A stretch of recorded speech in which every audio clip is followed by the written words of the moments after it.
Welcome back to Icarus, Olympus solo open world, going full circle. So,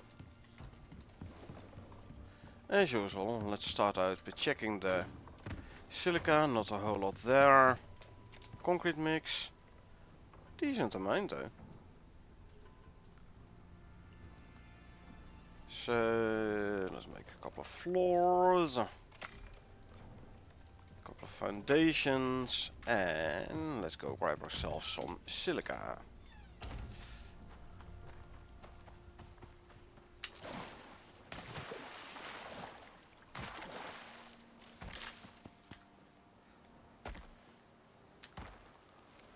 En route to silica.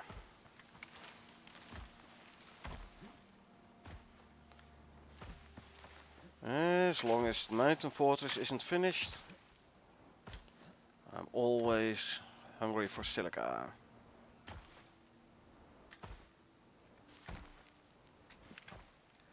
With a ginormous amount of concrete needed. So I was hoping my shadow settings would have had a bit of effect. Let's see. Oh, it's still set too high. I really thought I set it to low last time.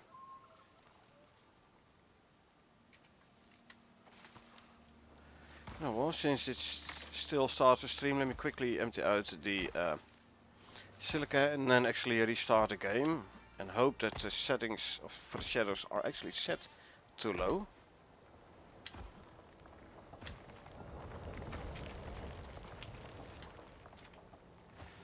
And let's quickly consume these two.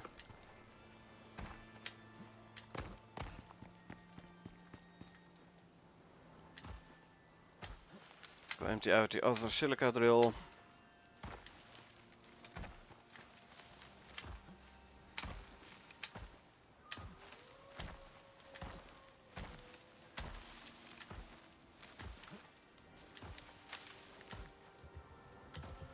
See, can I outrun the horse now with the extra speed? I don't think so though. Not really. So that means just take out the horse.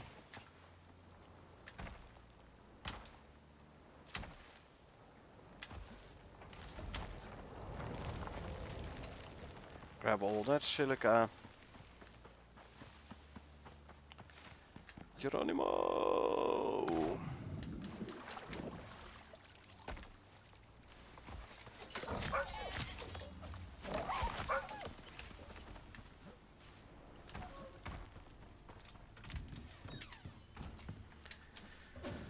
And drop it all in there. Okay, I'm gonna restart the game. I hope that the shadow settings are set to low then.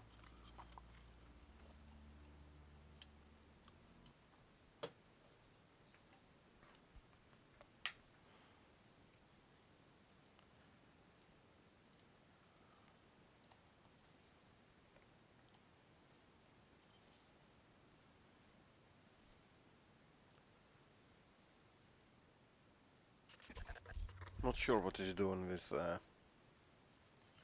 Twitch at the moment.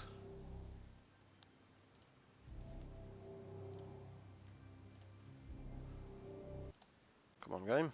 There you go.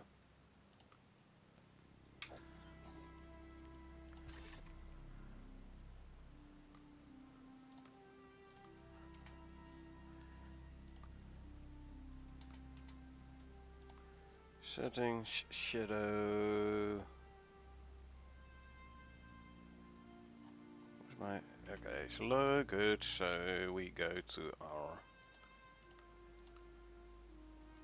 dedicated server.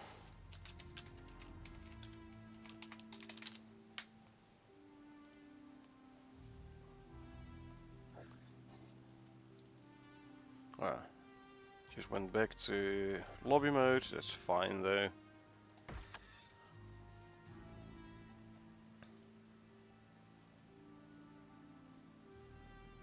Yeah, like I said, I don't know what Twitch is doing. Twitch is Looks like it's having a slight issue on my side. Hey, at least it's showing me the stream again, so that's good. Right. Hopefully, this will have fixed my shadows issue now.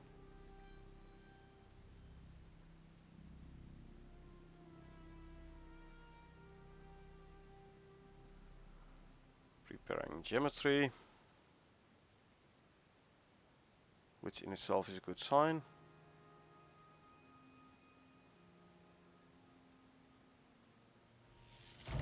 And then we're back.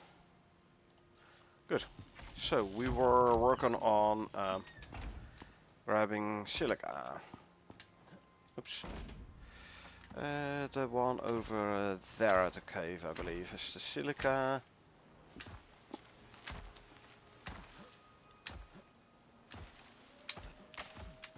So let's go grab more silica and then we can run another concrete mix.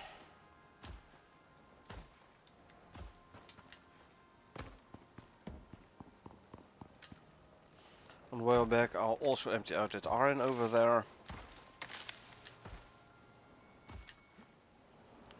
And we can use it to make steel, because building concrete means needing lots of steel anyway, so...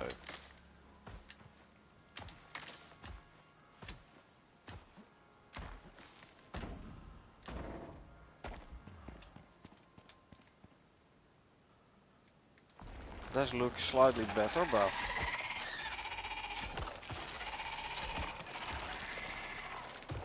yeah.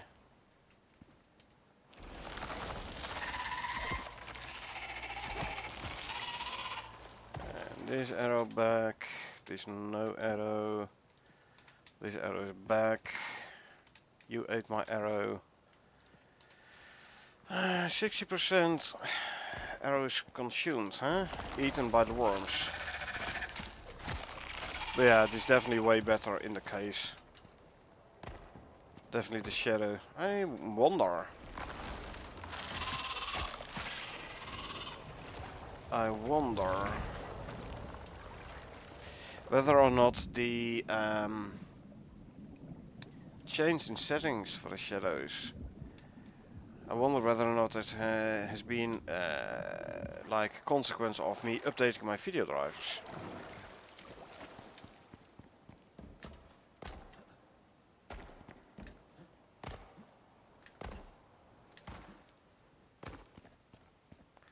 Anyway, we still have 23, wrong, 17 slots, inventory slots free. So, like I said, we're gonna empty out the iron drill.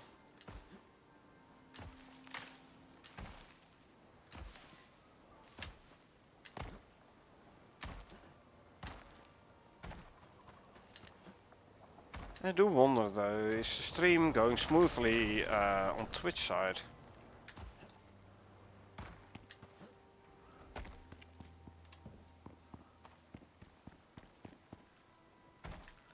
Because I have Streamlabs open on my second screen and it does give the dreaded circle a lot.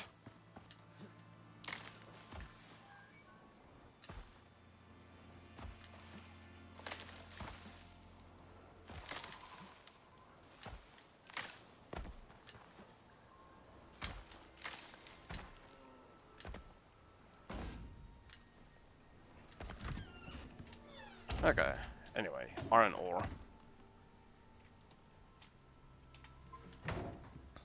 Then give me some coal and I'll start making steel bloom.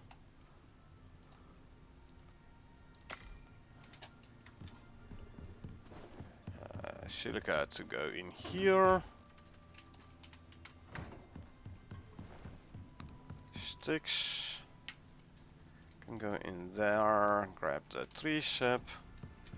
Throw it in here. 400 silica. 2, 3, 400 silica and 800 stone 2, 3, 4, 5, 6, 7, 800 stone.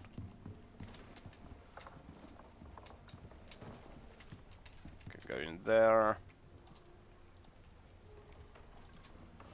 And then I can make another 100 concrete mix. Give me some wood.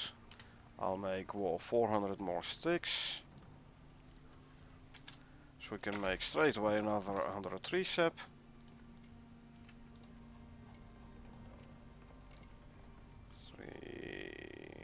400 sticks can be turned into tree sap.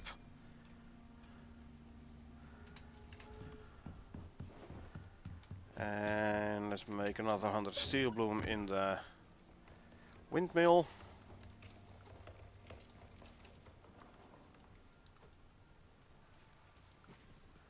One, 2, 3, 4, 5, 600 iron ore. And 100 coal.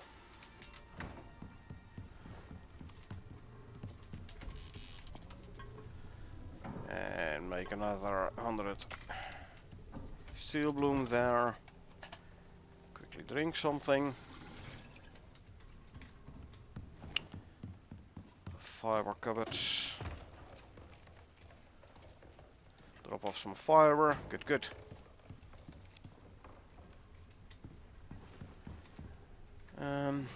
Let's see, can I...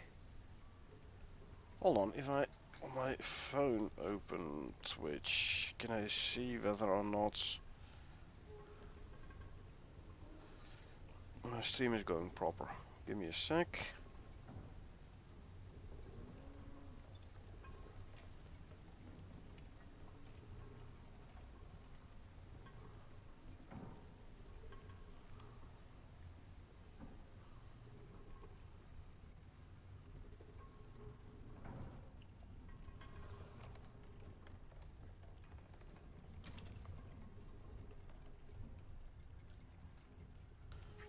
Okay, that does look better. So I think it's just my PC browser having an issue. Hey Alucard, how you doing? Yeah, sorry, I was checking whether or not the stream was actually going proper on Twitch. Cause the stream manager on my PC is like frozen with a little circle.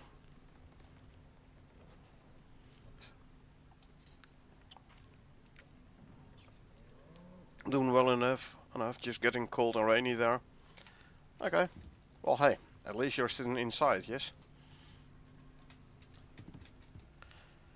So, make more of those, grab the tree sap.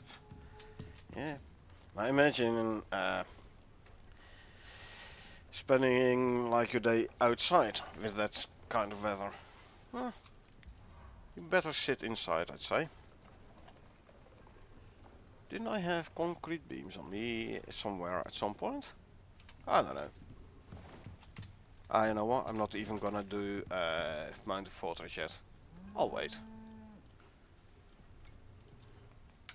Oh, you've worked at ski resort, you don't mind? Well, snow is okay. Rain, I'd rather have snow than rain, I'm telling you. Looks like my water wheels have run out, or like clogged up. Let's quickly sleep and then we're gonna declog them.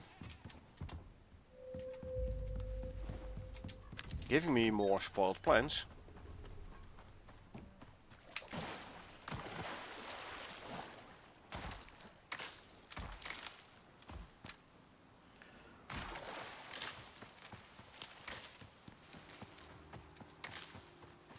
Yeah, see, they've clogged up.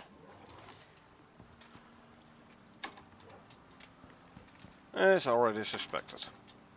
Fine though, during the day the solar panels are perfectly capable of generating enough power for my base.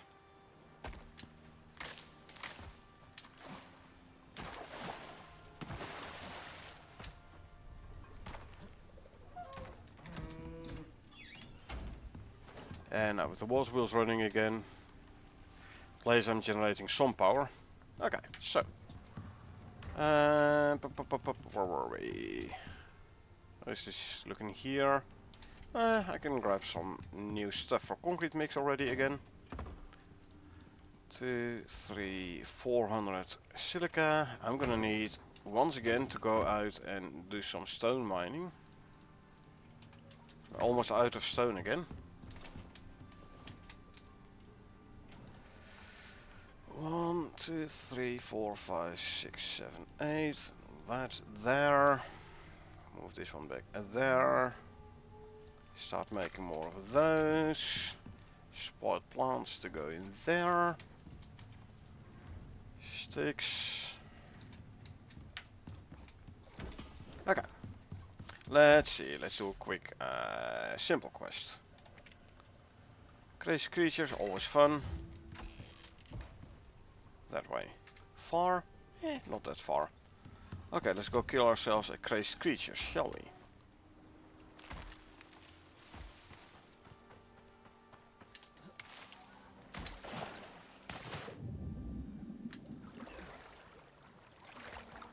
I can hear it already, it's a bear I think.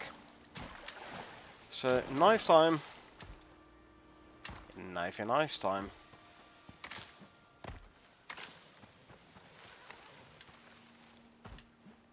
There it is. Oh, B3. Yeah, it's definitely a bear. There's the B3.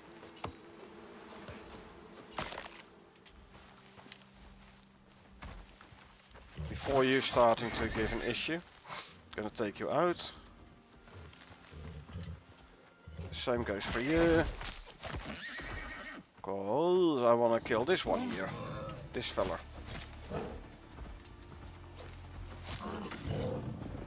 Come on, buddy. I'm gonna kill ya.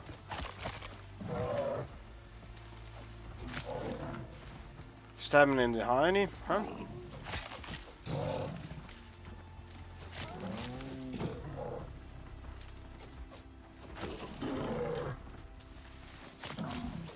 How you doing, bud? Come on. Let's play.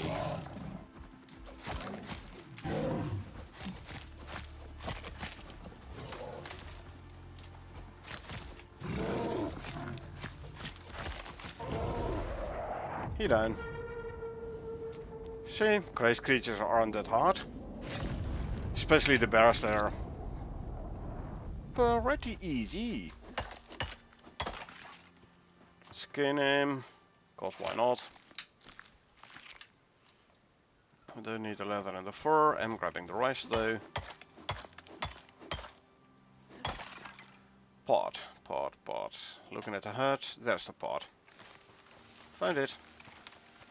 Hello, pot. What do you have for me? Don't need the javelin and spears, don't need this stuff, so I'm going for this one and I'll destroy the iron axe.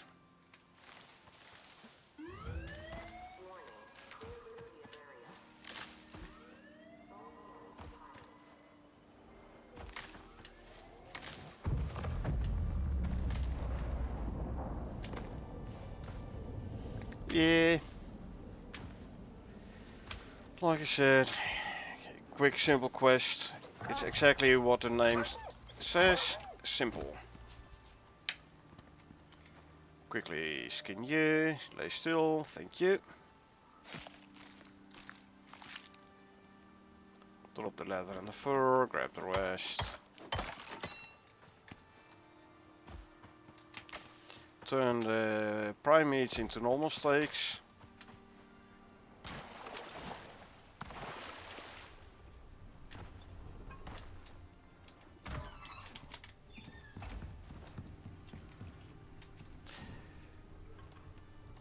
And then I'll make more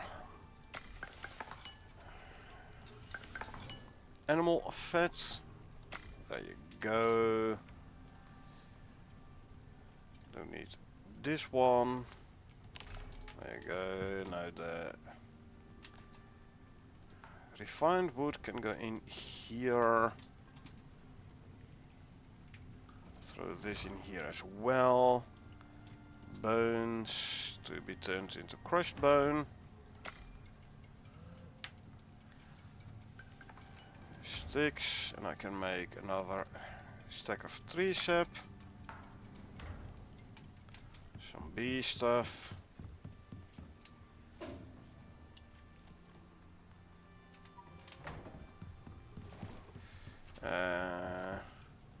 Oh, actually, let's throw the honeycombs in the beehive. Let the process there. We saw last time.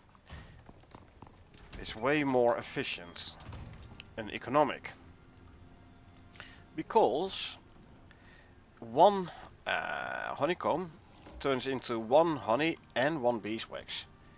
If you want to do the same in your material processor, you need two honeycomb for one beeswax and two honeycomb for one honey. So to make one honey and one beeswax, you need 4 honeycomb in the material processor. Not so in the beehive though. Hey Daisy, welcome, thanks for the follow, appreciate it. In the beehive, 1 honeycomb for 1 beeswax and 1 honey, and in material processor to make both of them you use 4 honeycomb. So yeah. How you doing, Daisy?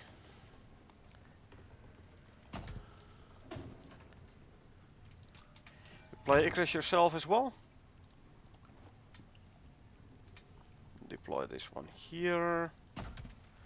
I need to put signs down.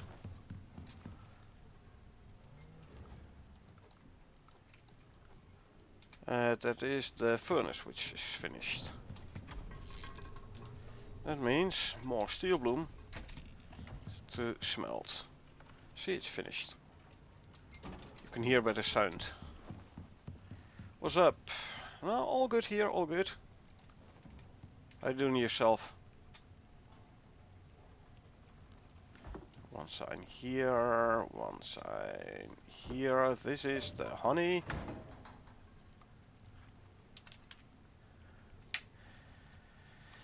And this one is the beeswax. Okay, good.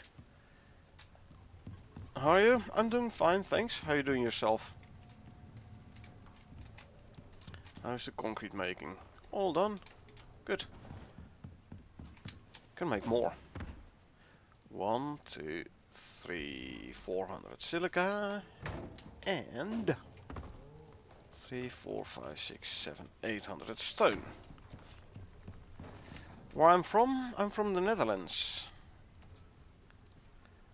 As you might be able to hear from my accent. Emphasis on might, cause I'm not sure whether or not I have an actual Dutch accent. Making 400 sticks, so I can make more tree sap, so I can make more concrete mix. 2, 3, 400 sticks, and there we go.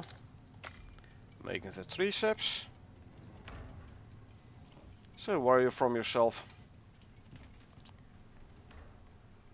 Epoxy to go here.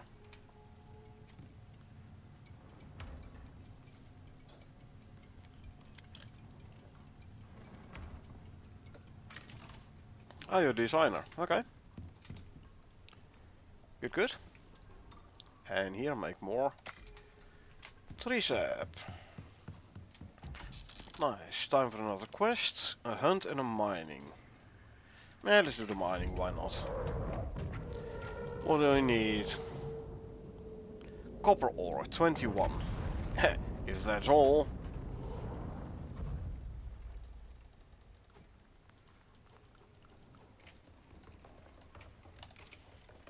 Put that back. 21 copper ore, where's the pot? Other side? Other side.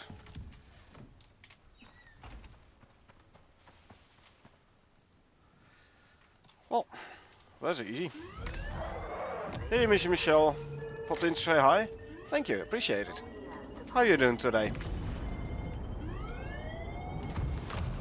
Ooh! Yeah, ran into the blast of the other part taken off. Okay, not interested, not interested, not interested. So, nothing good. So I'll go for this one.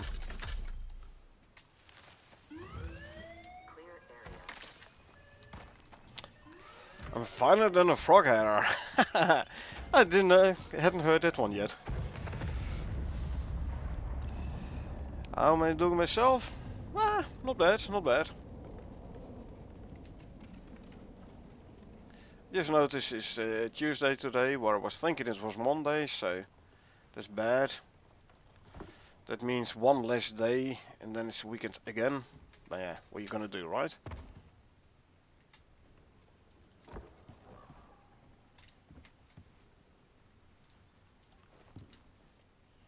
Don't stand on the table. Hey, it's my table, I'll stand on it when I want to. Let me make this couch as uncomfortable as possible. Directly underneath the bear's head.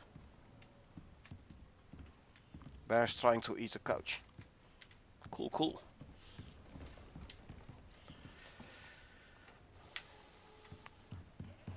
You have a question, Daisy? Sure, sure, you can ask. No problem. And throw some sticks in there. Grab the tree sap. Throw the tree sap in there. You can make nothing more. Okay. Okay. So we need a stone, right? So let's go do another stone mining round. For which you're gonna take our trusty buffalo.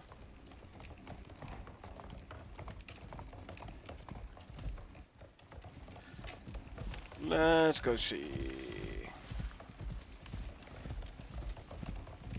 Where's annoying stones in the way? Let's start out by mining the stones here.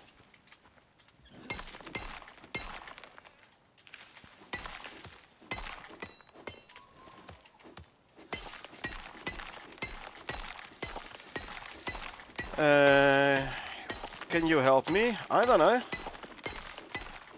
Depends on what you want to help with, Daisy. Depends on what you want to help with.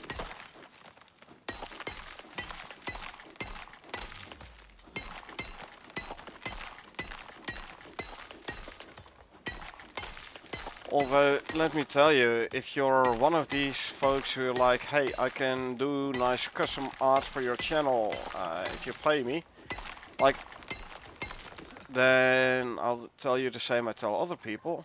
I don't make any money from streaming. I don't stream for making money. I stream because I like gaming, and people like watching, so that's why I stream. I'm not making any money, so I'm not paying any money on Twitch either. So if that was the reason you wanted to ask, then that's your answer already. If you have another question though, hey, by all means, ask freely, and I'll try to answer as best I can. Try to help out as best as I can.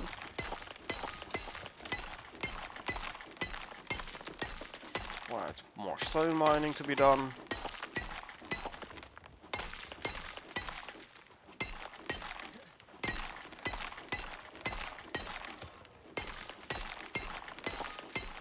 Hey Missy, you do your own art? Okay, good. So you're making any good art? I should check out your channel art at some point. Even if it's just for checking it out.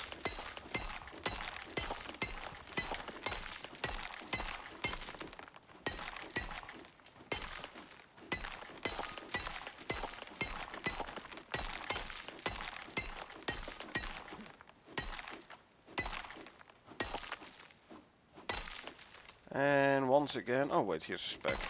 So once again, a rock mined with no, you're done with the rock sound. So again, it might not respawn. This is a tad sad, because it's gonna create lag, which I cannot fix.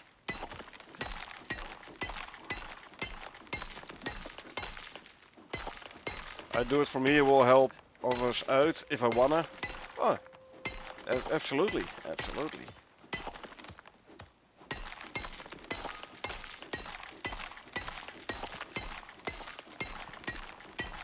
And if I was aspiring to be like a full-time Twitch streamer, then I should spend more time on like everything around the stream as well, including the art. Well, like I said, I play for fun, I stream for fun. I'm not making, I have a day job, which pays pretty well. I'm not streaming for the money.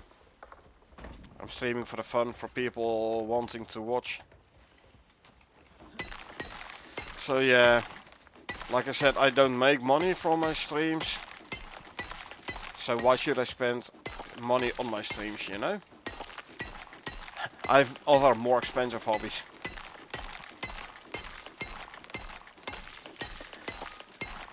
Actually, one of my other hobbies is building Legos. Yes, I'm an adult and I'm building Legos. I'm an adult fan of Legos. And I'm telling you, that is one expensive hobby.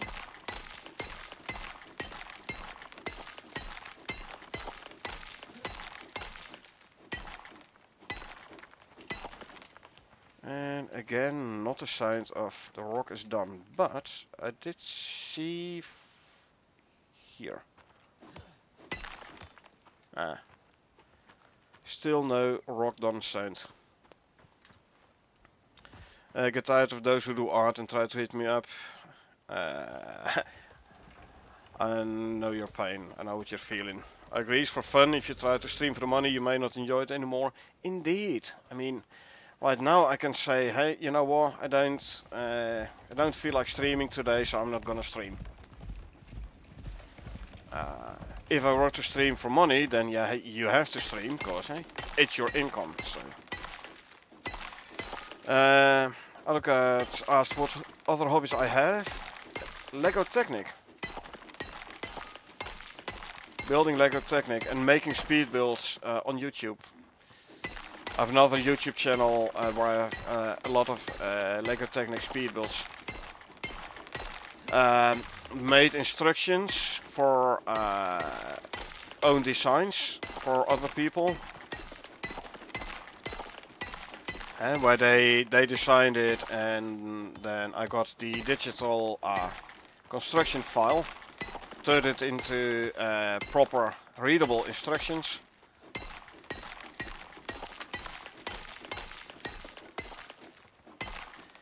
And building Legos is a lot of fun actually, you know. And you can spend a lot of time and a lot of money on it, trust me.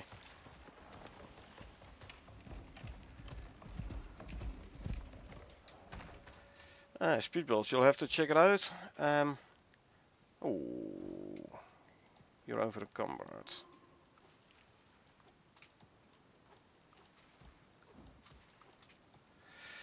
Do you need anything cause I'm a designer, Daisy? No, Daisy, like I said, I'm not gonna spend any money on Twitch. So I'm not gonna spend any money on having someone design channel art for me.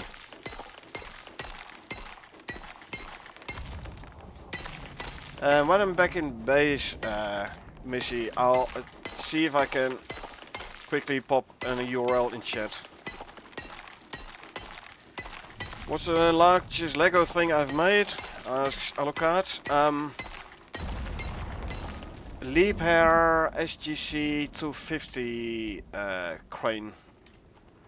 If we're talking about pure size, also if you're talking about parts count, also if you're talking about weight.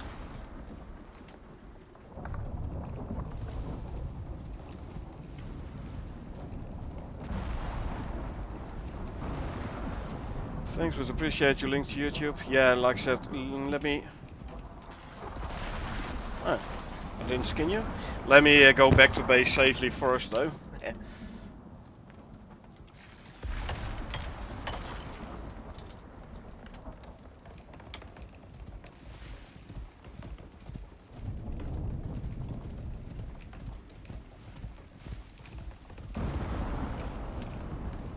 Also, since this is a flash storm, I have to check for forest fires.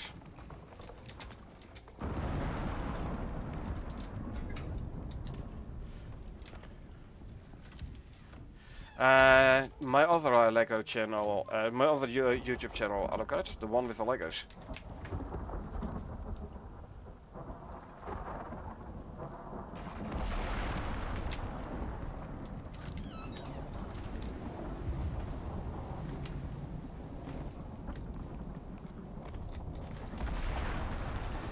Indeed, I have multiple YouTube channels. One with all my Lego speed builds and one with gaming.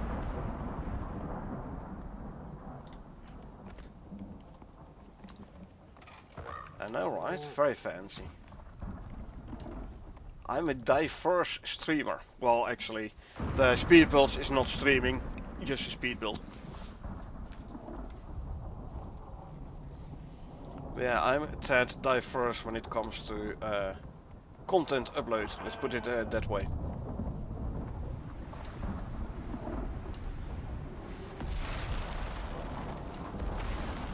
Forest fire.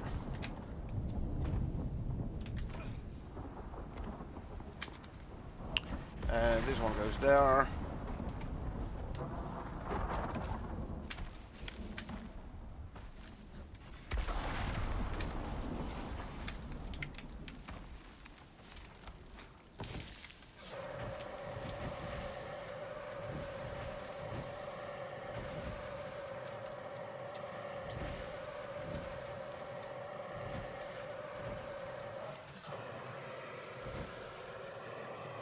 Finally, a proper counter to forest fires.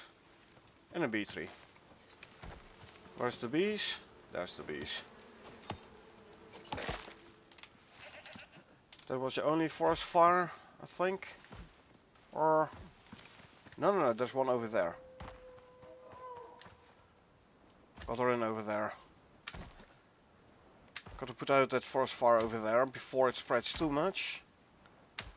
Again, burnt trees is gonna generate lag and it's costing me wood. Trees are a finite resource cause you can't like regrow them.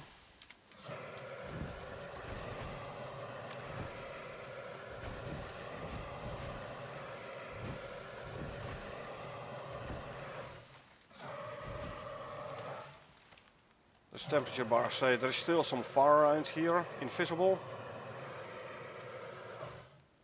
I think it's turned off, it's not. Ah, there it was. Okay, good. Temperature bar says no more fire. Cool. She fought a fire bear with extinguisher. The Yogi? Or is that another bear?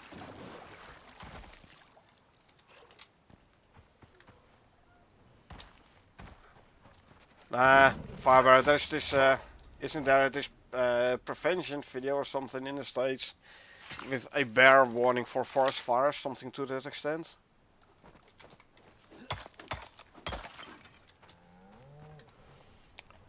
Smokey the bear, no, not Smokey.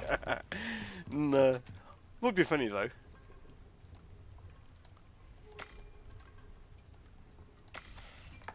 And throw that in there. Hold on. Let me go check the.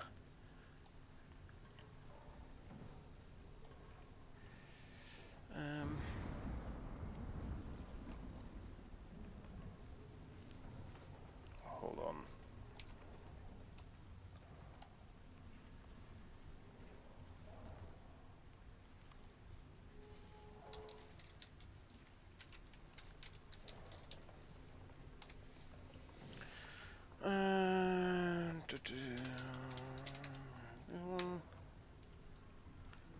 Check. There you go, Missy. My speed builds. It has all the same animations as the bear, that's why I call it that. Ah, okay. Not found a fire bear in the nulls. Not yet. Does it sound like a wolf trying to Destroy my foundations. Why are you destroying my foundations? You're not supposed to do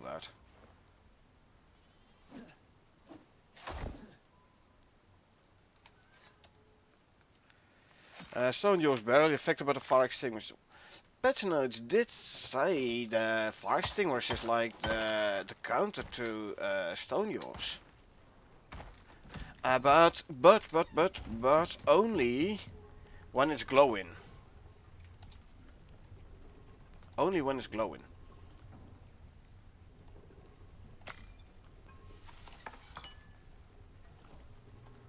So maybe you are trying to attack it when it's not glowing? And you know, it's glowing and then just before it starts to spit fire, then it should be vulnerable to water, i.e.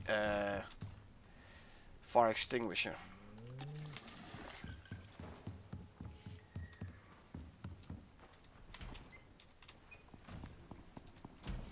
I have to admit, I haven't tried it myself yet either.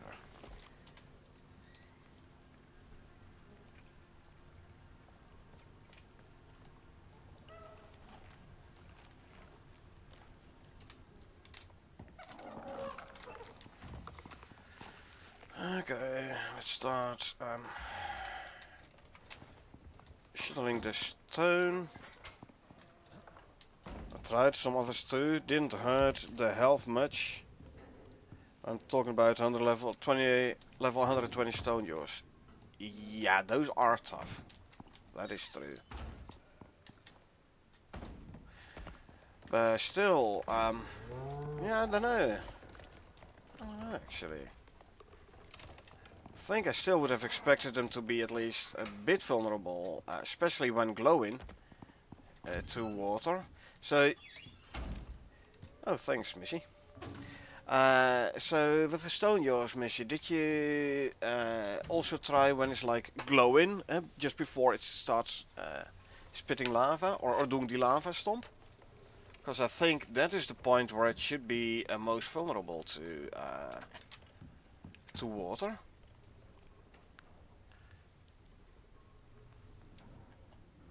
Didn't seem to even make it not rage as long. Yeah, so it's still it's not gonna affect the period of time for which it's glowing, but it should like you spray water on it and it's like 5 seconds or so. After 5 seconds the effect is over. Recounting from patch notes. So it should only last for 5 seconds and doing actual damage sticks. It had 3 fire extinguishers on it. So it did do some damage, but not a whole lot then, if I understand you correctly.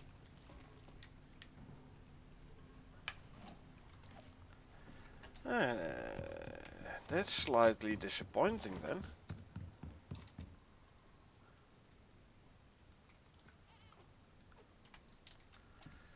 That is slightly disappointing.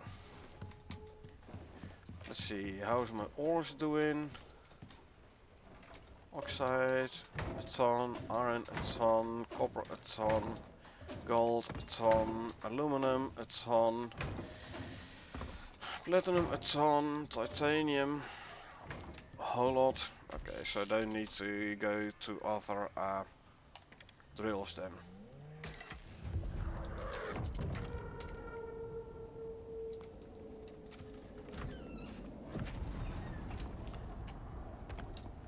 Boo, the Petronas light. Yeah. I know, right? Slightly disappointing. It is some damage, but far less than miasmic spear and rifle shots. Yeah.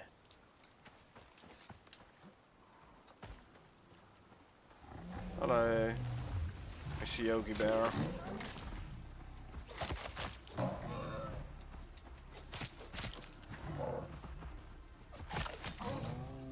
Bye, Mr. Yogi Bear. I don't hear Prospector ID. I do hear a bee tree. Yeah, this is close to the lake, so gonna mess with the sounds a bit.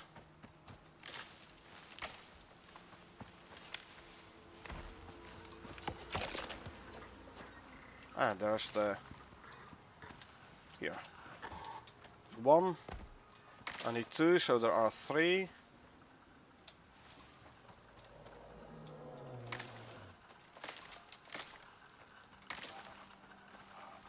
There's 2.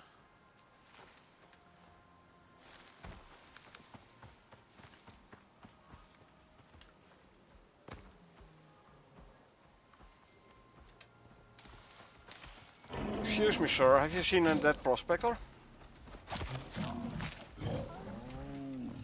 I'm asking you something. Why aren't you answering? I think he wants to keep the dead prospector for himself. Yeah.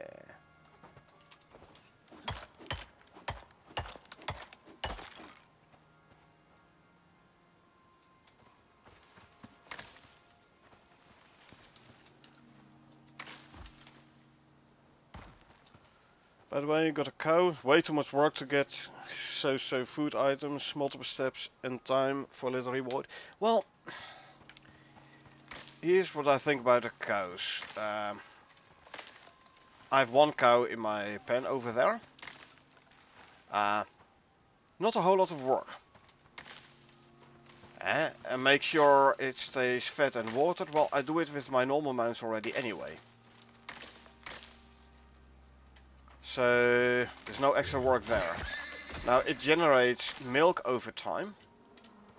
The biggest issue I have is if you wanna do if you wanna make a lot of butter, for example, you have to do it in little batches. Because there's a pot, yeah, but I want the other dead prospector. If you put 2 bottles of milk in the material processor, it still only uses 1. So you can't have it process multiple bottles in one go. So from that point of view, yes, it's a lot of work. Other than that, I mean, making the butter isn't that hard. Making the cheese isn't that hard. Pizza making, sure you need the dough, but other than that, it's fine.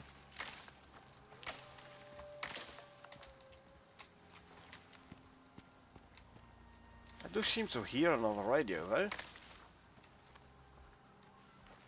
Front. There you are.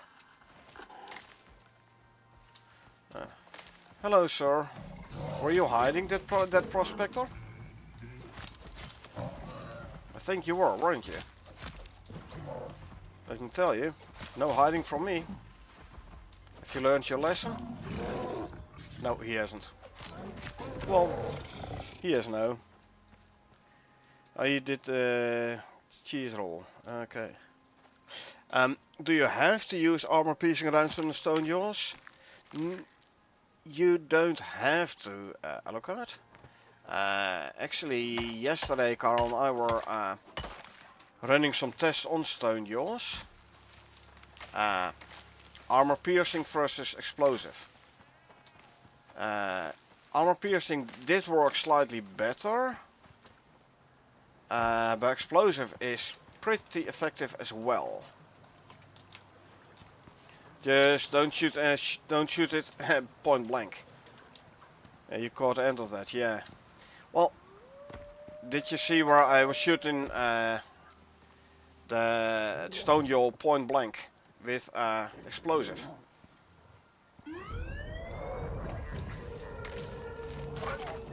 Because I lost like over half my health. Because I shot hey. That's slightly annoying. Now there's the carcass. I lost over half my health because I shot the stone jaw point blank with my explosive shells. Not the best of ideas. You can also shoot it with normal rounds. What I did find, stone jaw is more vulnerable when it's glowing. So try to aggro him enough to so it starts glowing, and then a normal range do more damage as well.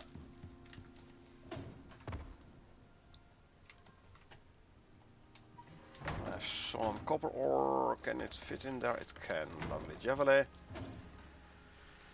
The bees go in there. Let's turn the steaks into meat. Normal steaks. And I can make more tree sap. Can make more crushed bone. Throw this. Another prospector identification. Missy says use multiple types of ammo. Do not want others to use explosive ammo around me. I die more from them than the animals. Yeah, that's the advantage of playing solo, Missy. I do need more need to do more experiments with cold steel ammo, see if it has a better advantage. Well, cold steel ammo, huh? I believe you best use that in swamp. Cause those guys, no, there's fire. Cold steel is Arctic then.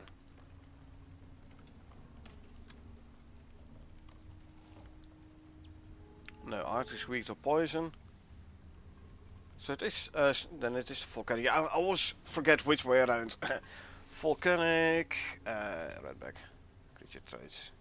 Yeah, volcanic is weak to frost. Arctic is weak to poison, and volcanic is weak to fire. Check. Cold steel ammo, see if it has better advantage. Well, cold steel ammo does do less alpha damage,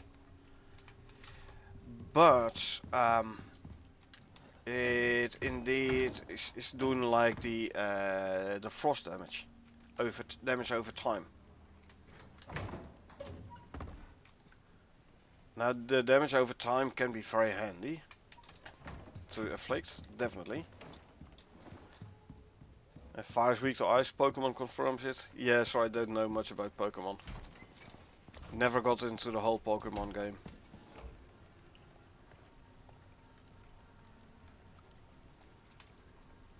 How far along is the Queen Bee? Queen Bee is completely spent, okay. Game assist is best used against a lava hunter or boss, but use my mesmic spear and composite javelins. Yeah, against that one, that boss one, Missy, I use a mixture of ammo. Cold steel and normal and explosive when I had like distance. And I also used my trusty knife a whole lot against the guy. If you can proc the, so if you use the knife in combo with the iron backpack, proc the electricity. It slows down the enemy, and it does do damage over time. So yeah, electric is always always a good one.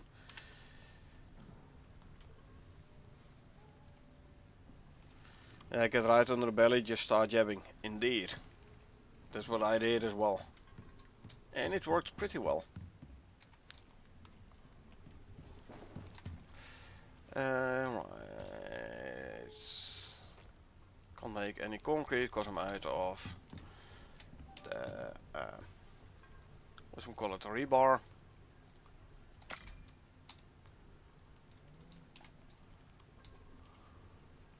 Let's start making more rebar then.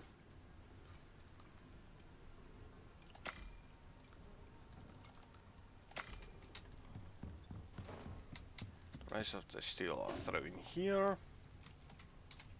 Still a decent amount.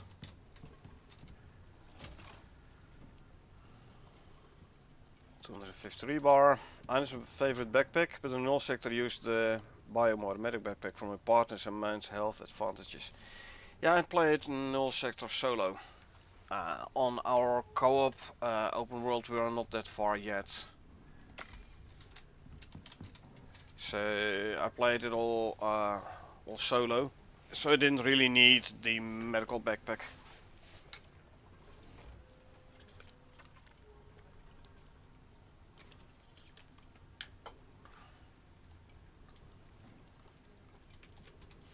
So let me make the screws here.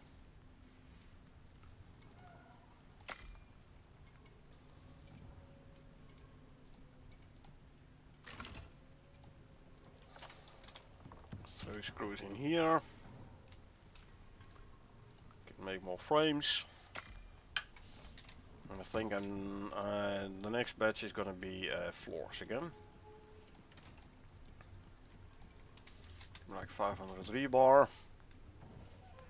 Throw it in there, make a whole bunch of floors. 64 floors, why not? I'm running out of rebar. The next batch of rebar I can use for frames again. 300 say. Make more frames. 7. I wonder what I'm gonna run out of now. Might actually be the concrete mix. I think it's a concrete mix which I'm gonna run out of now. But it's just a guess. Love there are many ways to do the same things. Oh, absolutely. So yeah, I did do the guy solo. But doing in multi could definitely be easier. Cause you know you can like grab the aggro if one is like, hey, I'm running a tad low in health. Someone else grabbing the aggro like we do with the Scorpion King in co-op. And then someone like you grab aggro like turn based.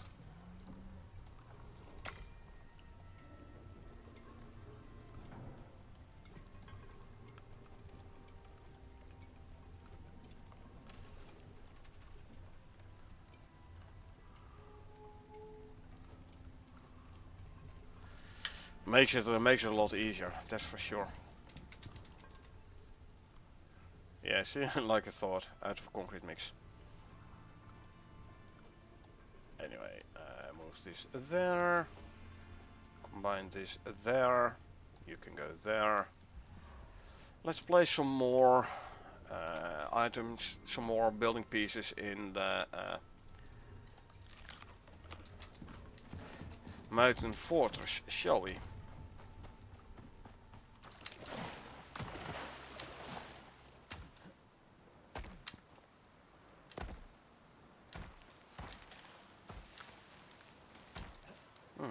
Maybe I should have brought more concrete ramps for stairs. It's fine. I have some beeswax wood ones.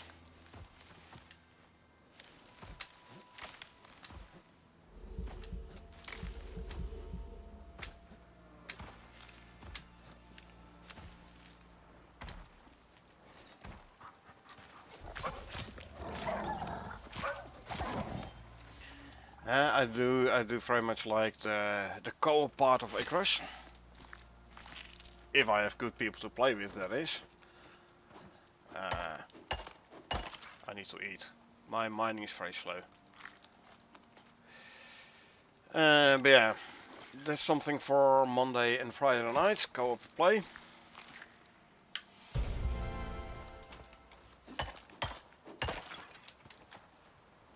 And during the week, I'll have to do solo play. That's fine though.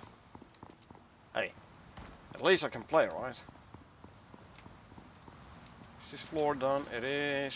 Time to fill out the next floor.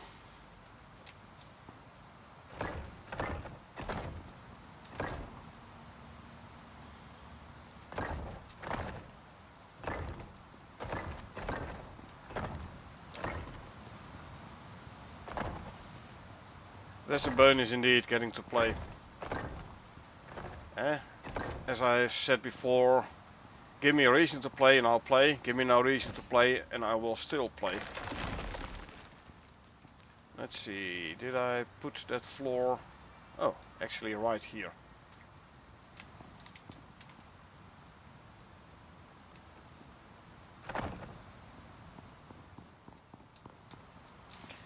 Give me a reason to play, I'll play. Give me no reason, I'll still play. I just love the game.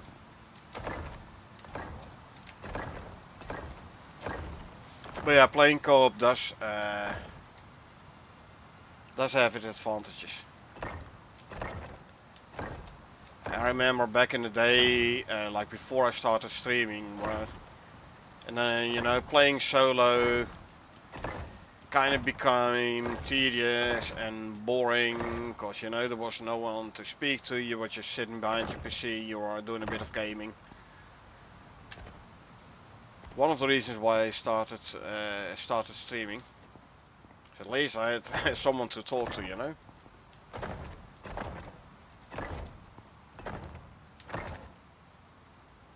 And continue the floor over here.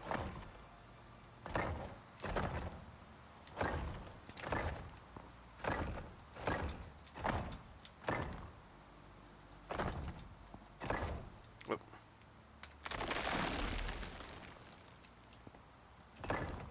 Is this one? Oh, there you go. This calls for a half piece again.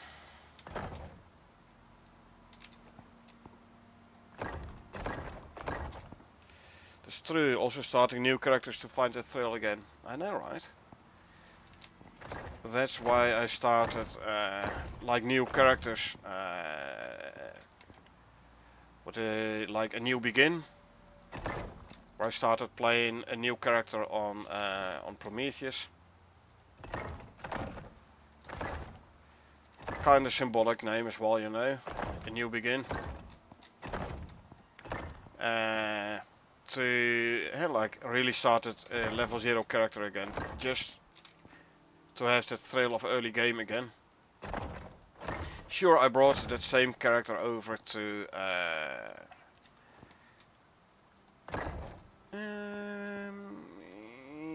yeah, I'll oversee this. I brought over that character to Styx and then later on to Olympus.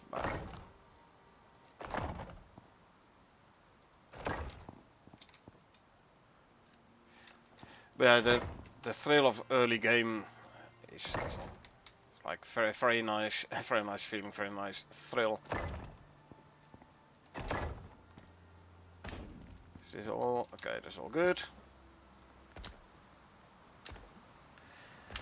And that's also when, as soon as a new DLC comes out, I'm gonna do yet another new character for playing that DLC.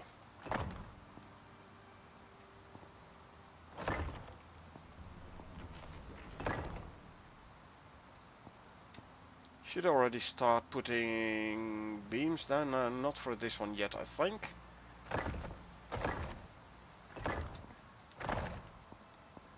I will have to, as soon as I start getting over there, I'll have to put down beams for support.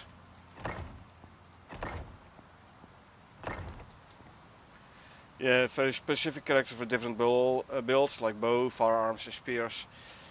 Yeah, I went more for like more generic builds, to be honest.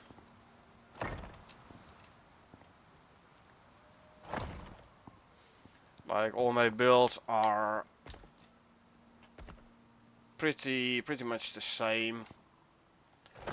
Like generic builds with a slight favoring of mining, you know.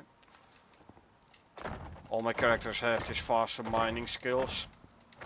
But since I play solo, I do have to have all-around characters. Yeah, I'm eventually going to do that, I feel. Just wish they did double XP more often. I'm telling ya, man, you're already leveled pretty fast. You don't really need a double experience event to get like level up your characters.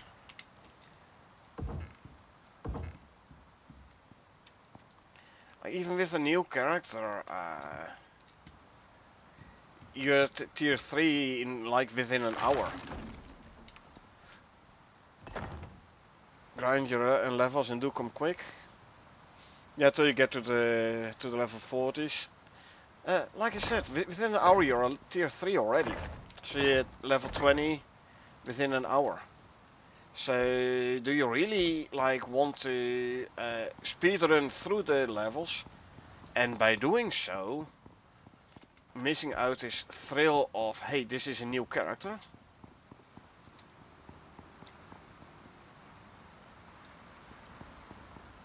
Uh, Again, one of the reasons to start a new character is to have this feel of like new gameplay again, right?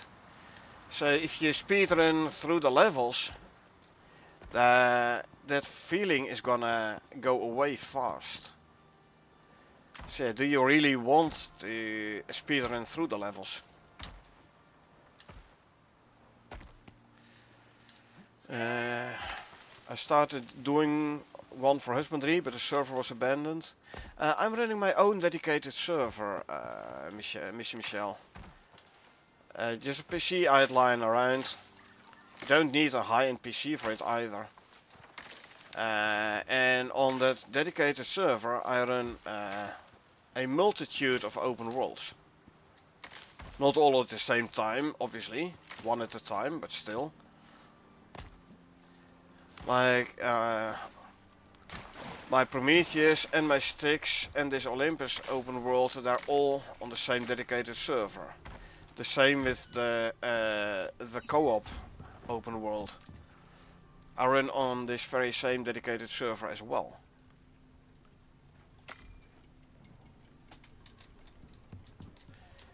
Do you rent a server or own it? Like I said, it's a PC I had lying around. Wasn't doing anything anyway, so I was like, you know what, I could as well run a dedicated server on it. And so I did.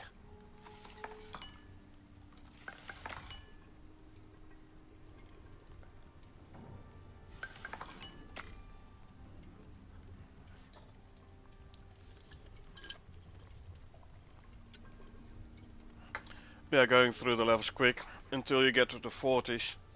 Yeah, but as soon as you get to the 40s, Alucard, like, do you then still have this feeling of new gameplay, you know, new player feeling, the thrill of running a new character?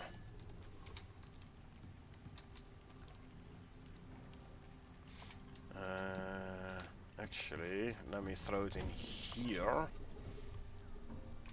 You use animal fat for making cream and such.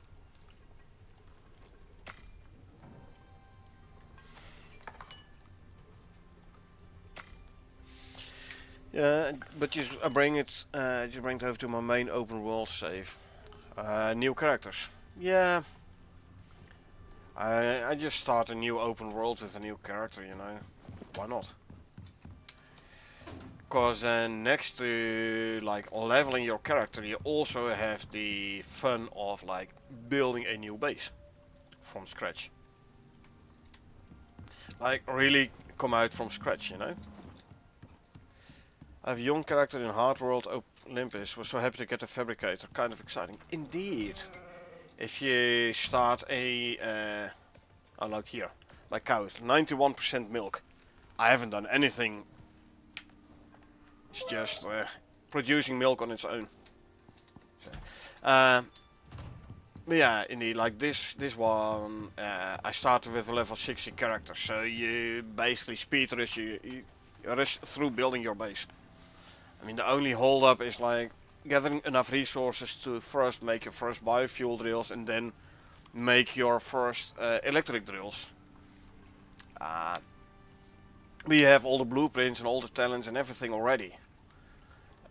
Now if you start a new open world with a new character, then you like have to go through, okay, you start out very slow and then you build up and then you level up and then you unlock the blueprint and then yes, I can finally unlock the blueprint for the device I need for the next step in my base.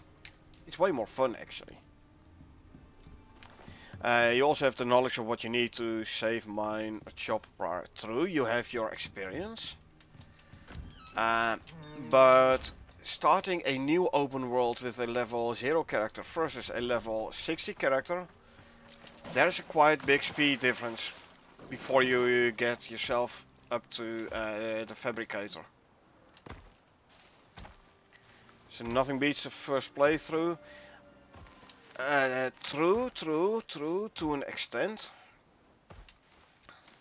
But I do agree, yeah. Like everything being new. But how often can you get that feeling? Like only with a brand new game, preferably one you haven't seen anything about yet.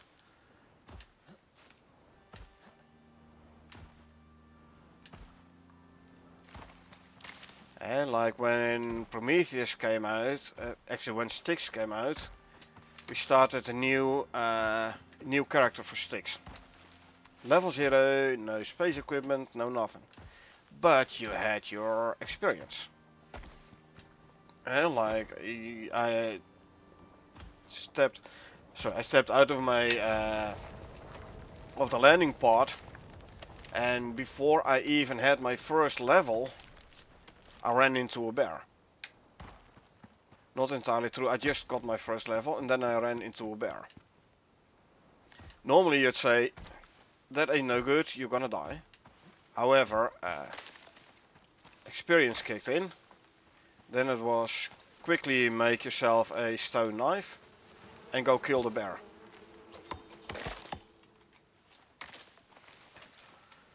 But it was still fun though. It was almost like close to like a new game. Coming back is thrilling in itself. I had a 2-year break coming back, yeah. New tune, fresh worlds, how I start, indeed. 2-year break, it came back pretty fresh and afraid. Yeah, but are you... I mean, you still have this residual knowledge from when you first played it. So is it entirely new? Not entirely. But true, a 2-year break does mean game mechanics have changed a fair bit.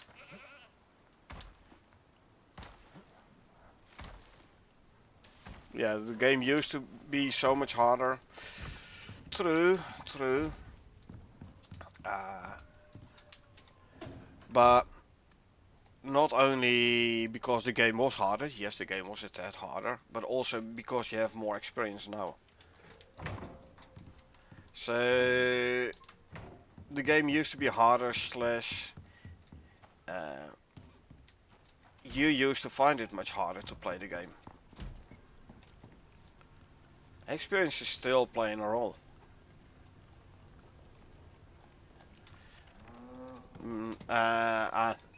Maybe not harder, but less forgiving. I agree on you on the less forgiving.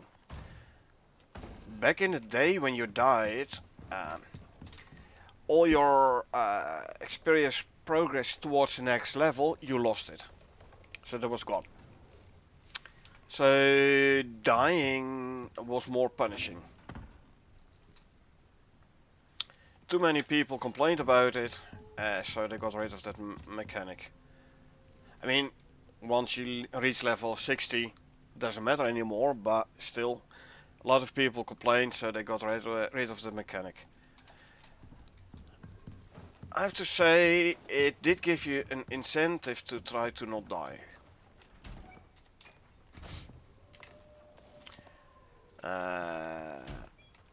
Also, but now we're going even further back, like the fact that you could lose your character if you didn't pull out in time. Back in the day when it was still session based and not open world, where you could lose your character if you didn't fly off in time. Hey, that definitely gave you a feel of urgency when doing missions. Um, Ever when since they changed from real time to in-game time, that feeling of stress is way less. Although, don't get me wrong, I do understand why they changed it from real time to in-game time. Cause yeah, people only being able to play in the weekend, and then you have a mission taking 6, 7, 8 hours of time. Uh, Real time, so you had basically had to finish it in the same day you started it. I can understand why a lot of people weren't too happy about it. Setting alarms on your phone for when you need it to be off world, I know, right? But also to like finish the mission, you know. Like the mission I did, when was it? Where I had to spend an hour in the Riverlands to let the scan finish. Look at that chatting, says Michelle. Gotta go. Have an amazing stream. Hey, thanks for being here. Appreciate it. Have a nice evening. Assuming it's evening at your where you are. And yeah, it was definitely nice chatting to you. But yeah, those missions where you have to like spend an hour for the mission to continue. Now, this was a short mission. All in all, it took what, 2 hours? But imagine a mission where you really have to like spend 6 hours. You needed to have those 6 hours back to back, like in one go, in one stretch, to be able to finish the mission. It was fun though. I've only had it once where we had like less than 2 minutes left when I reached the pod. There was back in the day when I was still when we were still playing peer-to-peer sessions, and I was actually the host. So if I got out, like it ended the mission for everyone, right? And everyone still on planet, lost character and equipment and everything. Now we were doing some exotics mining. Mind you, this was before space extractors, so it was all planet side crafted. So we're mining exotics, and there was this one player who was like, yeah, no, I'm gonna wait till the last exotics are mined.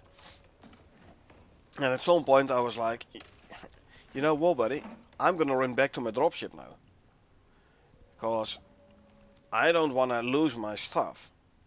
I'll wait till there's like 1 minute left, and if you haven't taken off by then, I'm just gonna take off.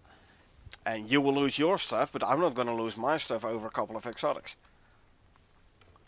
And yeah, when it was time, he came running. He did get the last exotics though, mind you.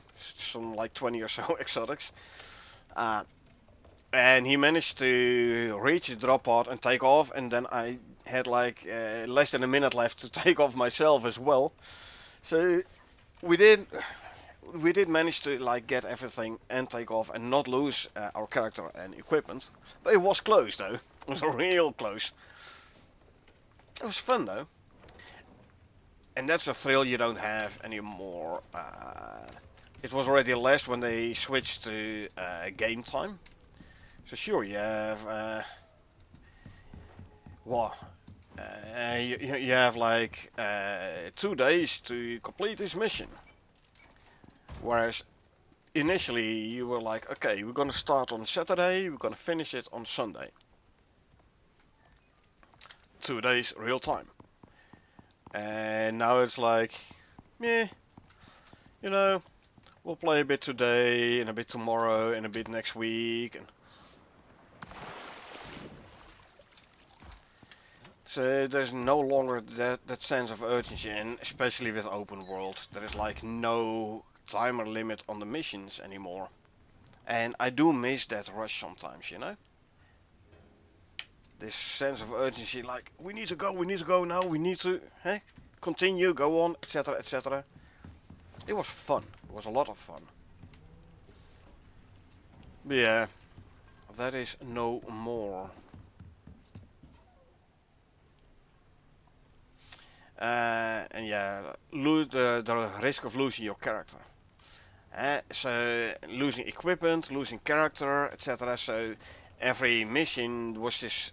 Once again, you had to decide like, am I gonna do insurance to make sure I get my stuff back, or am I gonna take the risk of losing my stuff but getting some more rewards, right?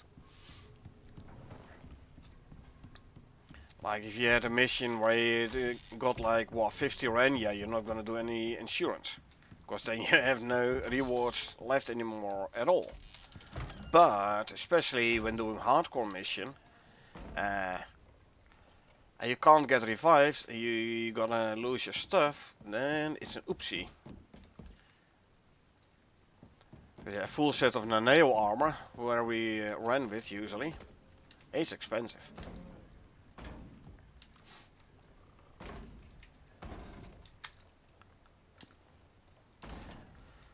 So it's all gotten so much easier. But then again, not everyone likes that hardcore gameplay, so I can kinda understand it. Yeah, like life happens sometimes indeed, man.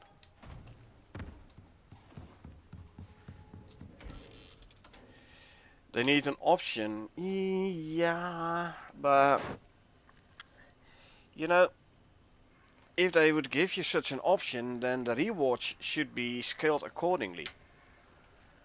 Cause sure, there is a bit of difference in like if you play on a hardcore, you get like a bit more rewards than if you play on normal. If you play on easy, you get less. But if you do like a real hardcore, like running the risk of losing your stuff, then the reward should be accordingly. Hardcore should be a real world timer. For example, if they would do it that way, by the way, then I definitely would want, like, this is in hard mode open world, right? But if the missions would be a real world timer, I would have, I would want an option when starting a mission to choose, like, am I gonna do it hardcore, yay or nay? Sure, a bit of risk is fine, but to an extent, you know. But then again, I'm not running, barely running any space equipment. Well, my modules and a backpack, but armor, not anymore. Weapons and tools, nah. Use it all planet side crafted nowadays. But yeah, if they would give us an option like real world timer, I do it. Um, as long as I don't lose my space equipment. I mean, don't get me wrong. I can always buy more space equipment. Uh, but I do want to keep like within the currency of what I've earned with this character specifically, which is a decent amount, by the way. But yeah, let's see operations. Which operations shall we do today? Stockpile. And then supply fuel, air, and billables. You know what? Let's just do the stockpile. Why not? This one's for Sinitai. They want it done quick and clean. They're building a new station up here and need raw materials ASAP. You, able to oblige? Of course I am. Of course I'm able, Sol. You know, you need something, you just call me. Oh, by the way, it's 900 rewards because this is hard mode, not the default 600. So what do we need to do? For Sinitai, we have to go to a couple of biomes. Operator is extending an orbital station in preparation for new personnel. It requires raw materials urgently. The mission is to reach landing zones, establish processing systems and supply pods with requested resources. Cargo pods will be dispatched to 2 locations. Okay, sure. Okay, hurry back, Alucard. I'll be here, most likely. Right, we have to travel to 2 locations. One in the Riverlands. Oh, we can visit this base quickly. And one in the desert. So that does mean I'm gonna wait till morning.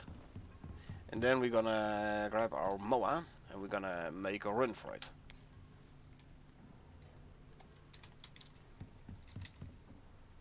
There's 200 trees up in there already.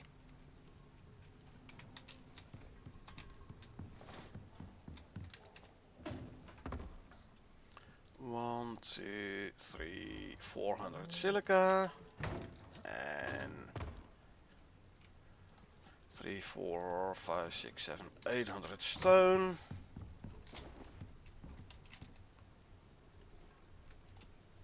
The stone and the silica, and we can make more concrete mix again. Good. In the meantime, we're gonna empty out the silica drill again. Gonna leave the iron ore this time.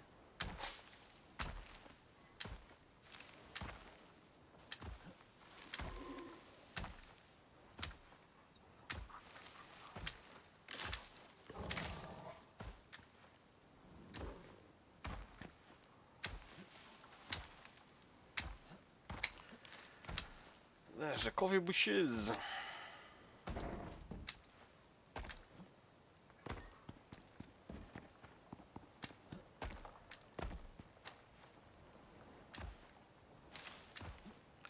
Yeah, usually I'm like, I don't like stockpiles missions. This, by the way, is a remaining feeling of the days back when stockpile missions didn't have refrigerated pods yet. So I was doing a co-op stream. I joined in a co-op stream, and we had to do a food stockpile. And very annoyingly, the pods were not refrigerated.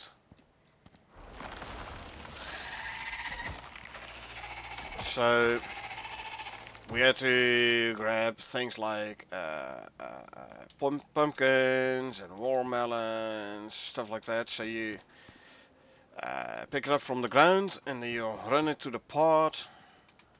But you needed to fill the pot fully before it took off. And everything in a pot was spoiling.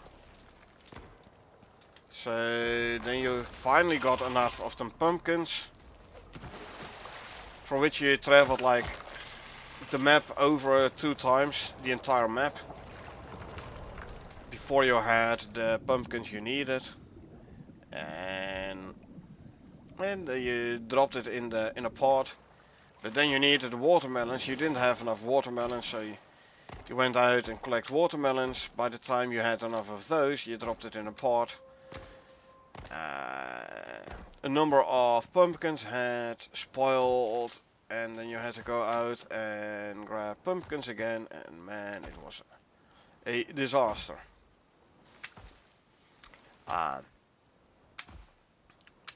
Same with, like there were 2 pots. The other pot was for meat. Luckily only the normal steaks though. And so for that one, basically gather dead animals, throw them in campfires as is, not skinned, but as is. Throw them in campfires or in mortar and pestles or whatever. And only when you were sure you had enough, you started skinning the animals and like have 24 campfires running at the same time, cooking the meat. Because once again, no refrigerated pot. So you need 300 meat, cooked meat. So you need to so if you do it in 1 campfire, cooking 300 meat, well, you know what's gonna happen with the meat that has been cooked first. It'll spoil before you're halfway down the 300 meat you need. So that was when I started to kinda resent stockpile missions. I never fully got over it though. So yeah, stockpile missions still aren't my favorite. I remember another stockpile mission where we had to, this was like right after they introduced prime meat. Right after. And we had to grab, I don't know, a certain amount of fatty T-bone steaks. It took us multiple hours of killing bears to actually get enough fatty T-bone steaks for that mission, for the stockpile mission. It took us hours and hours of bear killing. It was back in the day before I streamed myself. Echo was still the only one streaming. At some point she had a bear counter. Oh, wrong bench. She put a bear counter up. Like, count the amount of bears we have killed versus the amount of bears that actually gave us fatty T-bones. Man, that was an annoying mission.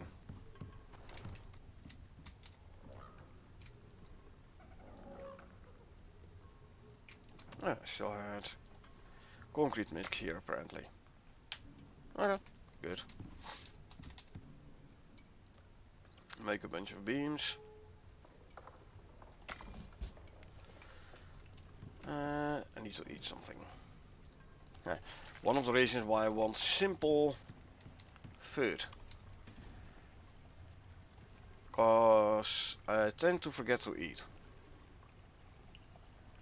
And then I don't want my food spoiling because I forget to eat. So I want a food type which has a spoil timer. I should collect more white meat. Which has a spoil timer that is longer than way considerably longer than the buff timer.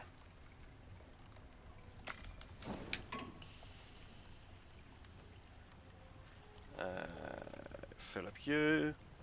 Fill up you. Need to drink.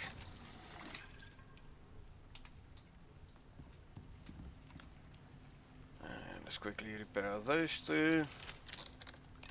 The rest is still fine. Armor is fine. Good, good. So yeah, if people wonder like, hey, why aren't you going for the new food types and stuff? Well, I tried, for example, the shepherd pie, which is actually very good food. However, the spoil timer of that one is about as long as the buff timer. So you do run the risk of losing food because you don't keep an eye on your food buffs, and then they run out, and then you're like, oh, my food buff just ran out, let me refresh it, and it just ran out the spoil timer of your food. So yeah, like I said, I want my food spoil timers to be more than, considerably more than my food buff timer. Anyway, since I'm gonna have to wait a little bit anyway, I'm gonna go for a quick smoke. I know it's still early, only a minute and a half in. But they're smart indeed, right? Don't waste food. Also, the amount of time you spend making the food, you know? These meats, very easy, very quick to make. All I need is what? White meat? Or soft, I always forget which one. White. So cook the white meat. This one, honey smoked bacon. All I need is raw bacon and honey. Stringy jerky. All I need is animal fat and stringy meat. So easy food buffs, easy food types. Hey Josh, if there's too many steps, I don't like to cook it. I know, right? Yeah. Thanks for the raid, Josh. Couldn't you have waited like 5 minutes? No, I don't have time for a smoke. As in, I'm not gonna go out for a smoke after you just joined our stream. So, how's the stream going? Not bad.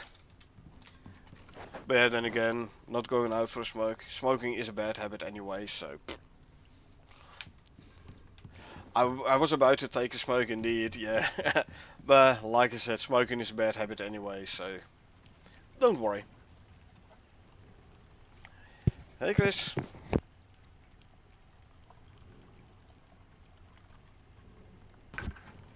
I'm gonna grab me a new soda though.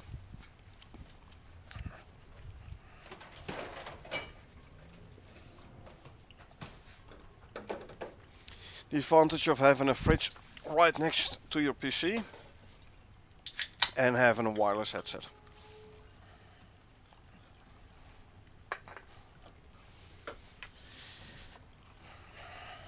Okay, let's see. What are we doing here? Good, what do we need now? Rebar. So what? I again use like 1200 rebar? Wow. Okay. Should we go floors first? You know, let's go floors first. Why not? I have my beams, so.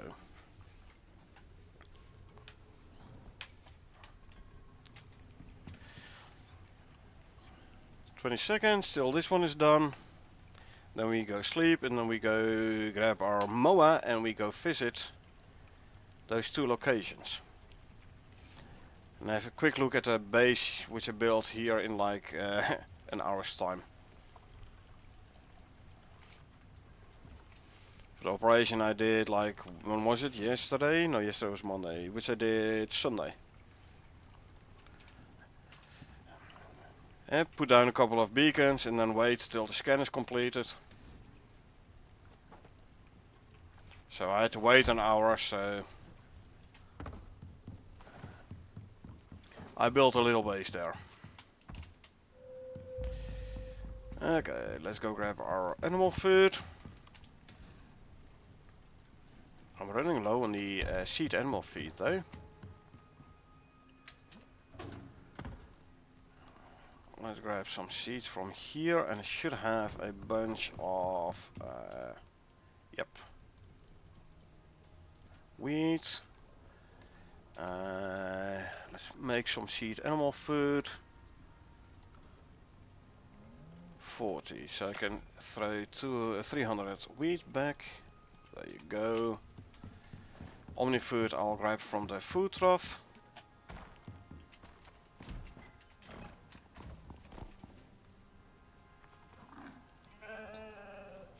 I better make some more Omni food then.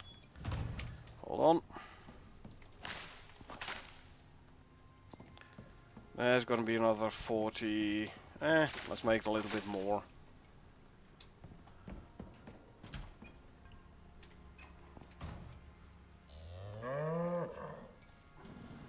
So. Okay. MOA.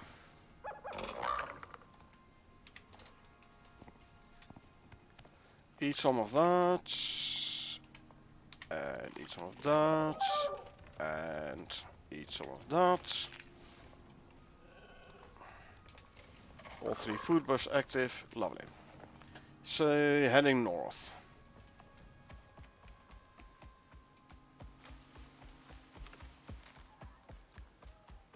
Oh. I need to get more pheromone modules in. And one more. Bye bye, horsey. You're not fast enough to catch me. And then once the seed animal food is done crafting, I can put the 4th pheromone module in.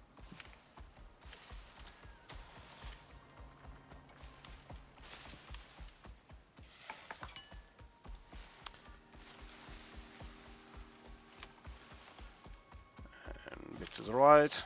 So Josh, you did do anything interesting in your stream? You're running full electric drills now?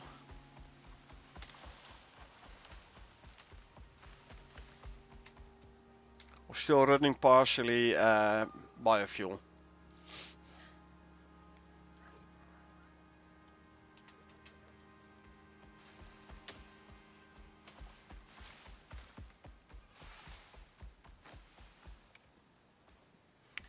almost full electric.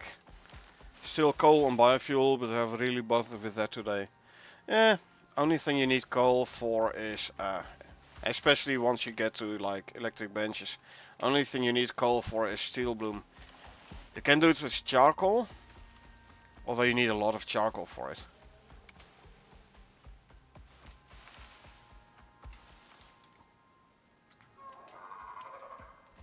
Folks, you get electric on a base with 2 solars and 2 wind turbines. If you use solar, like if you rely on solar power, don't forget to also get batteries in, eh?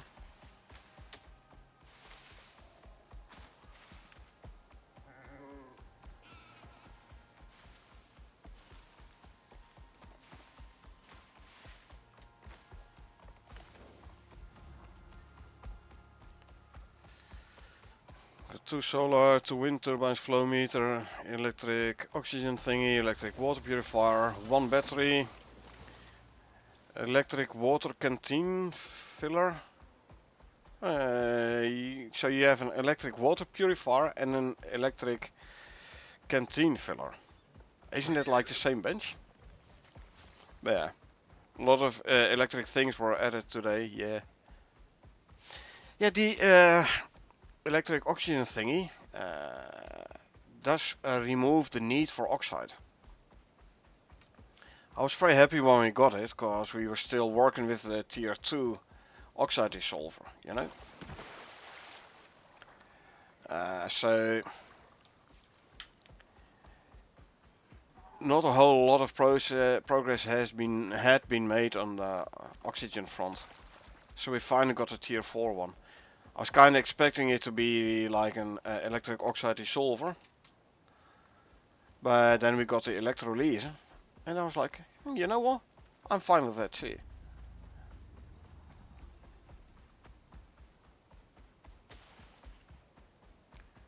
I mean, it adds a dependency in water, but if you are at that stage where you can make the tier 4 oxygen bench, you should have your electric water pumps already. So.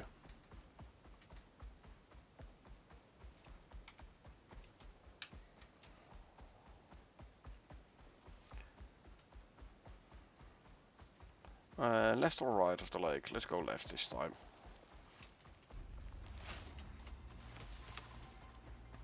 Time to regenerate some stamina. Don't let your mount fully run out, because it'll take a couple of seconds before it starts regenerating stamina again. And if it still has stamina, it like straight away starts regenerating. We have tier 4 oxygen thingy like the solver, like an electrolyte something. Yeah, the electrolyzer thingy, I know what you mean.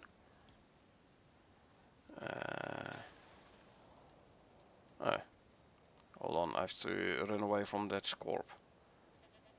That should be here, electrolytic oxygen synthesizer. You ain't happy with that? Well, I am happy with that. I'm very happy with it. I was very happy when we finally got a tier 4 successor of the oxide dissolver.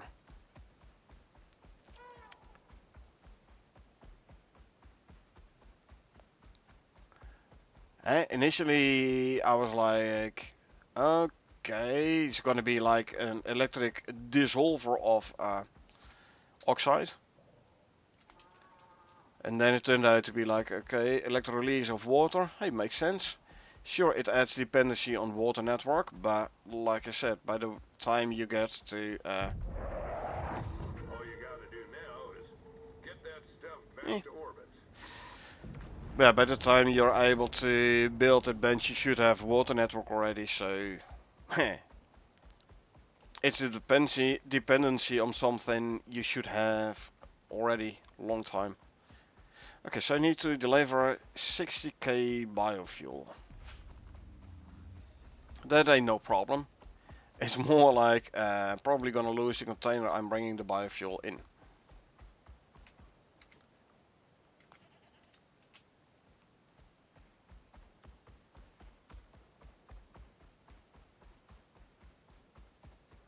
$60k, huh?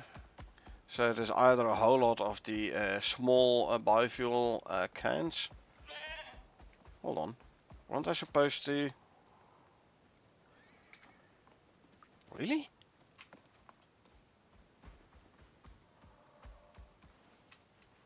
Huh.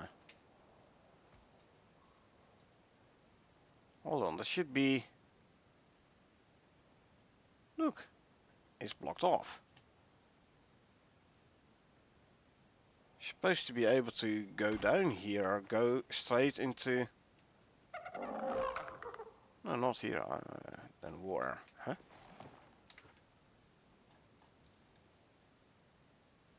Of course not. Let's go there. Too far. Still, I didn't see... You are annoying. I wanted to check this out proper. Oh wait, I can go through here. Somehow I missed that. Okay, somehow I missed this one. Sorry. I was rather like, I should be able to get to the forest biome from here. Prefer water than oxide, otherwise you have to go mine for oxide all the time. Exactly. Not all the times you have miasmic, if you're Prometheus, but you get what I mean. I definitely get what you mean. And like you can go with like an electric drill on oxide, but still you'll have to like fill up the thing all the time.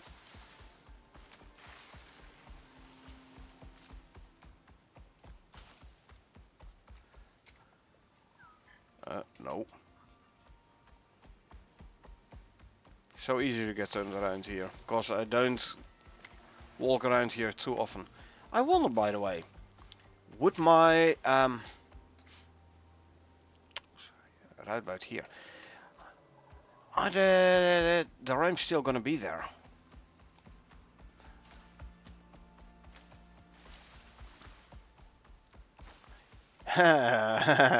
Yes.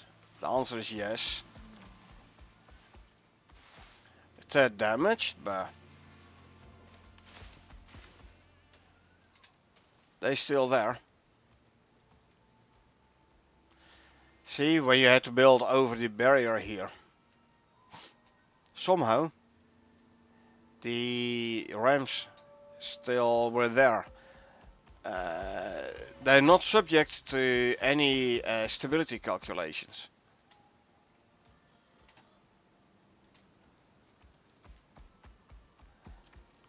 Even better, look at this, right? The bottom ramps are not even touching the ground.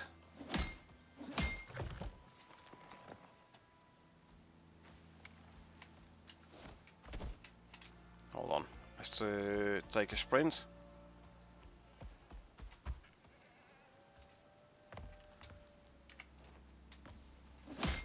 I tested out my fall resistance build here. Let me show you what I mean with fall resistance. I'm gonna bring my mower back up a bit, so he ain't gonna get attacked by wildlife. If you're up high enough, wildlife can't detect it, so you're not gonna aggro on it.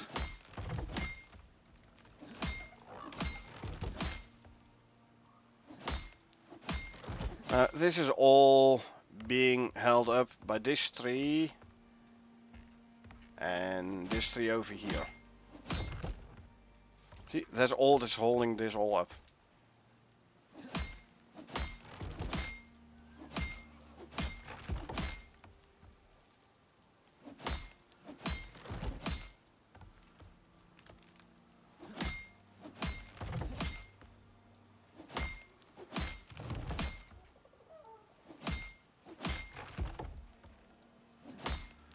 Okay, can go higher.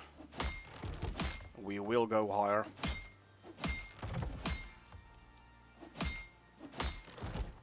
We're going all the way to the top.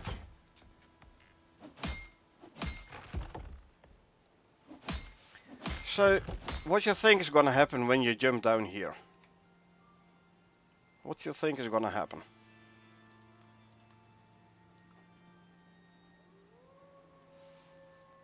Nothing? Well, close to nothing. Not entirely nothing though. Let's see, can I go 85? Do I have? Oh, I don't think I have the. Nah, I'm missing the adventure backpack. That would add another 25% to your falling resistance. Where is it here? Fall resistance.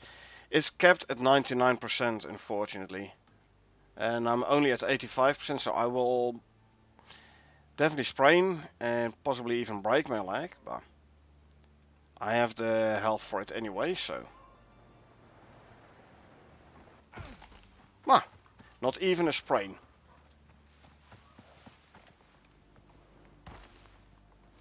See, not even a sprain. That's full resistance build for you. And really, when I have like full resistance, you hardly see a movement in the health bar. Keep in mind though, your armor is still gonna take a beating.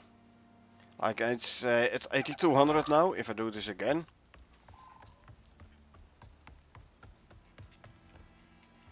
Geronimo! Boom.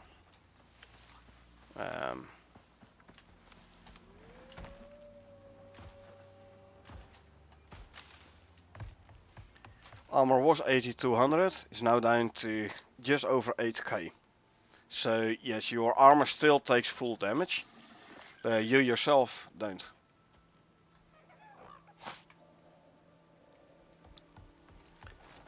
I like the resistance build. Back in the day you could go to 100% fall resistance.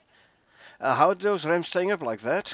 That's not affected by structural stability? Normally it would, Tarshan, normally it would. However, these are the remains from where I had this operation, this mission, where there is a temporary rock barrier here, and you had to build over. Up on the one side, down on the other side. At the end of the mission, the barrier disappeared, but those ramps stayed.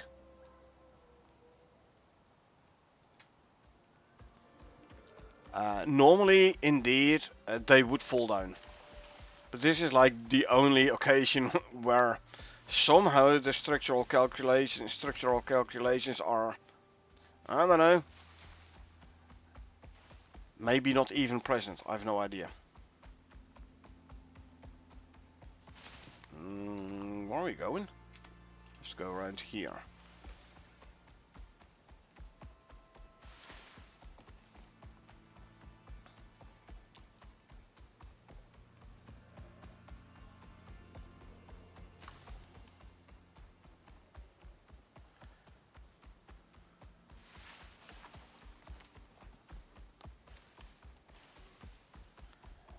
Yeah. My trusty Moa with the speed and the stamina and everything. I love my Moa.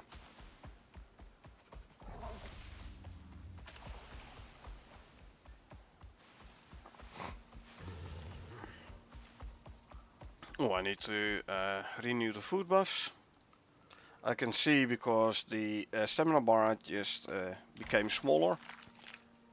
Eat some of that and come here, you. Eat some of that and eat some of that. Are you set to wander? Yes, you are. Set to stay. There you go. Now we can continue heading towards the marker.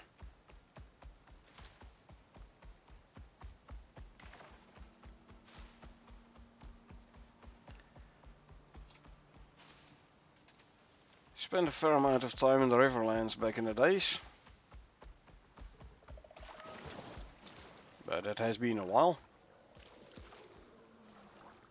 Like I hardly played Olympus anymore after Styx came out.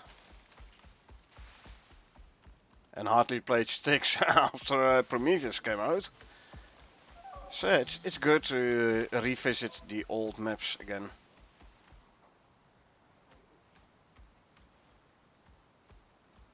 Heck, when we were playing Olympus, I don't think there were mounts yet.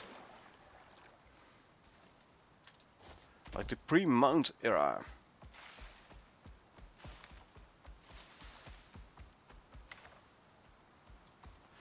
Where are we at actually?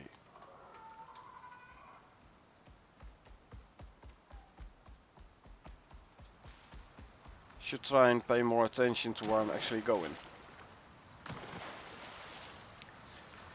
Pre-mount era, you definitely could not swim up waterfalls yet. When I was, jumping? When I was playing Olympus. So it was way harder to traverse the riverlands.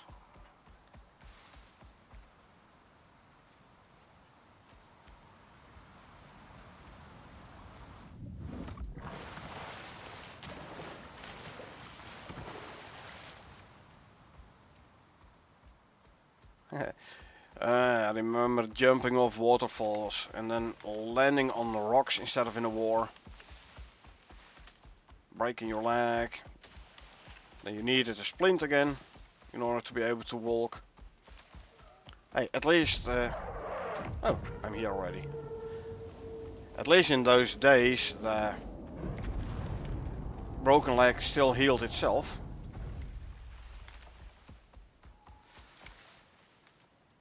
Hello? Do I need to be closer to actually see what I need to put in? All you gotta Yeah. do now is get that Meh. stuff back to orbit. 400 glass and 300 concrete mix. Do I have my shovel on me? I do. So go back through the desert. Hello, that's my base. Built it in about an hour's time.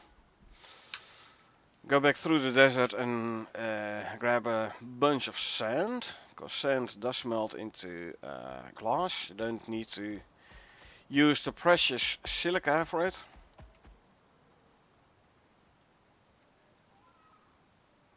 Yeah, like I said, that base I built in like an hour time, all the way up to concrete. Didn't do any tier 4 though.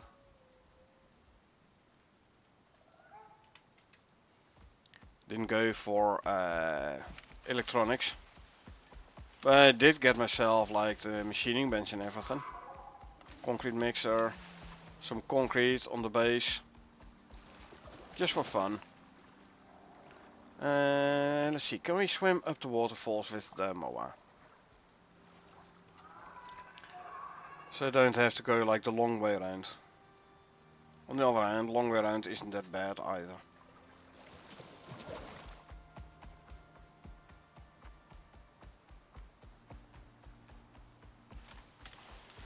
Yeah, this is called Riverlands for a reason.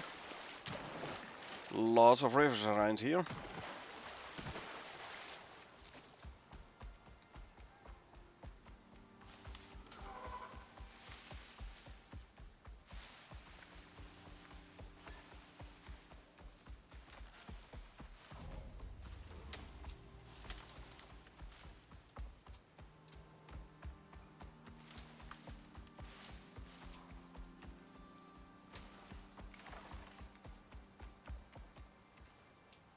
Go down safely here. Take a left.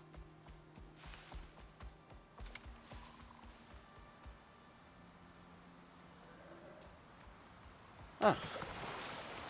Place the beacon. Sure, I could grab that beacon and use it someplace else, but why should I? Don't really need that beacon. Plenty of beacons on my own.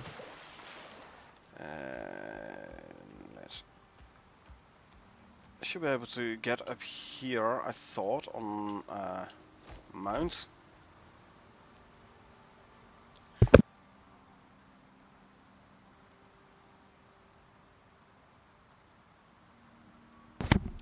Sorry. There we go.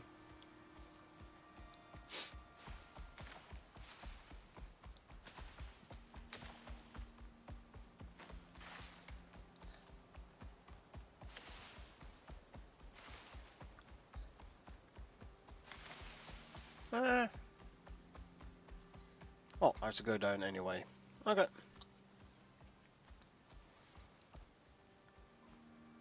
corner is usually the safest place to go down.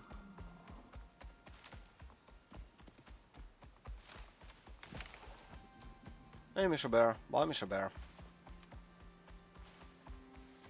Pass him before he even realized what was going on. Okay, now we have to go through this canyon, follow this canyon. And yep.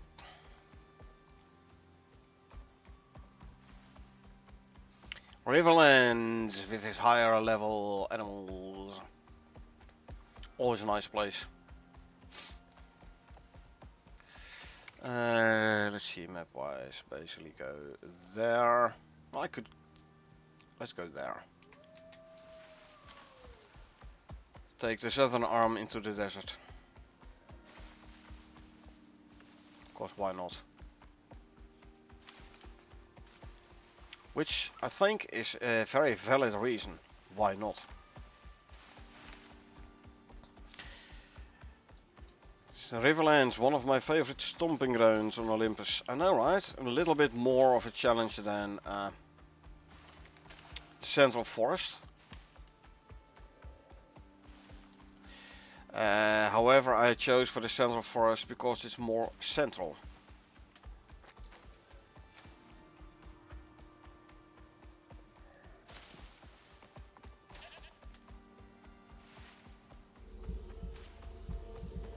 Oh, my food batch just ran out. Okay. Arid winds, that's fine though. It's a green storm. Should be fine. I need some sand and I need to eat something. So consume, consume, consume. If I want sand, I definitely need inventory slots. So there we go, sand. You can use the sand to make the glass.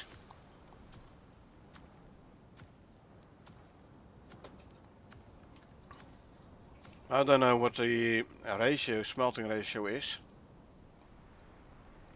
2 to 1? Does someone know? I don't know, maybe it tells me here 10 to 1. Wow. That means 400 glass, I'm gonna need 4000 sand. Yeah, that's not gonna happen. After all, I want at least like 3 pheromone modules still. So I'll bring 400 sand, so I can make a whole of 40 glass.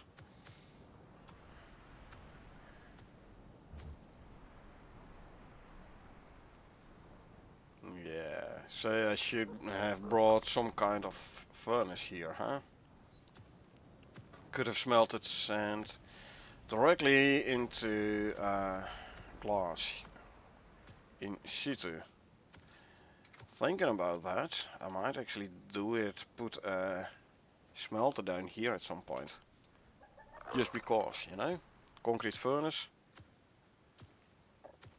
Because I don't think I have electricity in the base over there. Oh, I'm full. Why am I full? Oh, I have 300 cent, yeah. Okay, sure. There you go.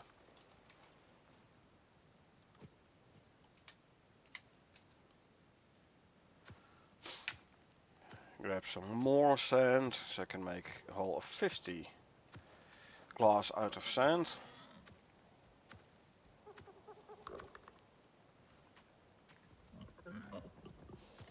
Pig is gonna be annoying. Yeah. Don't be annoying. I'm just here minding my own business. As in your sand. So, the old addendum, what you can outrun, you don't have to outfight. One of the reasons why I go for speed and stamina on my mounts.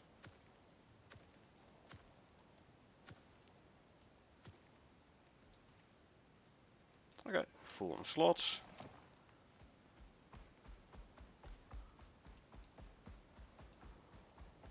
And heading down south.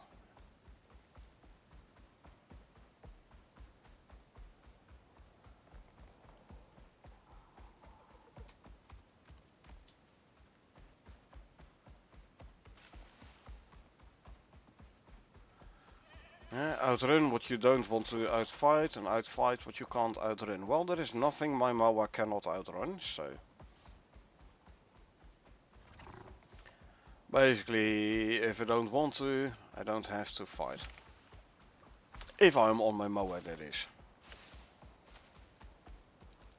Now obviously keep an eye out on the stamina of the mower, because if the stamina does run out, then he becomes a tad slower.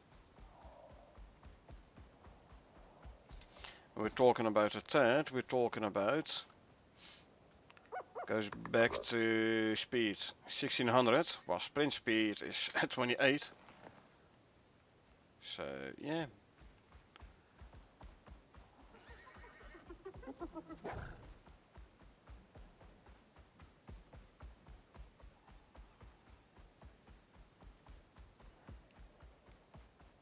Alright. Hello.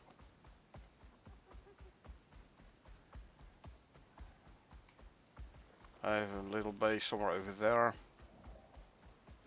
where I can put the, and this actually might not be a bad idea, to put down a concrete furnace. Actually, let's have a look what we have in that base.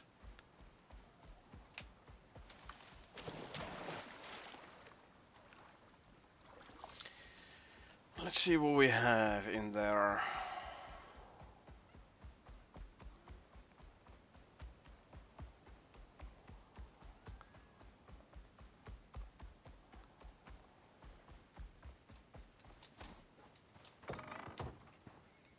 Nope.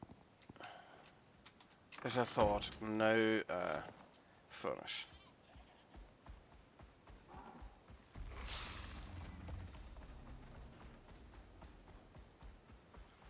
So yeah. Bring a furnace to put it down there, concrete furnace for the speed and capacity. Bring a stack of coal, so I don't have to bring 400 glass. I can just smelt it there in situ.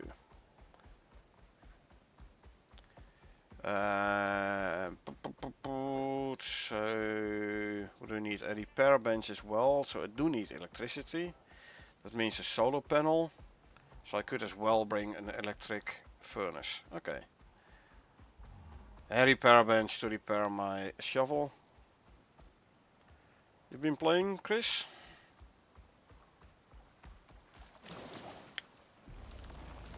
Been playing Icarus?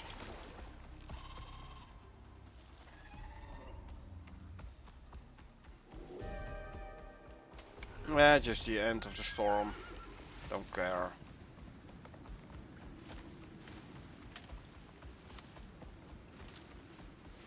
I've been playing while watching. Yeah.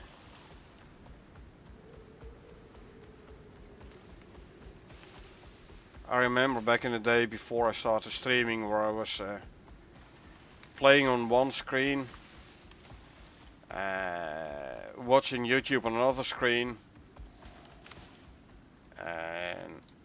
and then was reading a book whilst doing both of those things.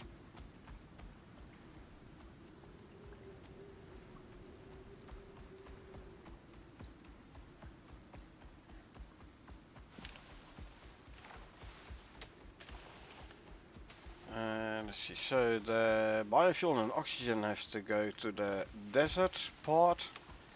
The glass and concrete mix to the grassland spot. Now this hitching is because I came within 1,000 meters of my base. Few distance on Epic, so base was rendering in, and that's what was causing a little bit of hitching. Now if I extend the base, it's gonna be worse. I put down more building pieces and or deployables.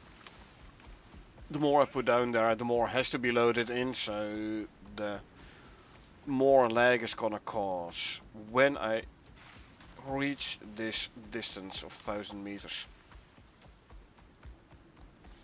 Obviously I could decrease my fuel distance, but that would only mean it's gonna come a bit later. Now with a few distance of epic, so 1000 meters, it does mean if I stay within 1000 meters of my base, my base is constantly loaded in, so I don't have this hitching.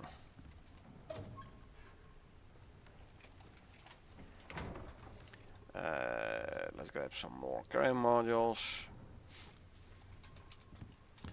Let's grab the remaining sand from my MOA. If I manage to get up here, that is, I want half railings.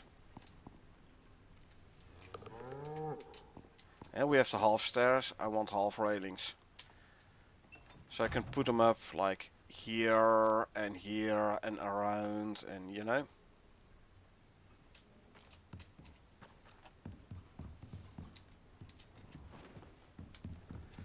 And we're gonna smelt the sand for glass. Oh, darn. Wrong one. I wanted to use and not empty. Me. Yeah, I'm not sure I'm gonna. So.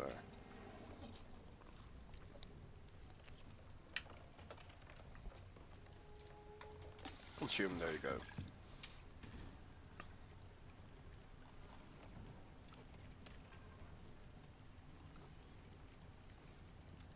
Throw that in there. Sip, sip, yum, yum. What you drinking? My favorite, Red Bull. Let me check OBS actually instead of the stream. Trying to stay awake, you know. And I just like the taste of it. Not like staying awake, I mean, still early. What, 10:30? So. Okay, 60k biofuel. This is 150. Now, unfortunate, there isn't a tier 3 variant. Early, warm, heading to bed in like 20 at max. Yeah, I start working from home tomorrow, so, you know, I don't have to set alarm that early. Set alarm at what, 7:30 AM? It's fine. You wake up at 5:50 to start work at 7. I have my alarm set at 7:30 to start working at 8. But I start working from home, so I don't have travel time, you know? Hey, Sea Wizard, thanks for the follow. Appreciate it.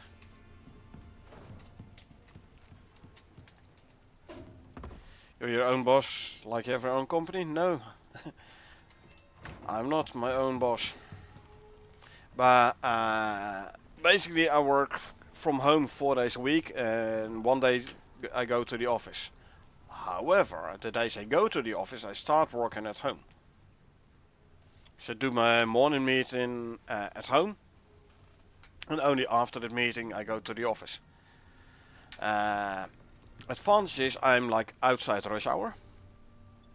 So instead of taking 2 hours to drive to work, it only takes me an hour. And because I start working from home initially, I don't have to set my alarm that early.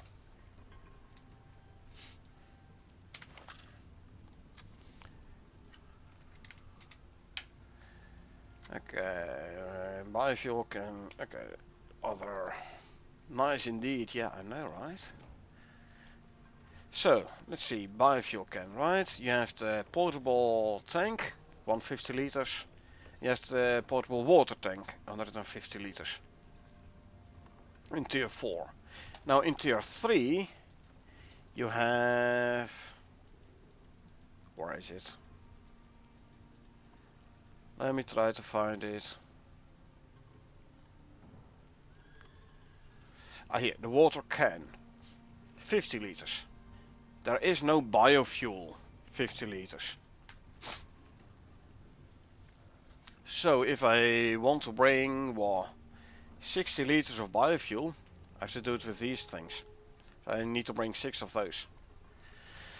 So that's 150 iron ingots down the drain. Because you don't get the biofuel cans back. So nice, by the way, with stuff in Icarus, with all the drills now, driving ores and stuff. I know, right? Not driving as you, but not far from it, it feels. Yeah, like, this is my ore versus ingots. Ores versus ingots. Ores versus ingots. So, you, yeah, by electric drills, so much difference, man. Only titanium where I don't have that much of, but meh. Yeah, show off. I mean, come on, you're asking for it. Yeah. Except the gold and the copper, but it's getting there as well, yeah. You'll be getting there. So you'll be making a couple of electronics again as well. I mean, the thing that's holding me back electronics-wise, if I would need electronics, which I don't, is epoxy. Because, you know, no Prometheus, so no no miasmic. No miasmic X. So, yeah. Anyway, for making... the wolf is gonna attack my base. I can feel it. Alright, bye. So I deal with the once you need it. You have a lot of epoxy now or a lot of bones. Basically, whenever I kill something, I tend to like grab the bones. Or when you want a nice mammoth trophy, you also get the tusks.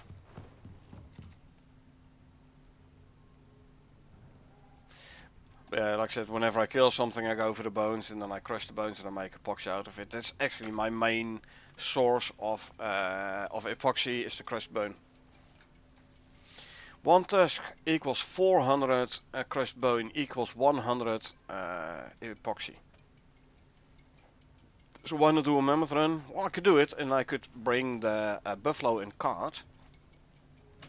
My buffalo cart now actually has, I believe, 6 bulk slots.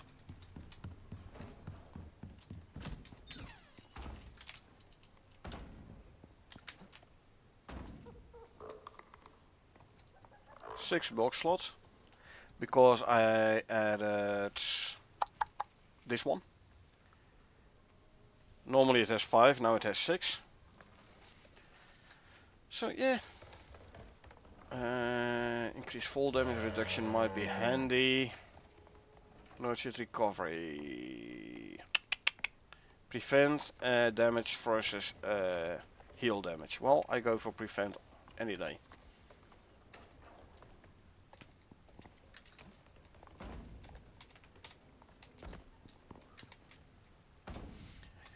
Damage you don't take is damage you don't need to heal. But yeah, epoxy is basically the thing that's holding me back the most. But as you can see, I do have a bit of epoxy stored up. And ever so often I make a couple of more electronics. Like 100 more.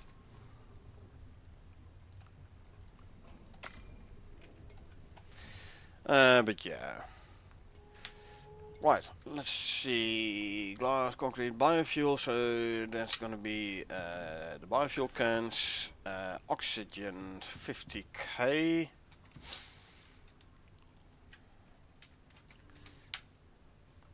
How much is this gonna hold? I'm not sure actually. Do I have some steel here left? No, I don't. So let's grab some steel. I mean, I can do it with the oxygen bladders, but they barely hold anything. So let's see how much this holds. Oh, I already had one. Good. 5 liters. I need 50k oxygen, so there's 500 liters. So I need 550, I think, liters. So that's 10 oxygen tanks. There's 200 steel. Huh. Again, I'm gonna lose the tanks. Hold on. Let's just make sure. No, can't really. Yeah, 150, storing 150,000, 150 liters. So I need 50,000 oxygen, so I need 50 liters of oxygen. 5 liters in a tank, 10 tanks. 20 oxide, 20 steel for a tank. Expensive. 6, this is enough for 6 more tanks.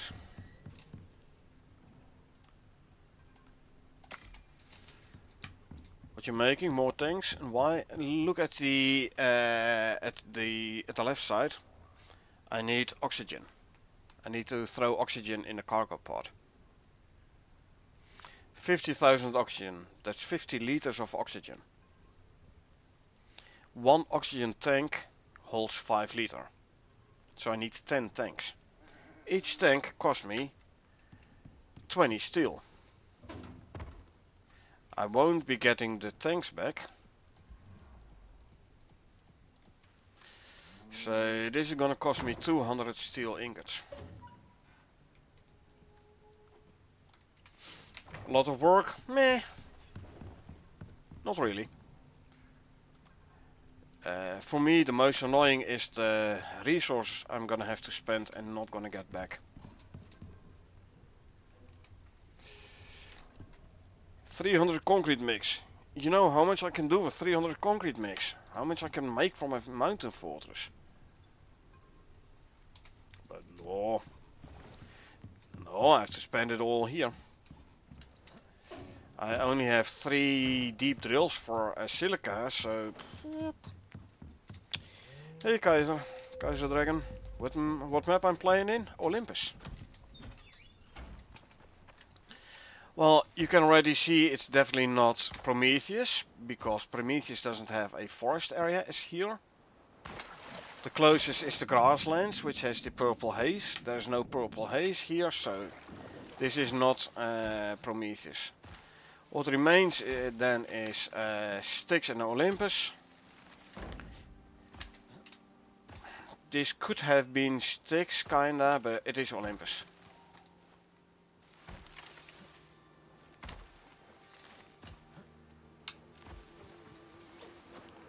Come here, there you go.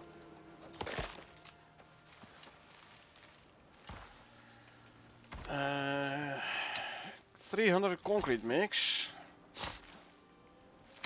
That is 1200. Yeah, 1200 silica. And 2.5k stone. Stone is fine. Stone is easy. Silica though, not so.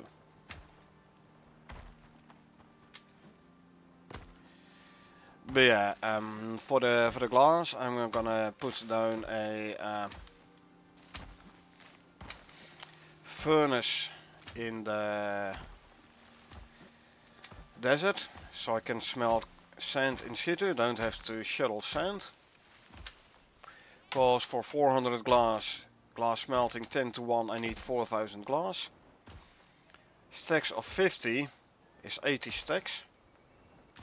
Sure, I could bring a buffalo cart and fill it up with sand. Wow. And bring it all back to base and do my smelting there. I'm just gonna go for smelting in the desert.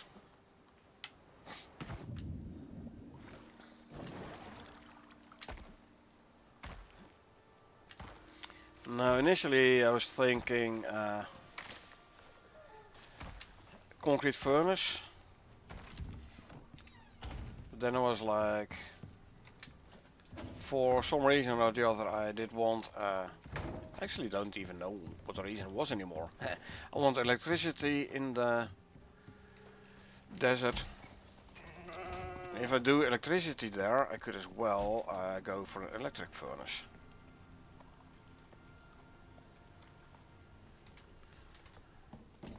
Yeah, like I said, I kind of forgot why I wanted electricity. Was I thinking making the oxygen in the desert as well then?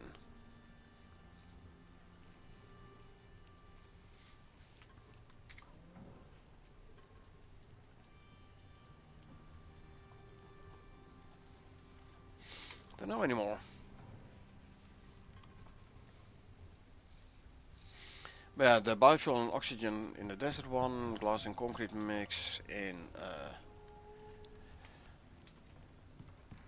the Riverlands. I need to smelt more steel bloom. Hold on, grab those, throw them in here. I need 2 more, so I need 40 more steel bloom.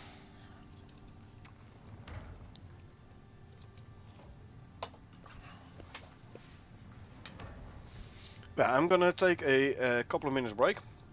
This time I am gonna go for a smoke break. I will be back in a couple of minutes, so don't worry, I won't leave you without Icarus. I'm just gonna take a very quick break.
And I'm back.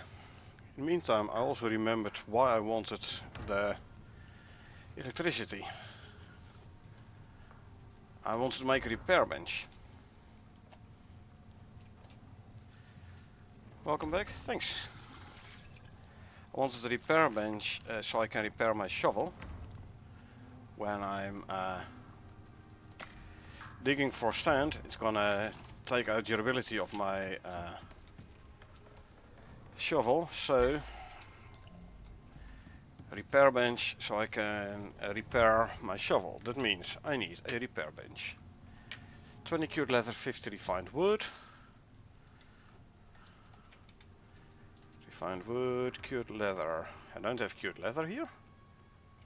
Okay, that means we have to make some cured leather, which we do with tree sap and leather. Give me a bunch of leather. 500 should be enough. And tree sap, and I can make 50 cured leather. Barely enough, but it is enough. Also, I want a solar panel. If I type it correctly. 60 glass, some composites.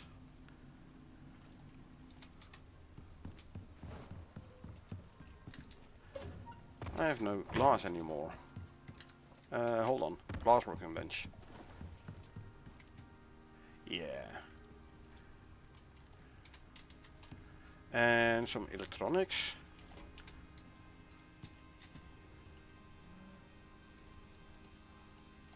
So I can make a solar panel. Solar panel 4 in what goes on the mission. So I have this little base here in the desert, right? Desert gives me sand, so I can smelt sand there for the 400 glass I need.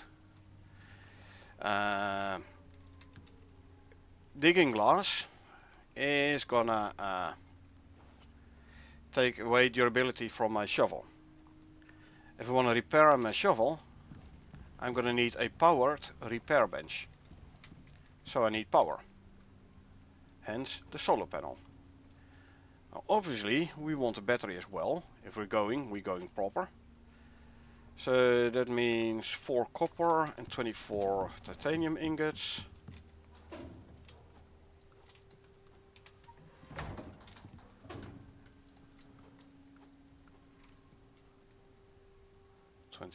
Not 25. Through the door, thank you. Make some copper wire and some titanium plates. It's a small battery, even worth making? I don't know, I always go straight for the advanced one, more capacity. This one stores 1 million units, this one stores 6 million units. So footprint wise, this one is way more effective. You went for the advanced right away, but just curious. Yeah, like I said, I go for the like the most effective one, the advanced one. I never bothered with the basic one. I mean, needs 2 titanium plates versus 8 for this one, so it's cheaper on the titanium and on the composites. But meh. I just go straight for the advanced one as well.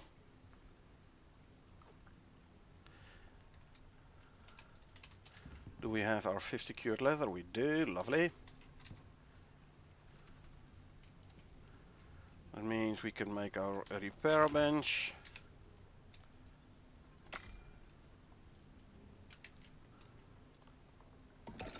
And our advanced battery.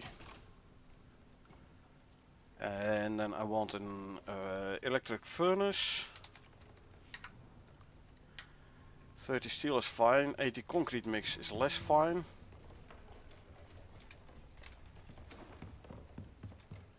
Yeah, concrete mix is gonna be the biggest issue.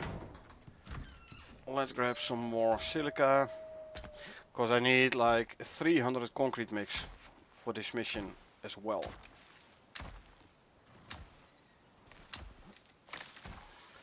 That means I need 380 concrete mix if I want to make the electric furnace to smelt the glass. I'm not sure the stone furnace actually. Can it smelt glass? Because I won't need. Come on, get up there. There you go. I won't need concrete mix for the stone furnace. No, you cannot make it. You need at least a concrete furnace. The old, sorry, the old and the new mesh. The old mesh and the new mesh. This one you can find in the last Prometheus mission before the null sector. It goes, it spawns in a base with a couple of those electric furnaces, still the old mesh. You can't make it anymore. If you still have it, it still works. You can't make it. So the only way to get those is that one mission in Prometheus. It's smaller footprint. Other than that, it is the same amount of power use. Same capacity, same speed, same everything. Now, if I would go for the one from Prometheus, it does mean it does not have this one, extra smelting speed.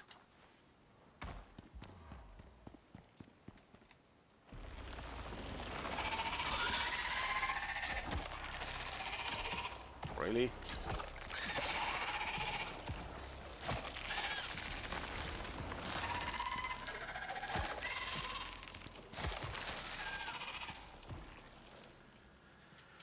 Give me my arrow back, give me that arrow back. The third one I finished off with a knife, those others I did with knife as well. Oh, this one does actually have a flint. Oh yeah, of course, I shot an arrow at it first.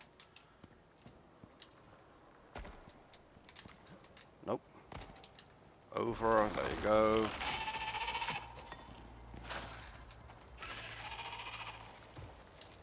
And it died before I could spit.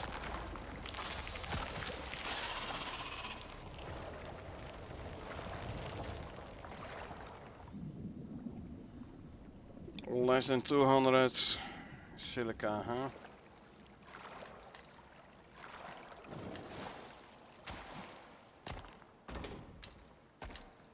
Silica kind of the bane of my existence at the moment. What I should do actually is mine some silica around here.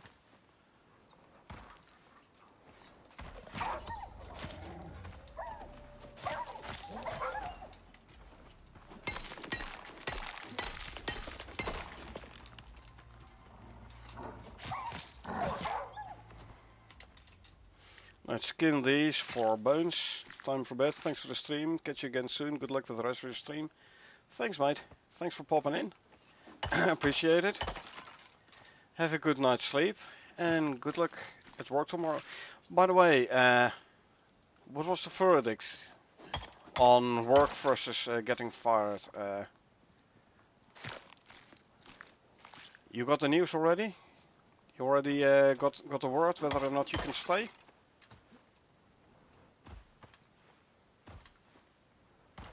Sorry, kind of forgot to ask before.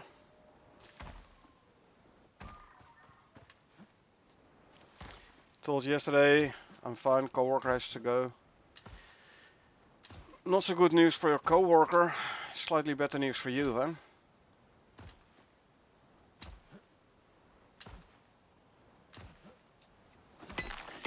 All good, well, to an extent. I mean, you still have to do the same amount of work with half the people. You might want to consider switching jobs anyway. Someone has to take his task, it's probably gonna be me, exactly. So, same amount of work with half the amount of people.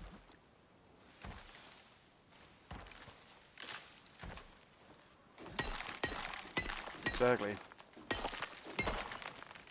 Bit of like your coworker has to go now and you can stay, and then you go like, yeah, you know what, I'm gonna look for another job anyway. Your coworker might be like, hey, couldn't you have told so earlier so I could have stayed? But then again, you have to look out for yourself as well, you know?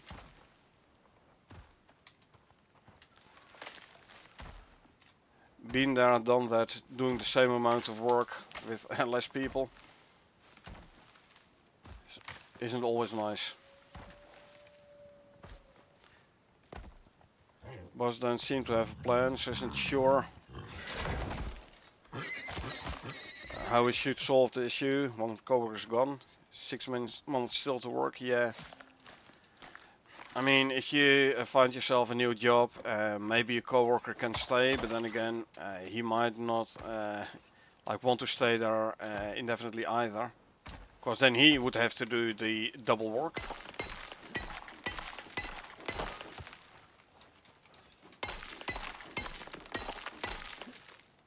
Feels like you did it all without even thinking. Just do it, just like that, to save his own skin probably. Been there, done that, had such bosses as well. Not the nicest bosses to work for, that's for sure.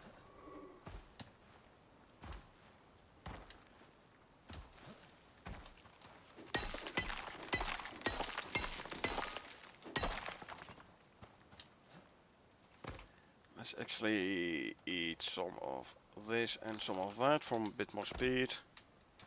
So yeah,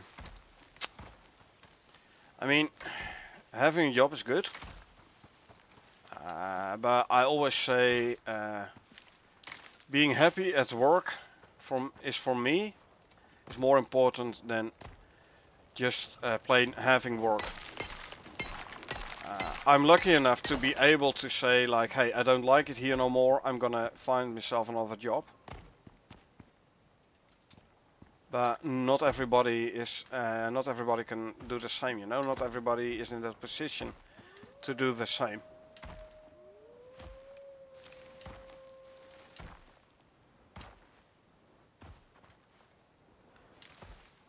I've been there already. Okay.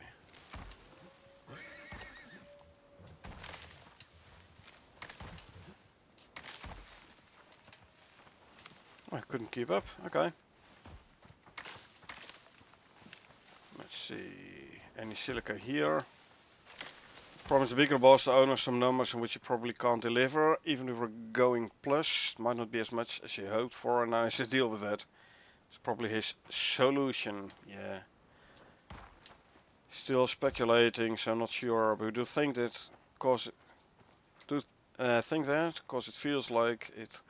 So in the way he did this, all of a sudden, yeah.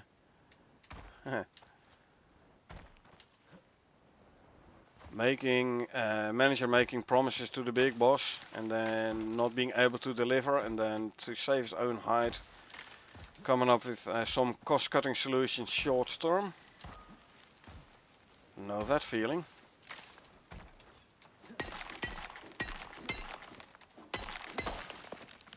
Short-term cost cuttings, but not really thinking about long-term solution. Been there, have suffered from it as well.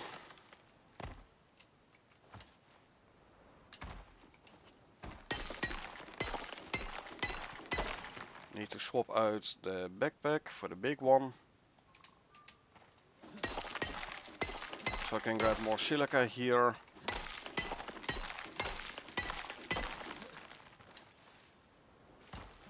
Obviously I'm gonna have to run another thumper to regenerate all these nodes to cut back on the lag, but short-term solution, hey? What we were talking about. Yeah. Exactly, how can one deliver without workers? Indeed. Because we ain't staying forever, it's gonna continue this way. Gonna do a strike, hopefully. I never did a strike myself, cause well, depends on how the law is in your country, you know. If you have a right to strike, you can do strike. Where I live, you have a right to strike within a reason, obviously. But there are countries where if you go on a strike, it's considered refusal to work, which is grounds for termination of the contract.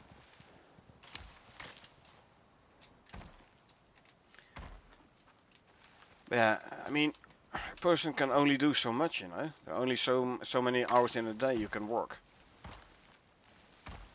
So you might not even need a strike, but at some point it's going to be like, hey, so you want me to do all this and this and this and this, but I can't do it in the time allotted. If you want all this work done, you need more people. And then he's going to be like, yeah, we just let people go. Then yeah, hey, that's your problem.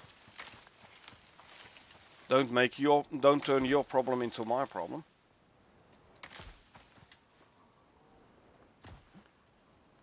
We can just decide to not work or not, just not show up. Again, refusal to work, to do your work, could be grounds for termination. Just keep that in mind. Yeah, true, you need to think before doing. Hey, it's a manager. Think before doing. From a manager? Eh. 2, 3, 4, 5, 6, 7, 800. Not an official strike, but you know what I mean. Like setting down the foot. Yeah. Again, like I said, depends on the laws in your country. But yeah, definitely, you can't expect your people to all of a sudden start doing double work. I mean, if you're already struggling to get the work done, and your boss is like, yeah, I'm gonna fire more people, but you still have to deliver the same amount of work, that's not reasonable. Not a manager thinking, I know, right? I know.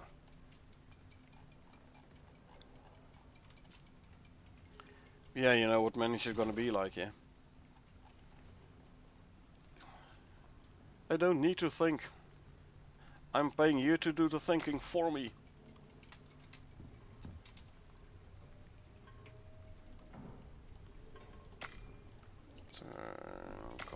Convert. Anyway, wish you good evening, but have to go unfortunately. Would love to stay, but yeah, work tomorrow. I know, right? Like I said, thanks for being here. I really appreciate it. And I hope all will work out.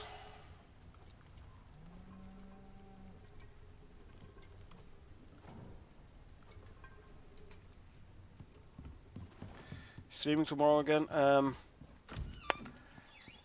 Normally on Wednesday I go visit my parents and I'm home late, but I believe my parents have to go out tomorrow night, so that means I should be home early, in which case I can stream.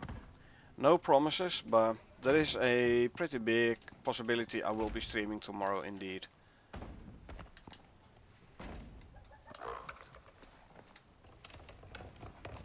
Time to do some more stone mining. Yep, we'll be back home from my brother at 20:30, so if you are on, I'll drop in by then. Sure. Enjoy your time at your brother's.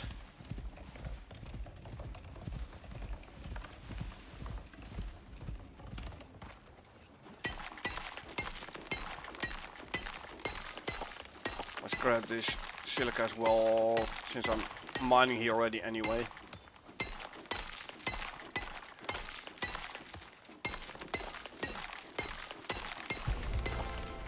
Yay, new blueprints, which we don't need.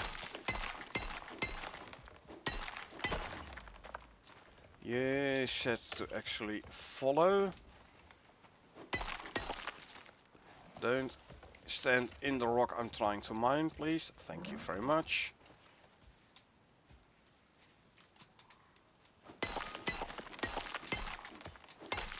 mine the stones for the concrete mix.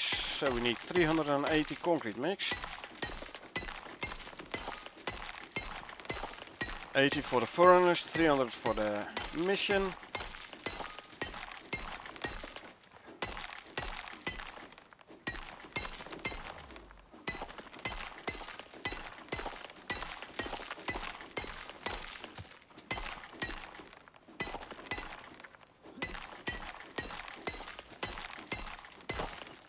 Good, entire rock is gone, so better chance of it respawning next time I restart a prospect. Well, I'm glad the shadow settings now actually allow me to see in the caves again.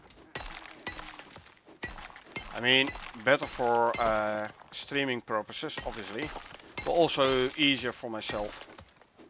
I'm not gonna deny that.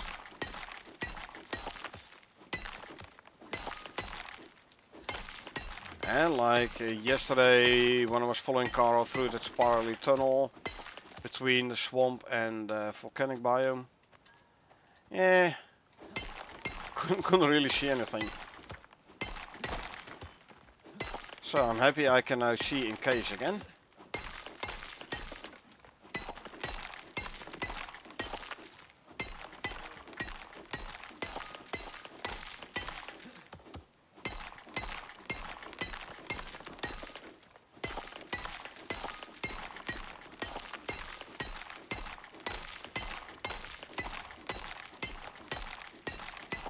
Anyway, mining the stones.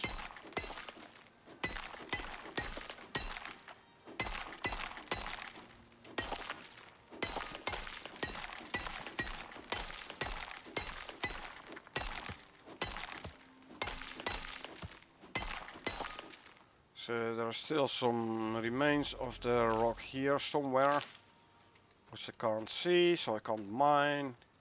So again, there is a chance that this one is not gonna respawn, unfortunately. Anyway, drop more stone in there. Actually, I think then is there more? Yeah, increased weight capacity. Because you can only carry 1.35 tons. I would be happy if you could carry a little bit more. Anyway, he's close to me, so he gets shared experience for me mining.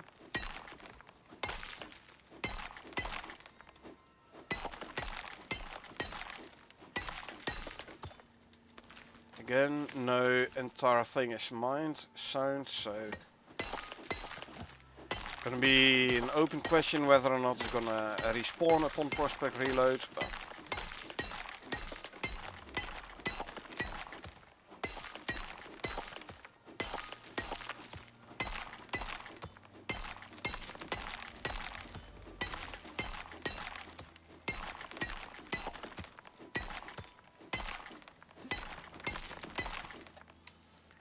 this one as well.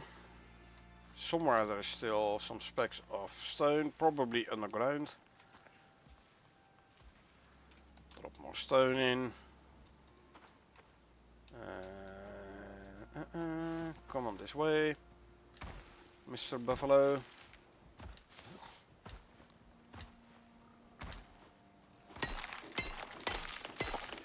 Right, back again, head towards SpaceX launch. Oh, welcome back. How'd the launch go? Everything went fine. Rocket launch proper.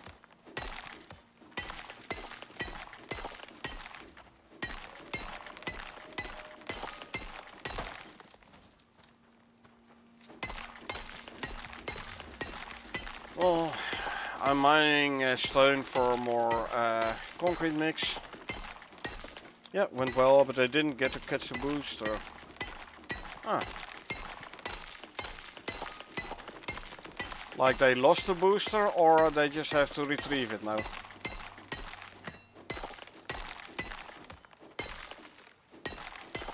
I'm not really following the news in that regard, so I don't know what the plan was.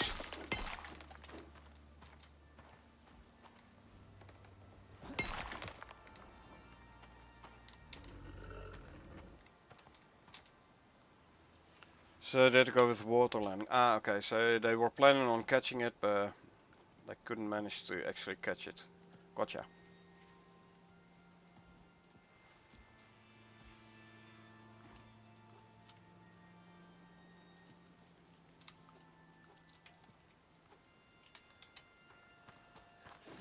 Okay.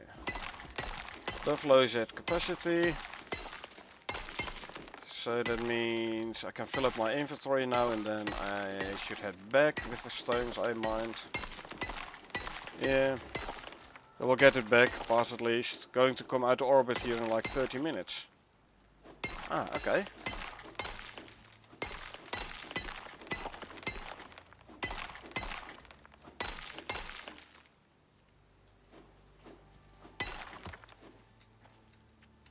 Let's see, any more specs on the ground? Don't see it. So there's again a rock that's possibly not gonna respawn. Live on YouTube on the channel. Ah.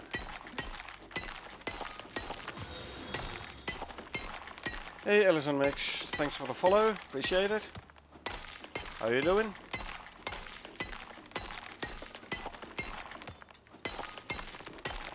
More stones to mine. Hello. Welcome to the channel.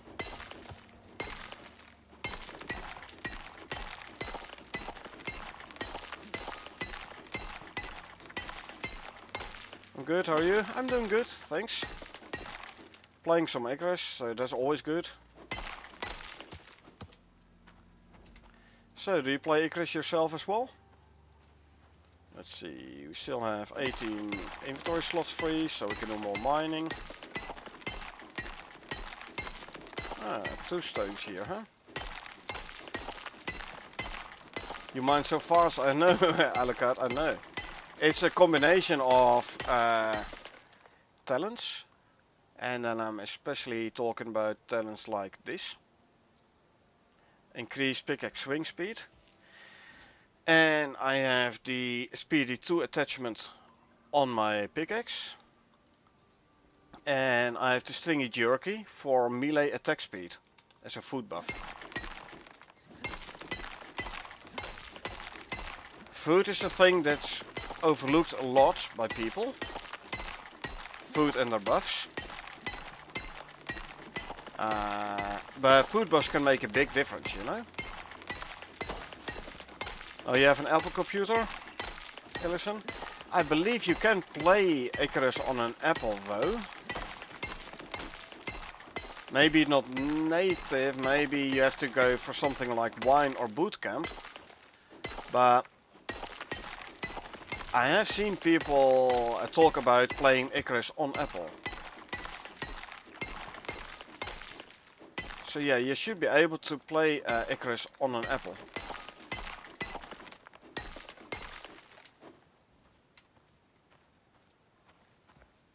Okay, no rock is completely mined signed for this one, unfortunately, but meh.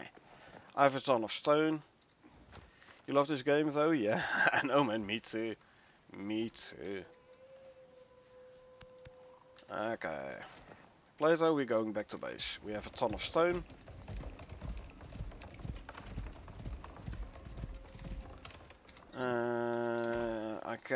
I have a couple of slots free, so let's quickly grab this silica as well.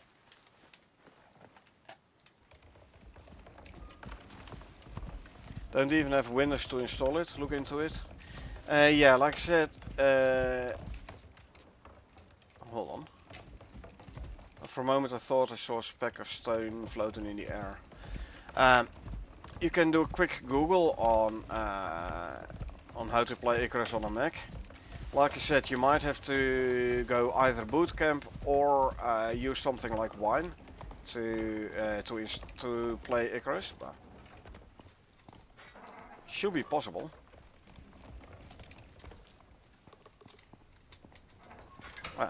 Set you to wander.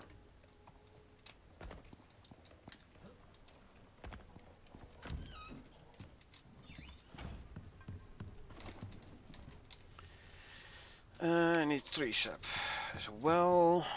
So let's grab 3 sap. How many slots do I have? 3. 5, 6, 7, 8. Good, so I can run this. Silica to go in there. Stone to go in here. And then I'll have to use my overflow cupboard for more stone, to store more stone. Consume, consume, consume. Let's actually also drink something. Come on. Jump over.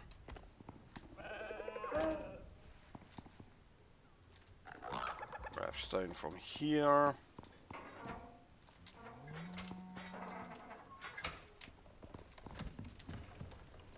Overflow.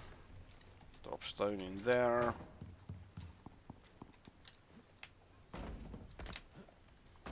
And yeah, 330 kilos. The cart is 80, so there is still stuff in the inventory. There it is.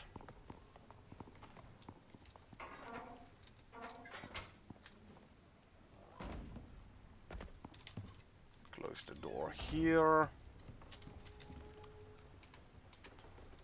Drop more stone in there, which I can't because this one is full as well. Okay, I'll use yet another overflow then.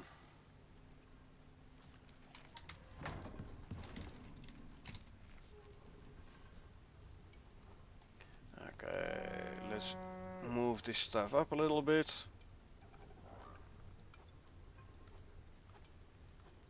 Let's move this down a little bit. 4, 5, 6, 7, 8. Good, so I can grab more stone from here. 4, 5, 6, 7, 800 stone.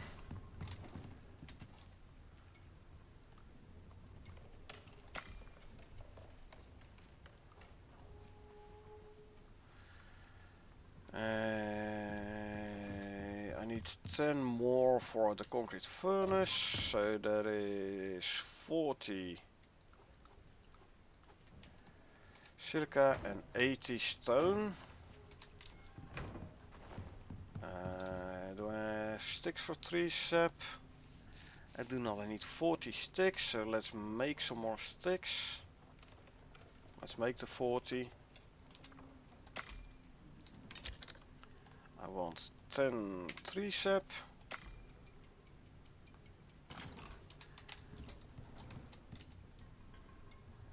And I can use that to make 10 more concrete mix.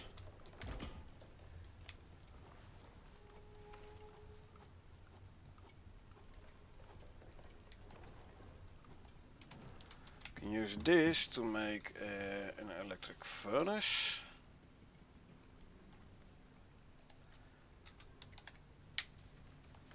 I need 30 steel ingots and 4 glass.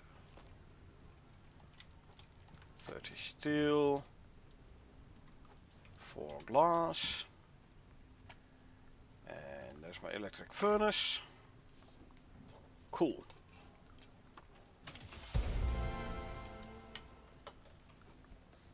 So bring this to my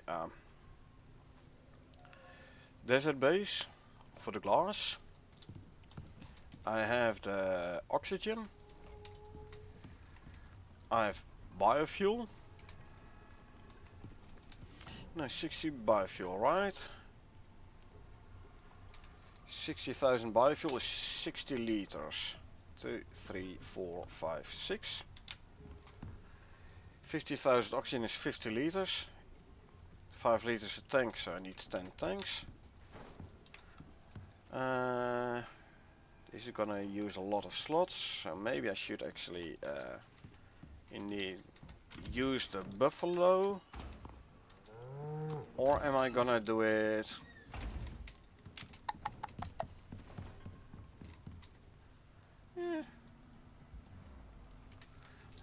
I mean, I can do it by MOA. It's faster, but it does mean I can't run. I can only run one patcher module. Because next to this, I'm also gonna need 3 seconds. Well, Actually, that's not entirely true. I can shove 5 items in the mower inventory. Was it dried or cookie stringy meat? Cooked stringy meat. Dried. Allocate? Dried. And actually, to be more precise, a variant of dried stringy, the stringy jerky. Cooked stringy meat gives you the prime meat buff. The same as the cooked white and the cooked fatty T-bone, etc. Prime meat buff does not do anything with melee. But if you go for like dried stringy meat or the stringy jerky, which is also a variant of dried stringy meat, those give you the melee attack speed, and indeed you do it in the smoker. Now the dried stringy meat is just stringy meat, gives you 15% melee attack speed. The dried stringy jerky, for which you also need animal fat, gives you 20% melee attack speed. So it's slightly better than the normal stringy meat. But yeah, like I said, food buffs is something that's quite often been overlooked.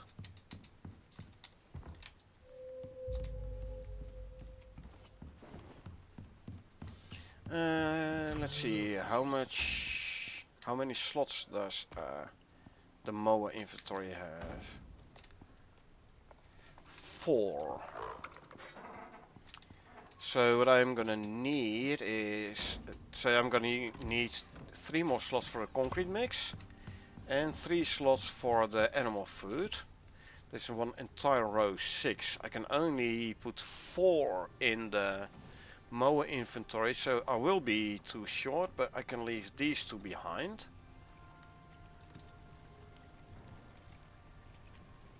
So there you go. By doing so, I'm freeing up 2 slots. That means 3 stacks of concrete mix. And let's actually throw some in the mower inventory already. And 3 slots of 3 stacks of animal food.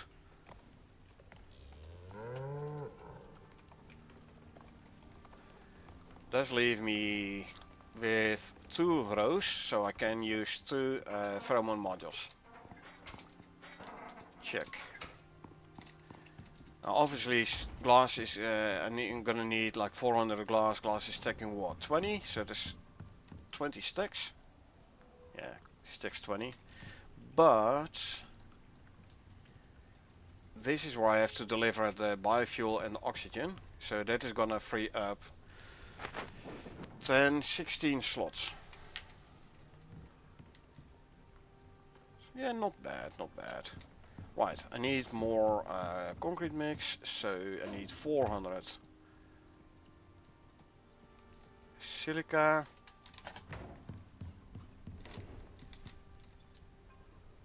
Let's throw that in here.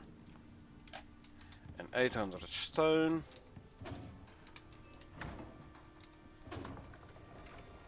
One, two, three, 4, 5, 6, 7, 800 stone.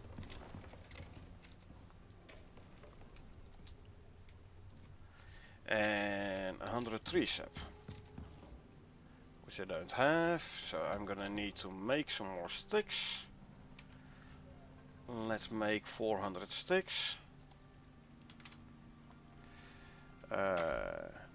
Do we have the carnivore talent point? I might. It should be under adventure, I think, right? No, survival?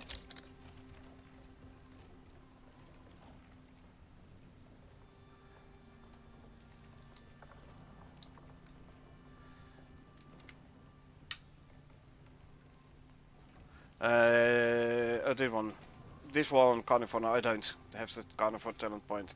So yeah, that should give you even more, like 30% dried meat modifier effectiveness. So instead of an additional 20%, it should give you what, 26% extra melee attack speed.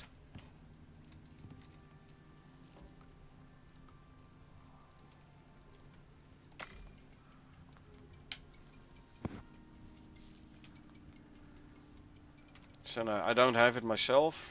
Neither the carnivore nor the vegetarian. I mean, my food buffs are pretty good already anyway, so you don't really need this 30% extra effectiveness. 30% is quite a lot though, but it is a percentage of a percentage. So yeah, 20% for the meat and 30% of this 20%.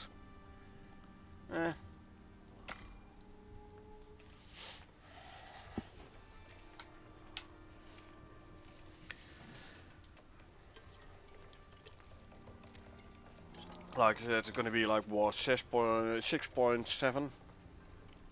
Meh.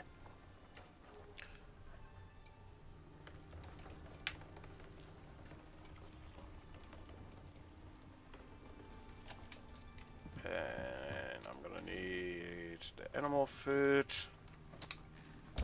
Don't drop. What did I drop? My pickaxe. My niche pickaxe of all things. Wow. Glad I noticed that in time. This should be fine. Go for 2 pheromone modules.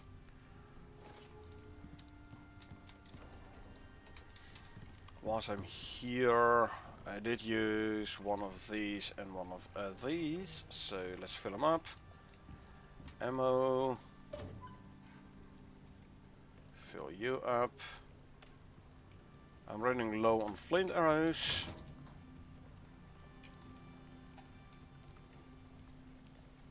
So let's make a bit more. Give me leather.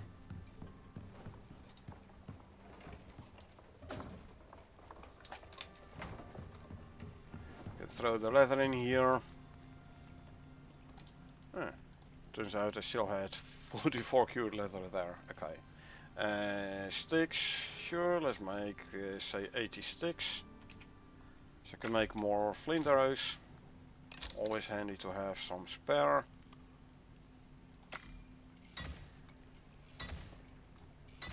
Fill up this stack. Good. This one is still running.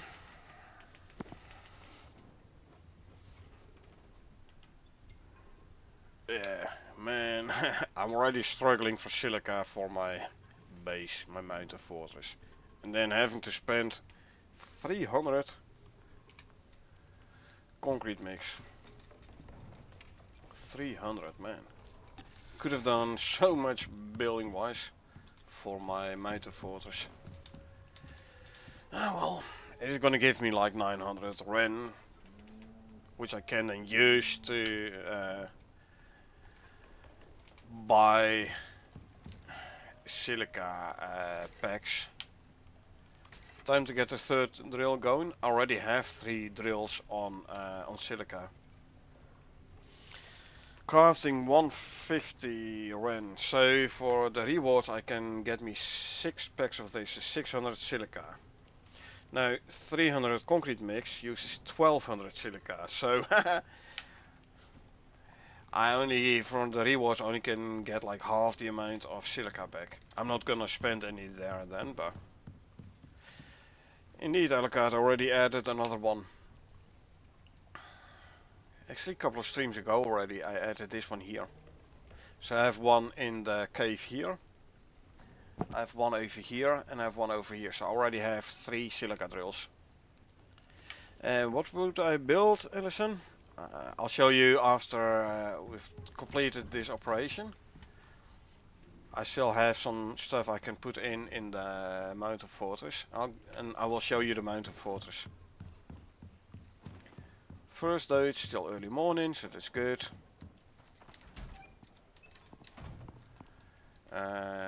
Let's see, where's my food?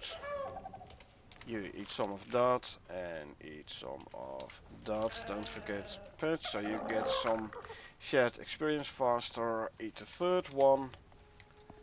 If you wait for the food to go down slightly, it will give you extra, there you go, experience, including the shared. Right. Heading for the desert base.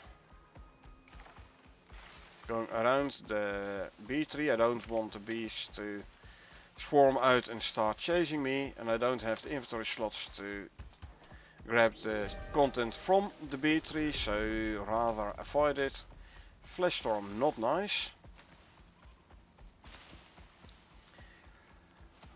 Causes chance for forest fires, and I don't have the time to fight forest fires. I just want to get out of here. At least I'm gonna be away from base. So if there is forest fire, it is not gonna be close to base. No, wrong way. I need to take the next one.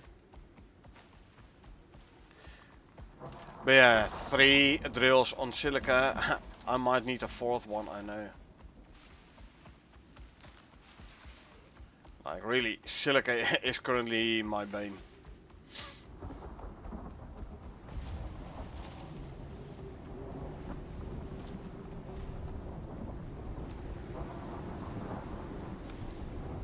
Storm exposure I don't care about too much. I do want to keep some stamina on my mount though.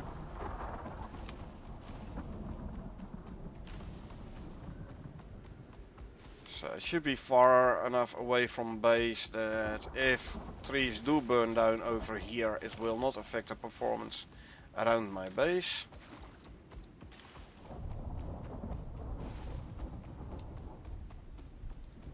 Sure, it's a bit darker in the cave now because there's a storm going on, but not as dark as it was yesterday, so that's good. Ah, lightning starts.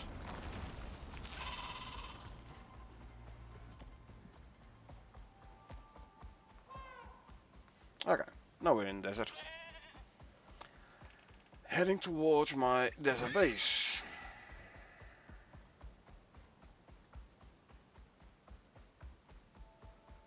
We're gonna set up the furnace and load it with a bunch of sand so it can start making the glass. And then I'm gonna run and put the biofuel and the oxygen in the pod.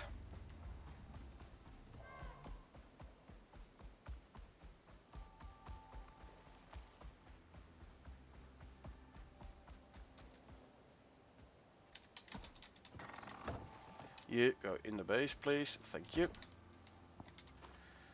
Okay, let's see. Furnace. Furnace is big. I might need to take out the scorp. Ow. Don't do that. Hey, I already took him out, man. You're too late. Okay. Can I jump on top here? I can, lovely. Shove this close together as possible. Maximizing the room here. A repair bench. Where's my battery?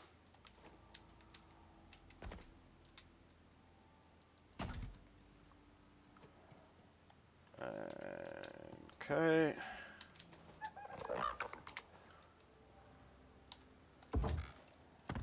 Solar panel.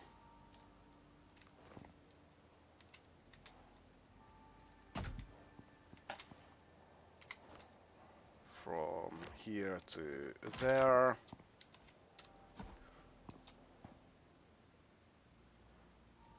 From here to there. I do it this way so I have proper straight power lines.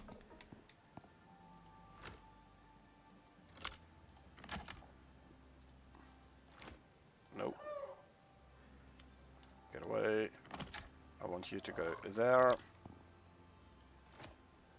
Straight to there. From here to there.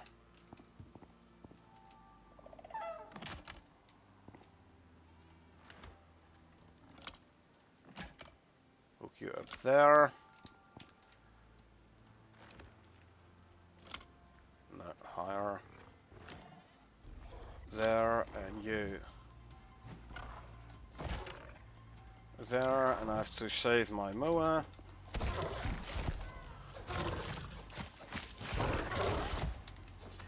attack you from behind, so you don't I don't hit the hard point.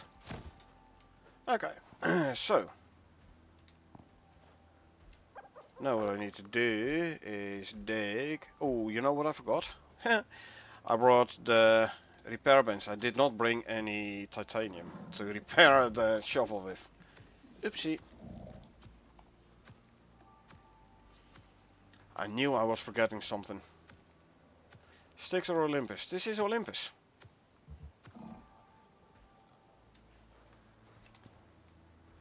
Shove the sand in there. More sand, please. I'm not gonna take out the elephant. Elephant don't give tusks. You need you want tusks, you need to kill mammoth.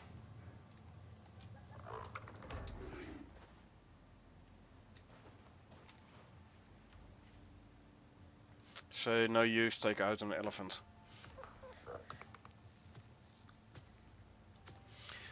So yeah, I've got to bring the titanium. So now I have to make a wooden shovel. Cause that one I can repair, cause I have wood on me. However, it also does mean I could have gone for concrete furnace and no power. Mr. Elephant, you're in the way. Let me actually put you in the base, so you can't be attacked directly. There you go. Now a wooden shovel gives less yield. Like as you can see, I have like 4 or 5 yield, 4 or 5 cents each time, closer to 4 though. With a wooden shovel it would be even less.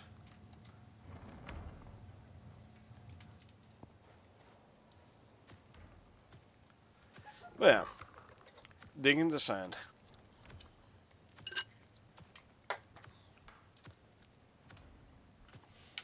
So 400 glass, smelting 10 to 1.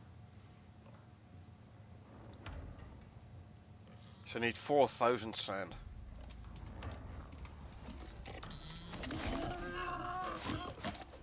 Bad piggy. You inside.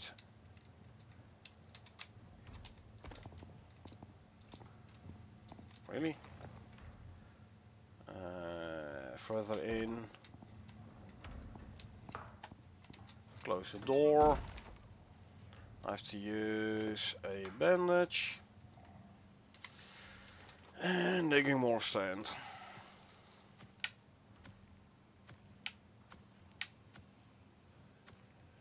I wonder what's gonna be faster though. Running back to base to grab some titanium.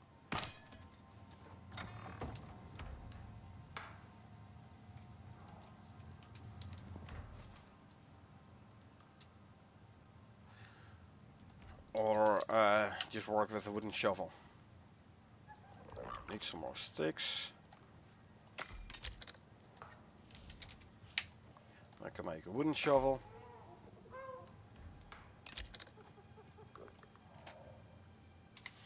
And we can continue digging. See here, yield is half.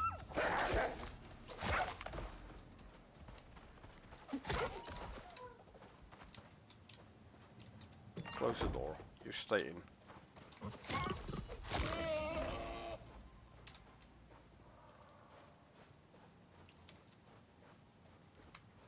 Cougar, huh? Well, guess what, buddy? You're gonna die as well. Don't mess with me.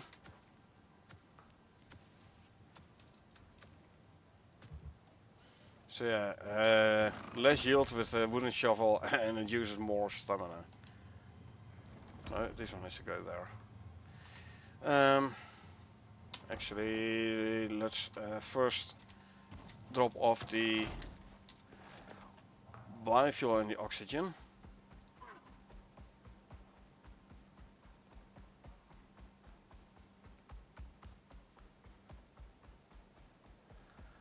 Freeing up some room in my inventory. So I can get the third and possibly the fourth, probably the fourth pheromone module in.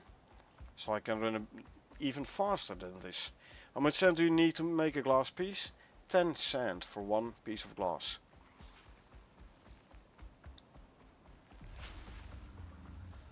So yeah, for the 400 glass, I need 4000 sand. With the wooden shovel, it means 2000 swipes. With the titanium shovel, it still needs means like 1000 swipes. 800 to 1000.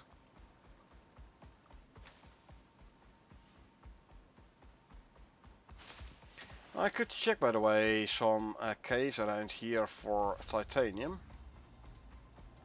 Might be faster. If I grab some titanium from here and maybe a silica node or two.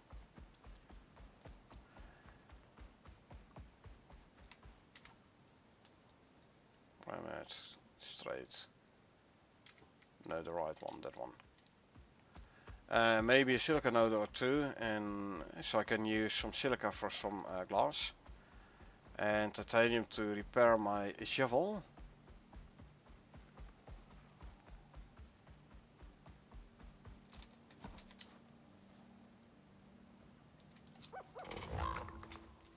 See? Can I grab it out again? What's it gonna do for... Hey, it's still ticked off. This is cool.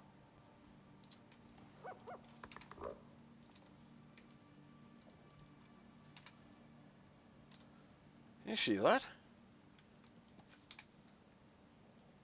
Ah. Okay, so I do have to throw it all in then. Okay. Still.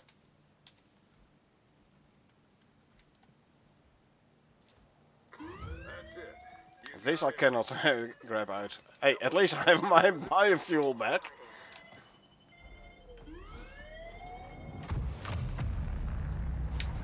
At least I have my biofuel cans back. Okay, let's see, map wise. Yeah, I tried. Couldn't grab the oxygen tanks. I mean, don't need oxygen tanks anyway. Would have been nice though.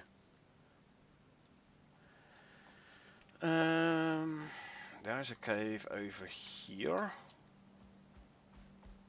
I can check for some titanium. Supposedly there's a cave over here. If I look at Icarus Inter, oh yeah, here.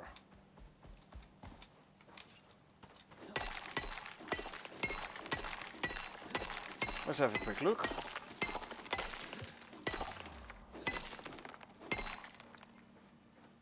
Titanium, cool. We need 5 tens. I'll just grab it completely. Is there any exotics in here? Does it look like it? No worms either. Oh, here's a worm. And there is exotics. Well, I'm gonna grab those as well then. Thank you very much.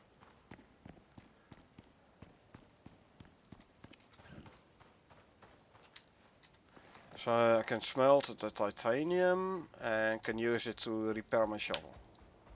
Cool, cool. Still have 4 slots free, so if I do find some silica, I can actually grab some silica. I need less silica to smelt for glass than sand, so... actually... You carry that. Yes, I know you have a talent point. I'll spend it in time, not now.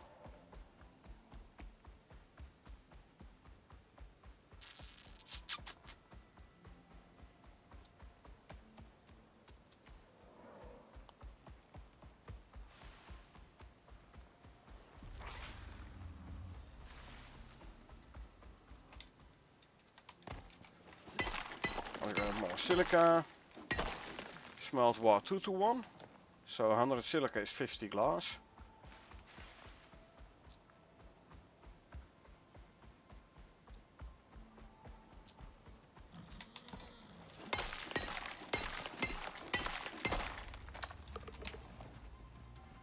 Bye bye piggy. I'm too fast for you. Even without food bus.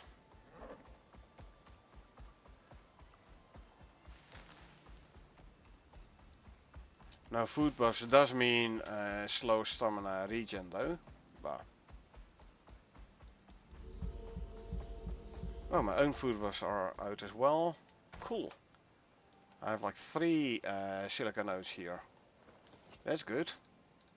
Consume, consume, consume. Drink something as well. Still have 4 slots free, so I can grab some more silica from here. Oh, there's a cave there as well.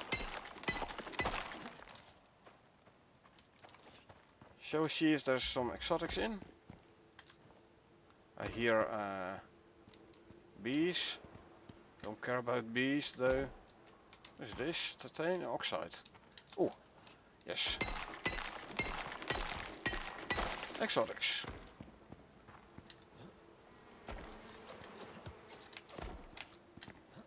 Kill the bees.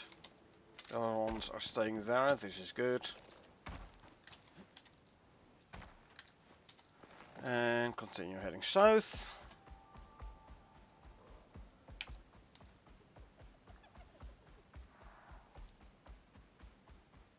At some point the base should pop up on my head.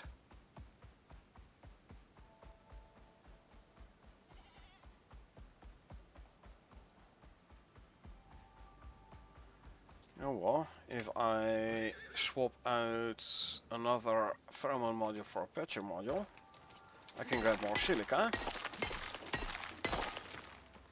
which I can smelt for glass.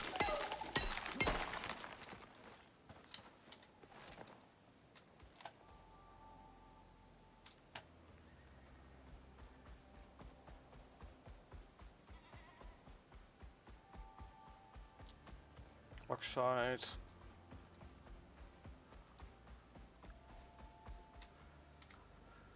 Left. That away.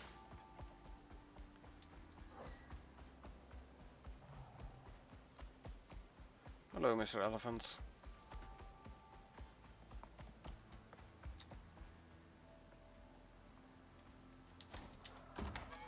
So, if we smelt some of that and some of that.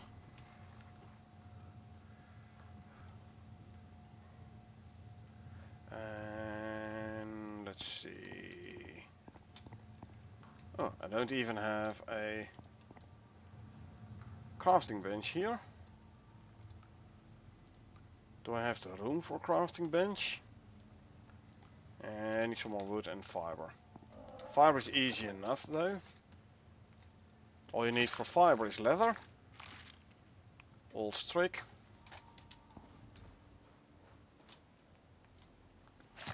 Grab the leather, turn it into rope, destroy the rope for fiber.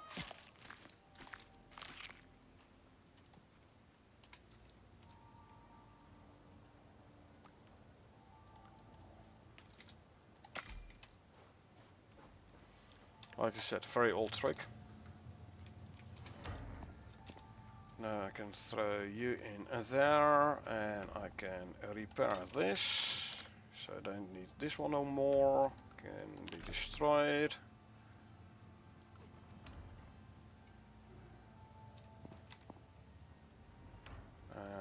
Move stuff around a little bit.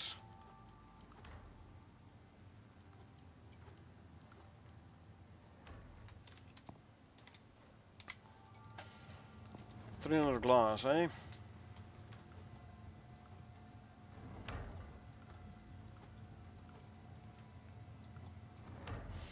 Let's see. Oh, it's 1 for 1. 2, 3. So I will have some silica left over.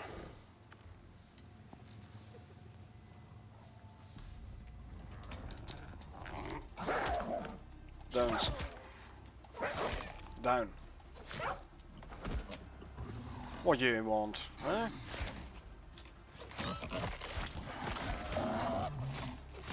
Oh, Attack me from behind. Shh.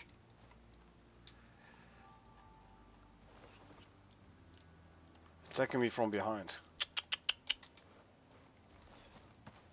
So bad. Anyway. Let's see. 100. So I need to do some quick calculations. Leave 14. 100 to 300. 400. That means this will be left over. And 2 cent.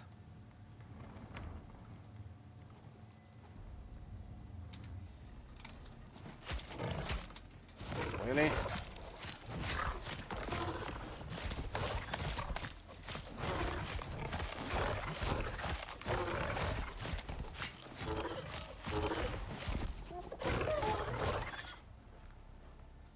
That's a bit of a slaughter. The rope. Where was the rope? Destroy the rope. Starship just touched down softly in the war. Ah, good.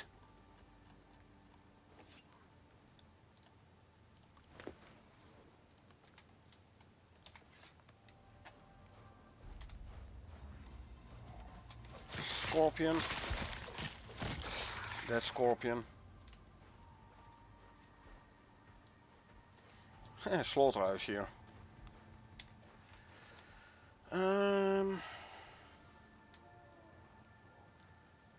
Nah, I think I'm gonna want to cut down a tree so I can make a.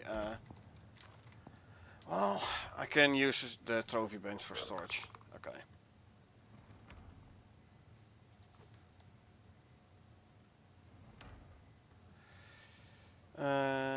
Don't need this one no more. This one can be combined with that one, so move you up there. So glass 400, so there's 20 stacks. 12, 13, 14, 15, 16. So I have to run without pheromone modules. Unless I leave. But it wasn't far in the last shot. Okay. If I leave this here. Right.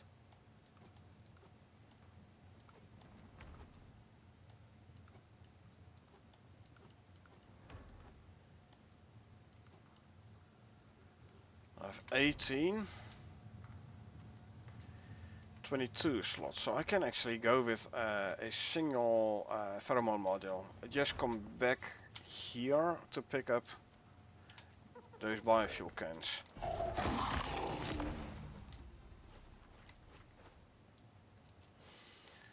That means I'm gonna go and grab all the bones.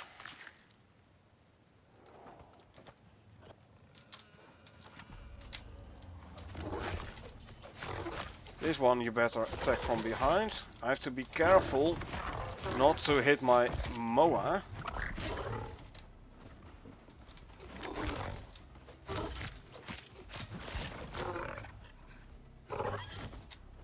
And there's a scorp coming.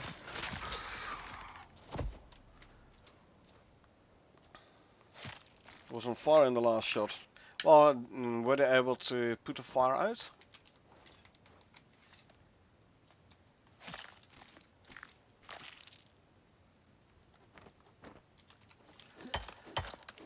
Bestiary level unlocked on Dribbo. Well, I've been killing quite a few of them over here, so.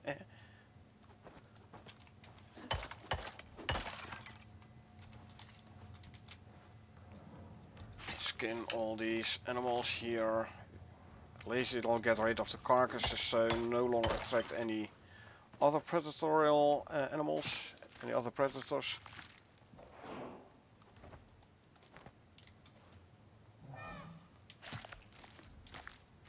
I don't know, they cut a video right after. So maybe it burned up and I didn't want to show it.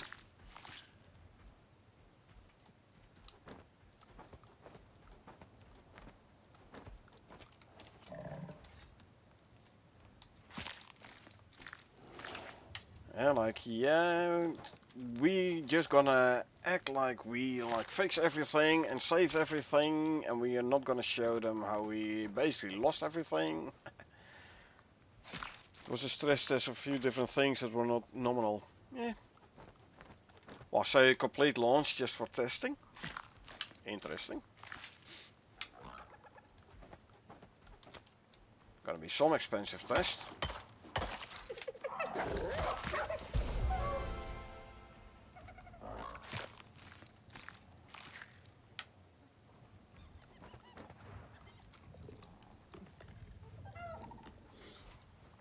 There's another hyena coming in. Like less heat shields, complete flat entry. It made it just fine. Okay. I hear another hyena coming in. Come on then.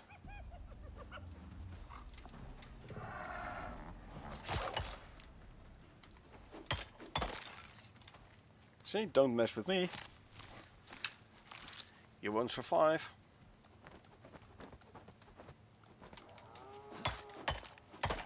Yes, I know I have a wound. I will use a bandage in a bit.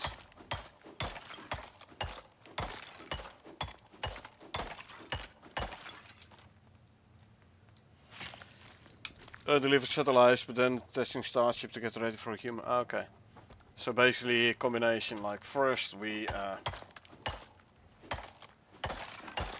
deliver the Starship, and then we use the rocket after it's fulfilled its task. We're gonna use it for some testing. Smart.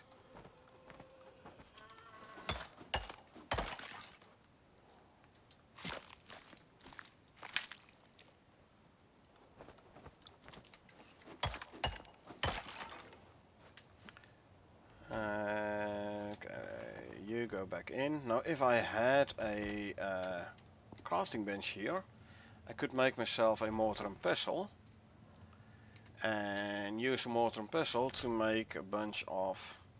Well, I don't have enough bones yet. For 800 bones I can turn 8 stacks into 1 stack of whatchamacallit, 1 stack of epoxy, but oh, 101 flint arrows. Okay, now I have 100. There you go.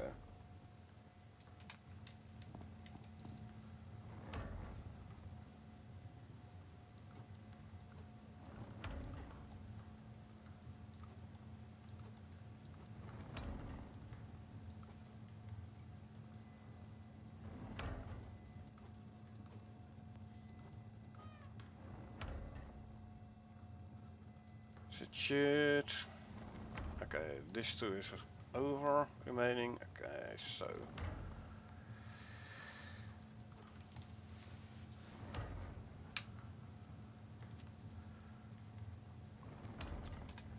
Uh, 400 glass.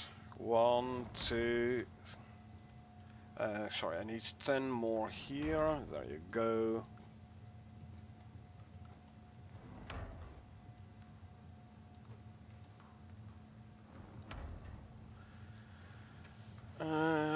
No. 300, I need 50 more. So there's 50 more. 200, so that's gonna make 400 glass.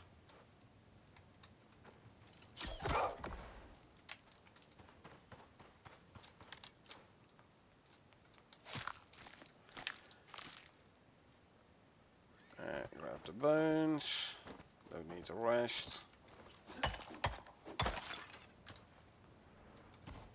I did have a bedroll here, didn't I? I did not. Do I have the stuff to make a bedroll? Almost. I do now.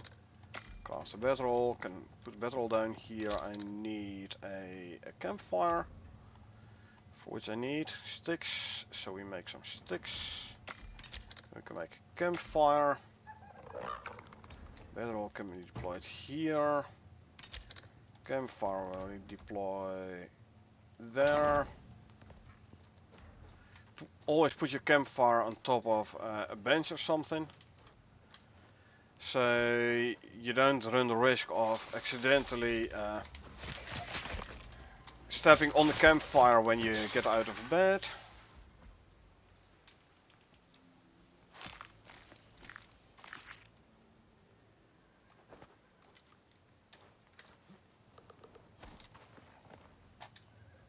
$1800, so we could as well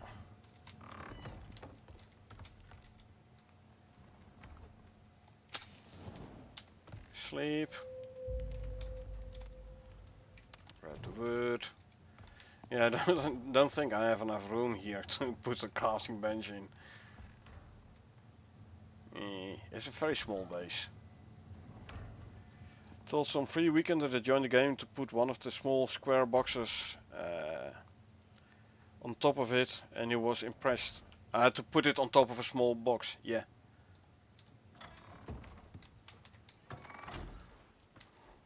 Yeah, an old trick I've been using since, I don't know, very early.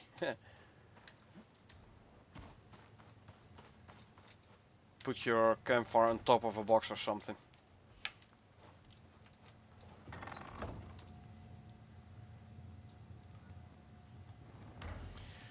Man, it's taking a long time to smelt the glass, hey?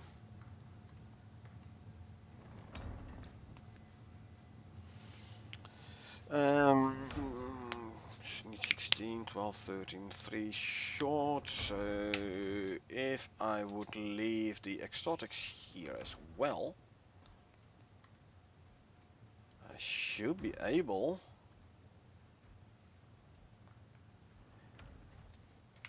to swap out one more carrier module for pheromone module.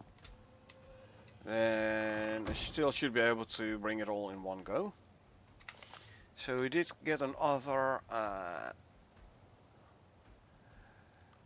Dribbo level unlock, player stat unlock. Ooh, lore entry, I've never read those. So, Dribbo, the result of another of Dr. Lee's unsanctioned experiments. The Dribbo, as it's been named by prospectors, has become somewhat of an example of when science goes too far. Illegal genetic splicing of Earth hippo DNA and Icarus native DNA resulted in these curious looking creatures. Once released planet-side, they were quick to reproduce, but the influence of exotics quickly mutated some offspring. All Dribbo share beak-like mouth features. However, some exotic affected creatures slowly develop an odd spiked protrusion.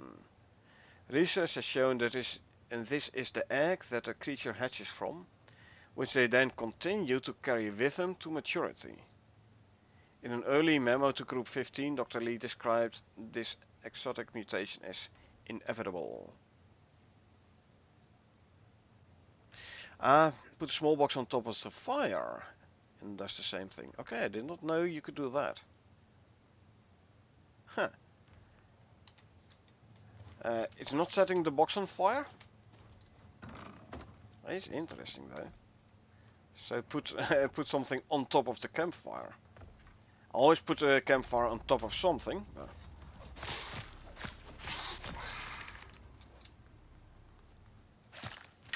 I never actually thought about putting something on top of the campfire.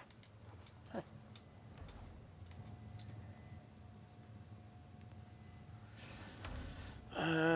Okay.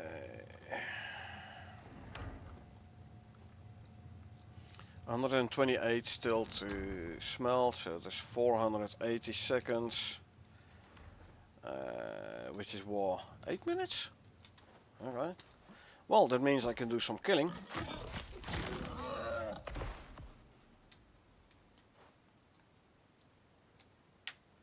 Yeah, and then on the way back we come back and we pick up the exotics and the bones, etc.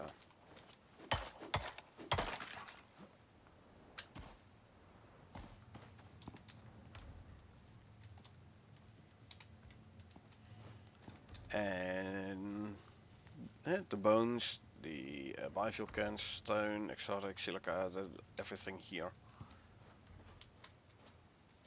But I might wanna try and find some wood though.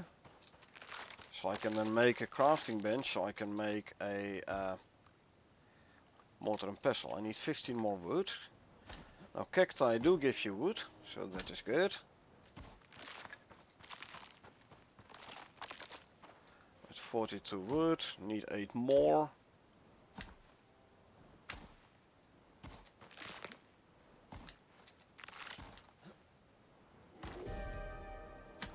Oh, nice.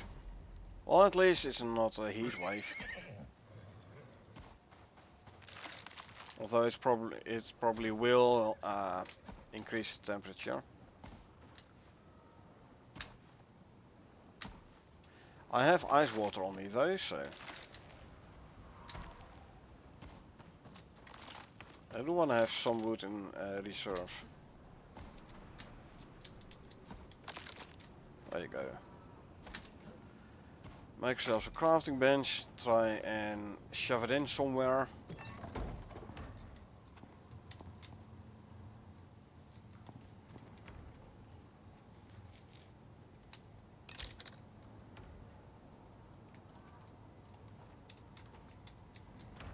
If I pick this one up.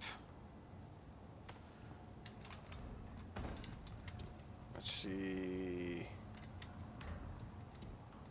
Maybe move the beacon around a bit then.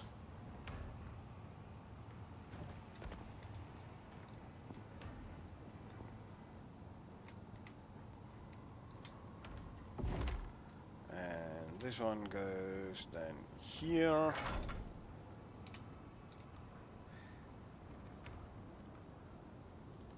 On 50, okay, now we grab some silica, we can make a mortar and pestle here.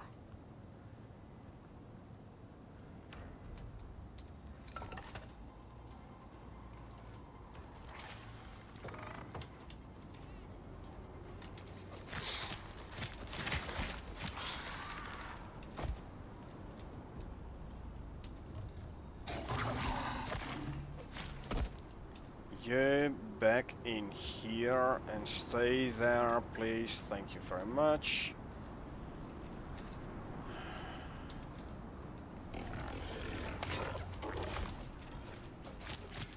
Attack this one from behind.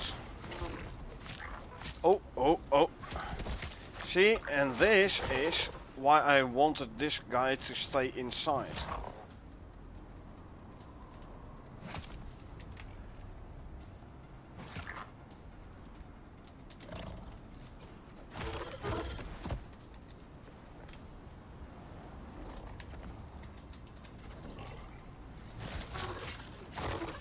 Close the freaking door. Too late. My Mo got outside again already. Go freaking inside, you idiot. And stay there.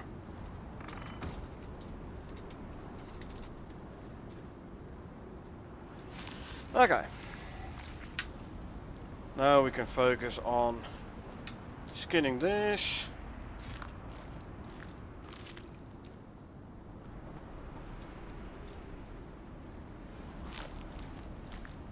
Maybe I should eat something.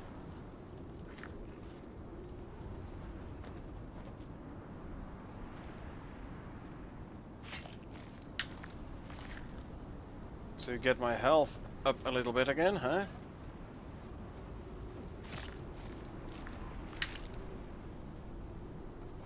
Drop everything but the bones. Yeah, I know, exposure. I'll go in a bit.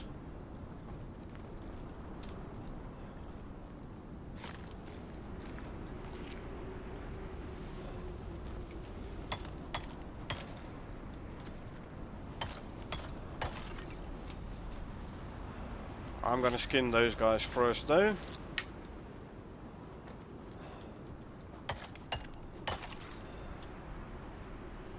So I can grab the resources.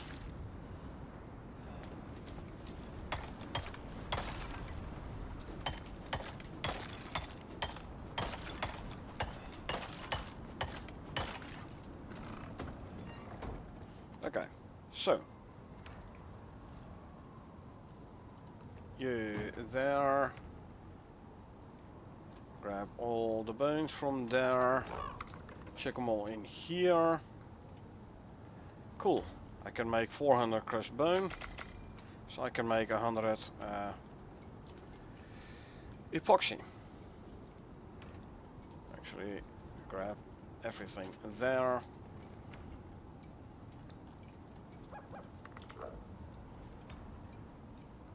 Shove it all in there. I need to deploy my bedroll somewhere.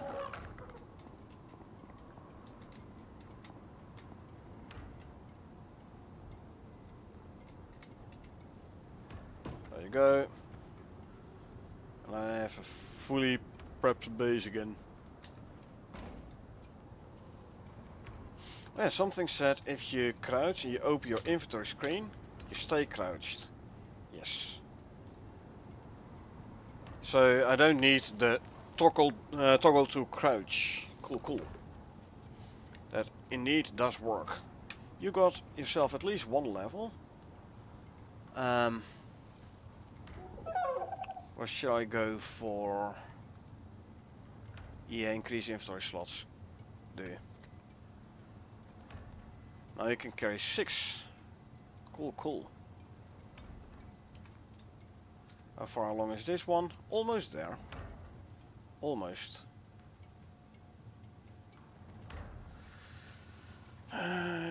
26 to smell 25, so 100 seconds is less than 2 minutes.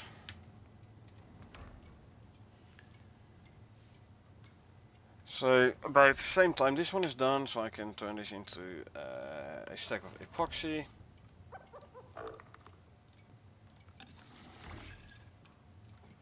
Let's see, will my MOA like some tea? He likes it. Doesn't care about it being a hot drink, so that's good. Oh, it's hot coffee with cream. I should have given him, like, I don't know, honey tea. Easier to make. Meh, don't care.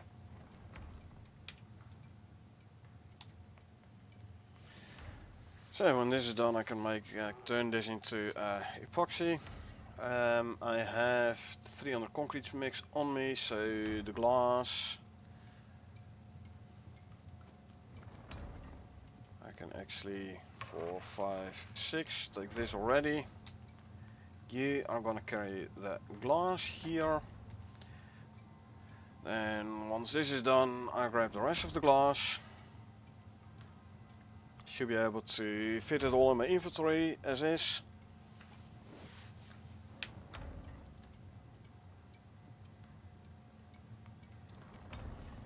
And actually better repair my knife before we go again. Just make sure I have a properly repaired knife on me.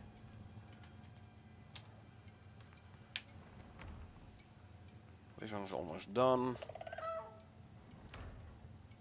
As well, so that's good.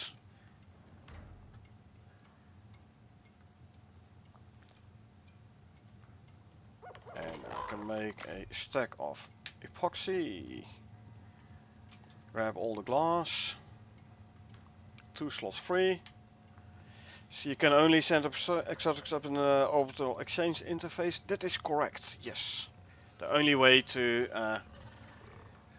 get exotics stay like back into space is by using the orbital exchange interface. You used to be able to take them with you in the pod when you went up yourself. No longer. You can't send gear up there. Actually, you can, but only space gear, obviously. So I can send my niche pickaxe back up to space. My oxygen tank, my scanner. I can send it all up. Now I'm over encumbered. Leave it here then. I can send it up to space.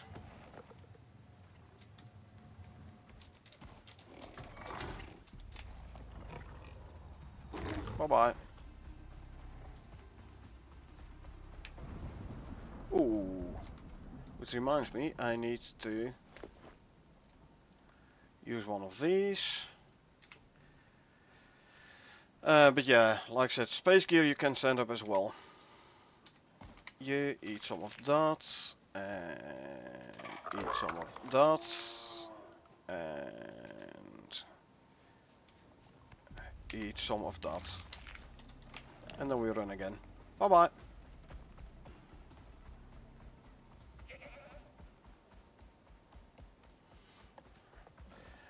So you can bring your equipment with you if you fly up, or you send it up using orbital exchange interface.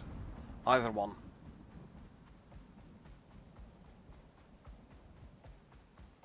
But yeah, exotics, the only remaining way for exotics is orbital exchange interface.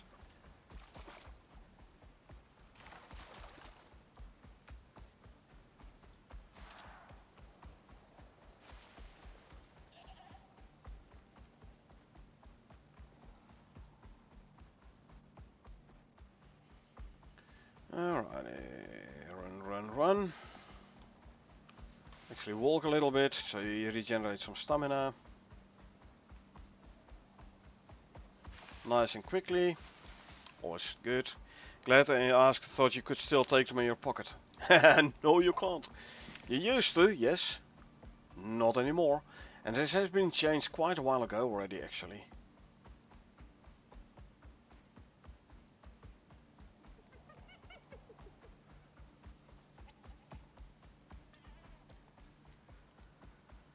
That's where the first spot was. There's actually quite a while ago since it changed that.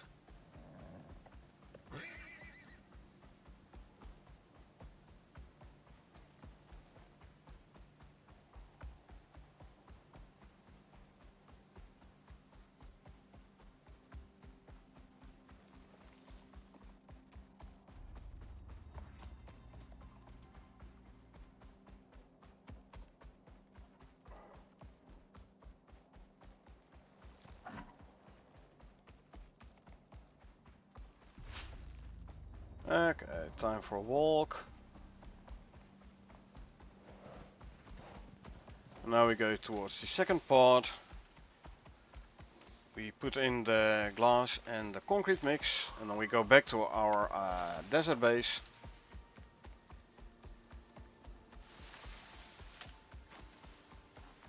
Pick up the stuff from there, and you can head to our main base. And then, as promised, I'll grab the floors and stuff and go to Mountain Fortress.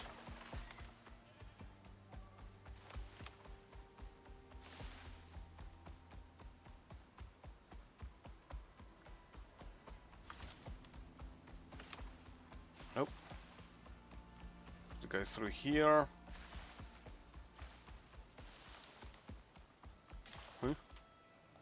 Why am I? No, and I'm getting once again turned around here. I don't visit this spot often enough. Do some walking so you can regenerate some health.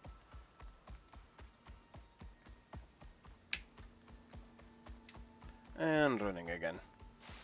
Health, stamina.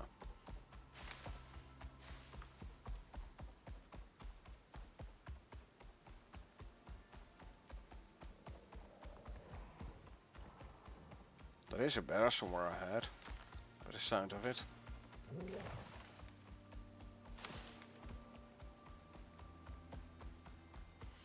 Okay.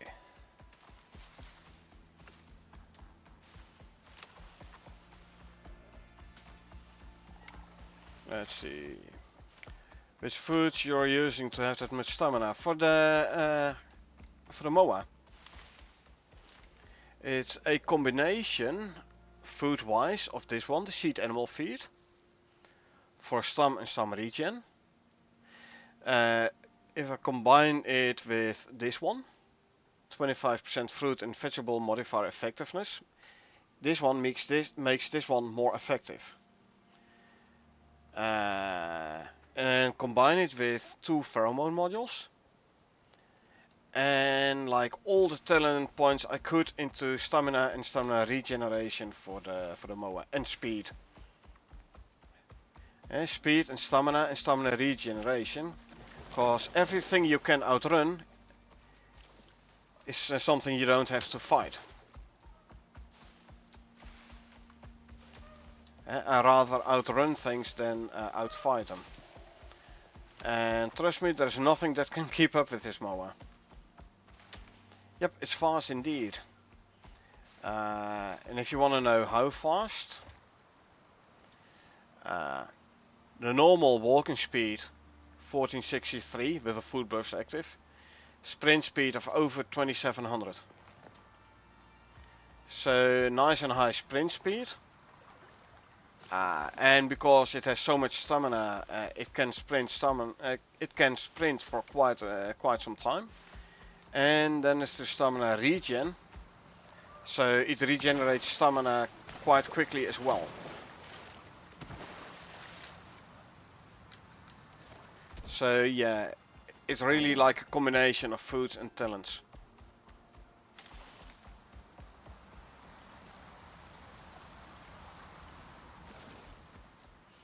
Okay, let's see where we're at. Yeah, let's go top side.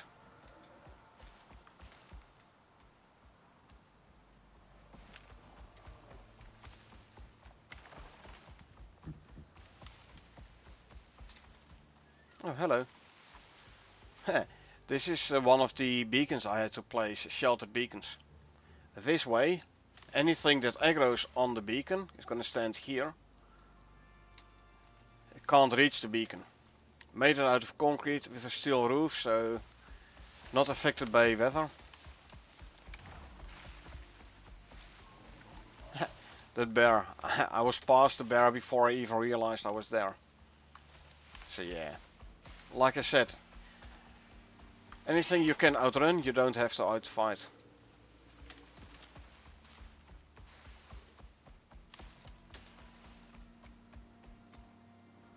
Where's the pod? Oh, I ran right past it.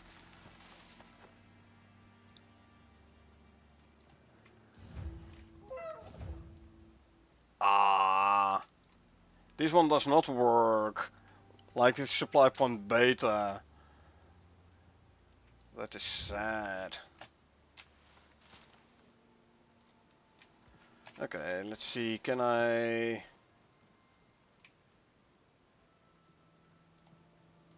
cheese it? Nope. Supply point beta, I could grab it back out, but doesn't work here, unfortunately. So yeah, the 300 concrete mix is gone. Yeah, like here, increase movement speed, stamina regen, stamina, very handy talents. This one, reduce sprinting stamina cost, so I can sprint and it uses less stamina. Okay, let's see, we go thereabouts. Oh, hold on, I can make them faster now. This and this.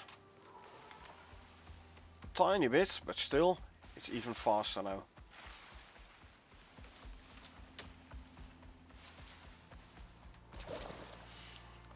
When I watch your mow, it's like it's got a turbo, I know, right?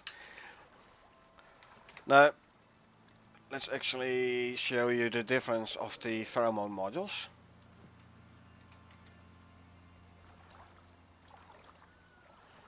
Get out of here so I can like let it run again. So this is without pheromone modules, right?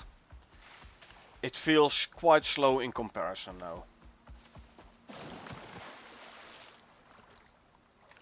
But when I add the pheromone modules again,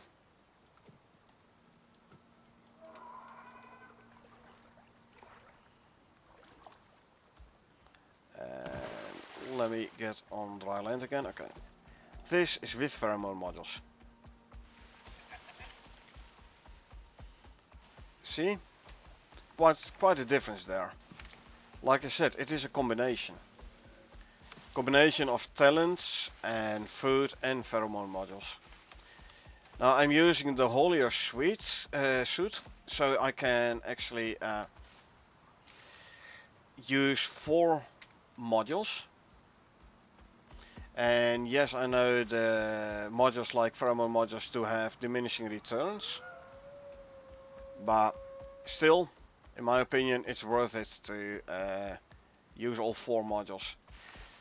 One module is already a big difference. The second module makes it faster even. The third module is like, so this is the first one, right? 50% stam and 25 movement speed. This is being halved by every subsequent module. Still the fourth one, 4% more speed. On a speed of 1600, still means 6 speed extra. So it adds up.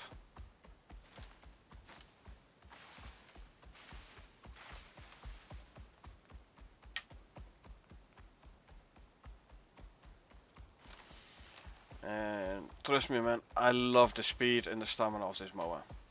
I so love it. But I spec my mower, I like specialize my mower into speed and stamina because I use it for exploration.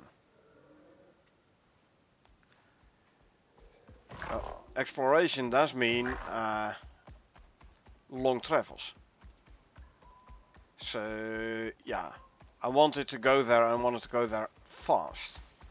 Hence the all the points I spent into stamina and stamina regen. Sure, it can't carry as much as a horse, for example, because I didn't spend talent points into carrying. But I rather spend them into speed and stamina. For carrying stuff, I'll use a horse. Use your mounts to their strengths. Horse is good for carrying, so use a horse for carrying. Mower is good for speed, so use it for speed. Well, horse good for carrying actually is the buffalo's better, but horse is a bit of an in-between between mower and buffalo when it comes to speed and carry, but you catch my drift. Mower is fast, so make sure it is fast.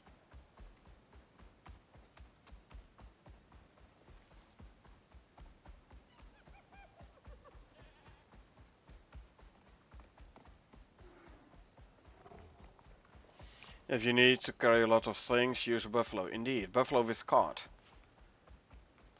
Now, if you go for buffalo, there is a skill for the buffalo which reduces stamina cost for jumping. Keep in mind though, if a buffalo is pulling a cart, it cannot jump. So a buffalo pulling a cart, for that buffalo, the reduced stamina cost for jumping is basically a waste. It can't use that talent. So that's why I usually do like 2 buffaloes, one for pulling a cart and one for riding. There is another talent point, faster speed when pulling a cart, talent point for the buffalo. That one is fit for the buffalo pulling the cart, but it's useless if you ride the buffalo. If it's not pulling a cart, then faster speed when pulling a cart doesn't do anything for the buffalo. So specialize your buffalo in that regards as well.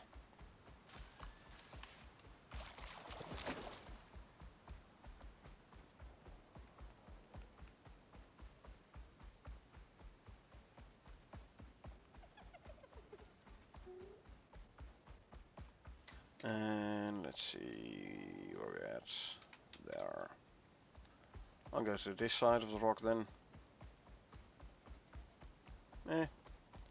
Go in between here.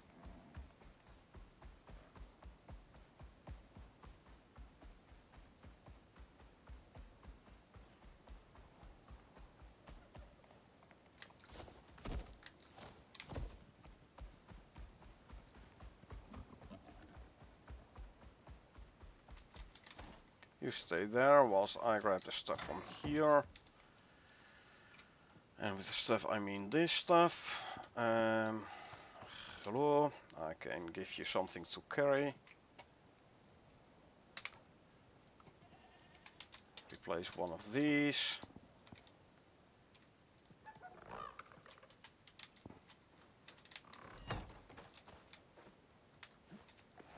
Wow, I'm not over encumbered, nor is my mower. Cool, cool. Good for the speed. Good for the speed. So now we run quickly back to base. I need to renew my mower's food buffs. As you can see, the stamina bar is a tad short. So, eat some of that. And eat some of that. And oh, sorry. Looking at it. Okay, the Omni food. You eat some of that. And now you have like full speed again. But yeah, go for the third food, the third stomach slot for your mounts. So you can use this food combo I'm using, like the Omni food for health regen, stam regen, and definitely the fruit and veggie modifier effectiveness. Seed animal feed for more stam and stam regen, and survival feed for more health and health regen. I mean, after all, you do want your mount to survive, in general.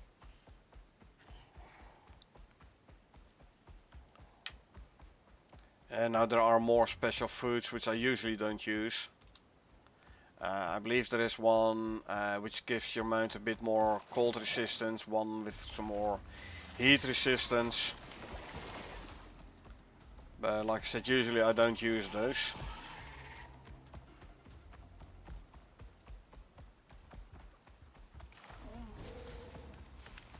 That poor bear. I was passing before I even realized I was there. The power of the speed of the MOA. Oh yeah. Right. Now I did leave all the stuff back in the base there. The furnace and the solar panel, etc. Don't care. The only thing I should have... Oh, I did bring back good is the electricity tool. Because that's definitely one I need back at home. Oh, do I? Didn't I have like accidentally make a second one? Or was that another prospect I don't recall? I mean, I could make another one if needed, but there's the 1000 meter lag.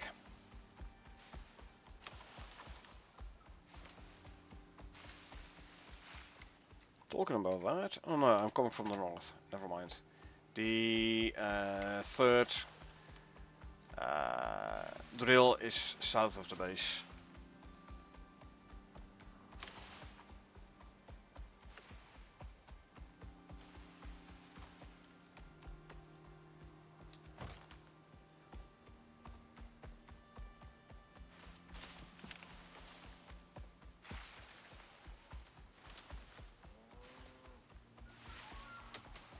There's my cow. And we're back.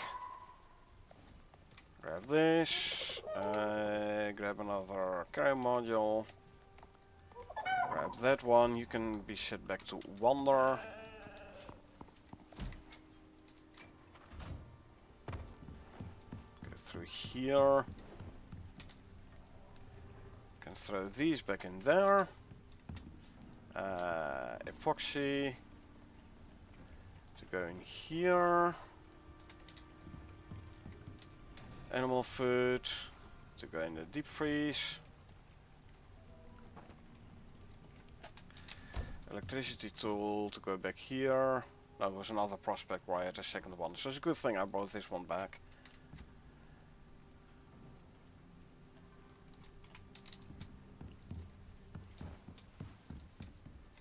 How are you doing for stone? You're still full, you're still full, okay.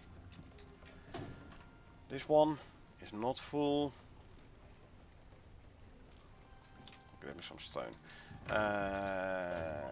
Exotics, you can go there. Silica to go in here. Okay, so... Oh, wrong button again. Time to have a quick look at...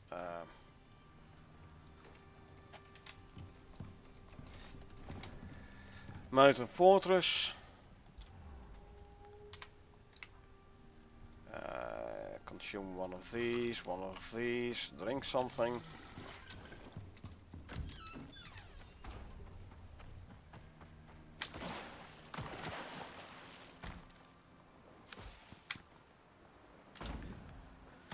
Let's try to remember to empty out the water wheels when I'm coming back.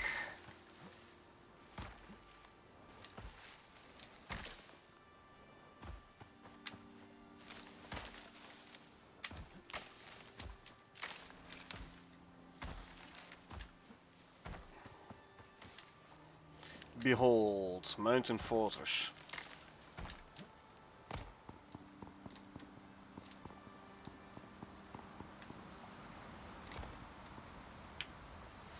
So this is what I need all the concrete for.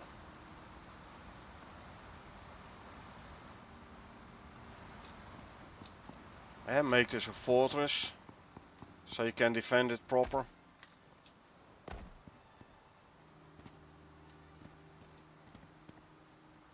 Sections there, entrance. Build that wall, I know, right? And it's gonna get like up to that level there. Still have a ways to go.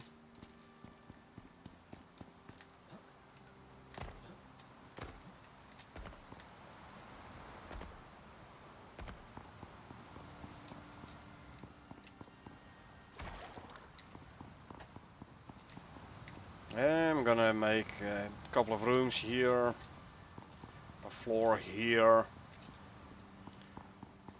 floor here, working on the next floor.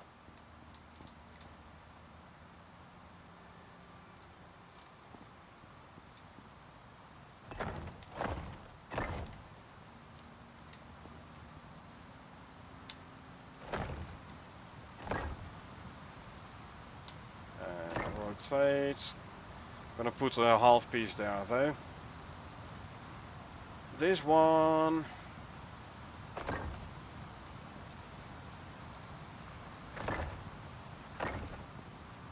I'm gonna have to start putting the support beams in.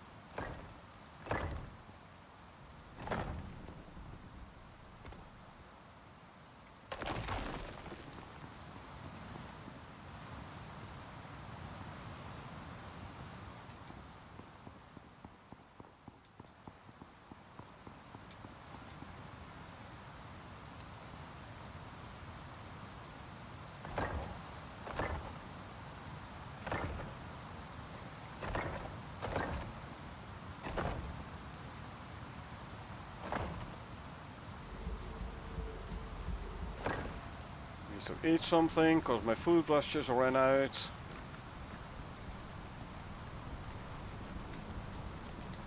Pick you up.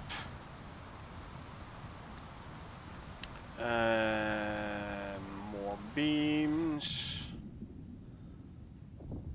No, there. Where did the other beam go? Oh, here.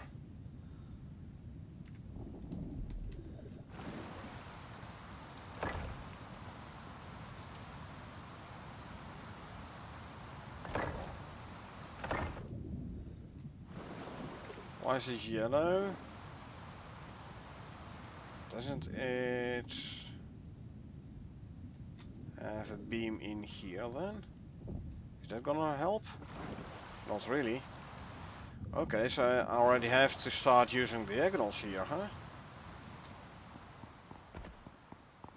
Wow.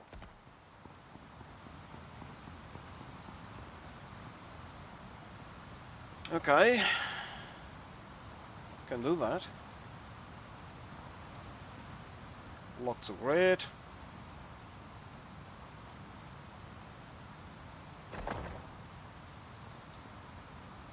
gonna stay, you're gonna stay, good.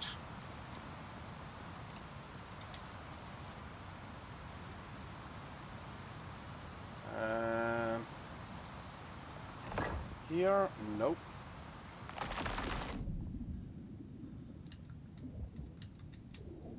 Have to find the right spot now.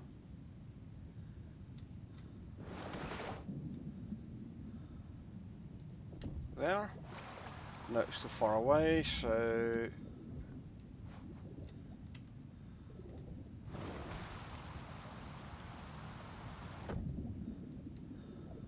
That one better? Nope. One down. Come on.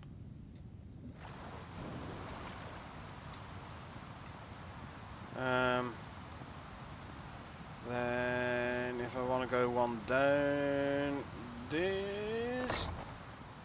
No, in between.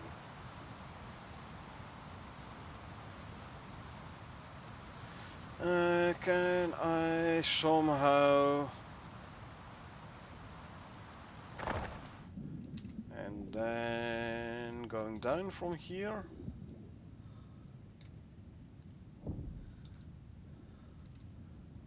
Come on, I want one like so.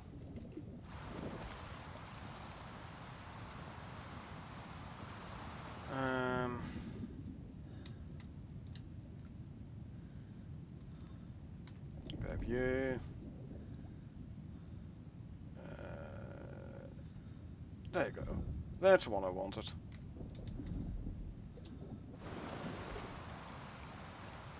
I'll take you two out. You are in the rock, yes? I think so, yeah. So don't need this one no more. Can go back to horizontal.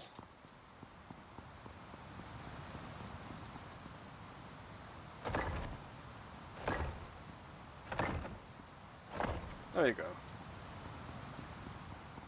Does mean I need some more diagonals underneath here to keep it like symmetrical.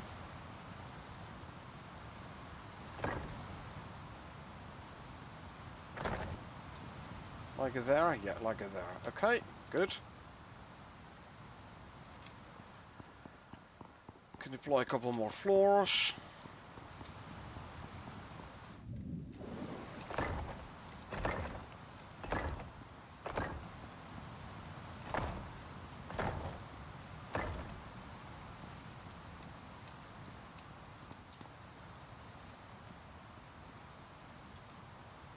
There you go.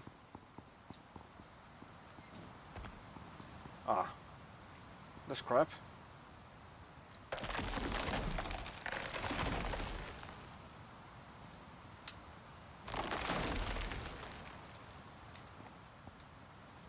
Rotate. There you go. These two are the wrong rotation.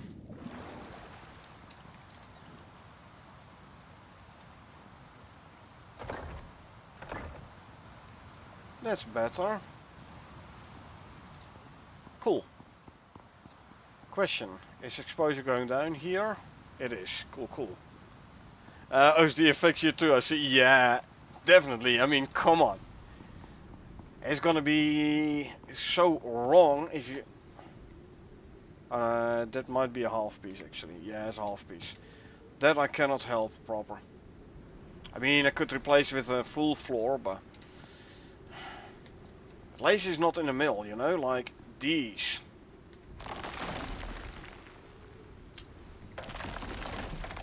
It's wrong, you know.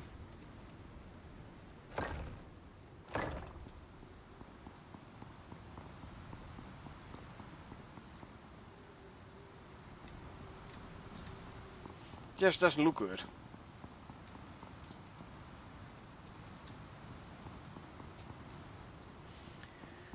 Now, in another open world, I did the same here, but then with stone instead of concrete. And for a moment here, I got the exposure.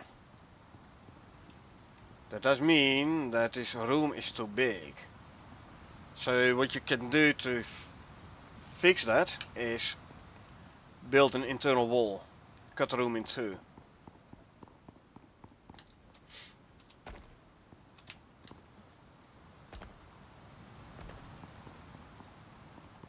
Probably gonna have the same here at points as well. Wait, it can be too big? Yes, it can. And if it is too big, it's not doing the proper storm's over. Exposure going down. If it's not entirely though.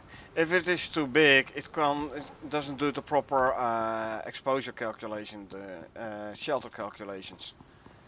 So what you need to do is just build an internal wall, cut up the room into smaller rooms, then it should be fine. So yeah, if you have an issue where things get damaged inside your base, that can be the reason. If the room where the stuff is in is too big, shelter calculations get a bit wonky.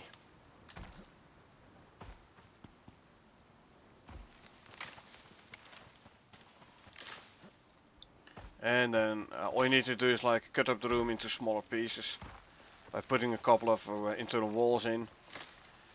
And then shelter calculations are gonna be fine again, and then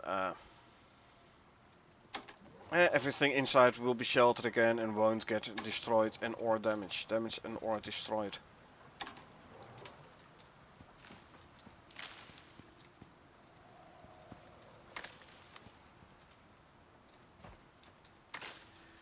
But yeah, kind of makes sense, you know?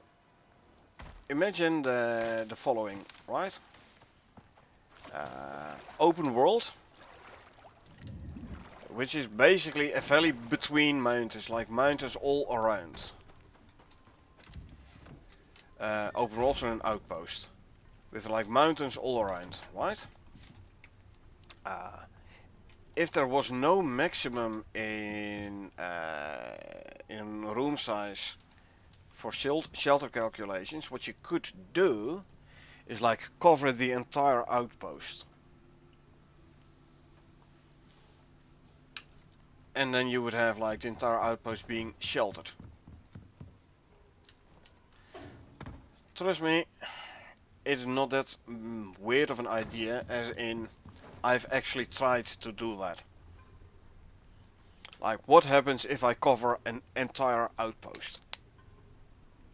Will then the entire outpost be sheltered so I don't have to worry about weather events no more? It didn't work because like the room outpost was too big. We're talking an outpost was like 8 by 8 map grids. So yeah. 8 by 8 map grids, like completely covered. So I could have done it if I would have like spent even more time and resources and like put all walls inside. Then the entire outpost would be sheltered. But I was like, yeah, you know, I spent hours and hours and hours there already, and tons and tons and tons of materials, and I was like, okay, you know, enough is enough. It was fun though, don't get me wrong.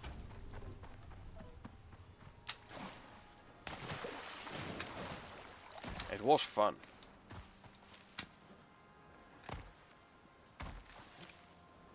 But yeah, shelter calculations in a room bigger than 10 by 10, not working proper.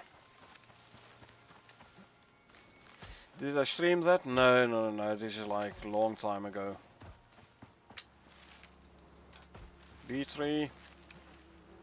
Hello bees, you coming? Thank you. This was before the time, before I started streaming. Way back.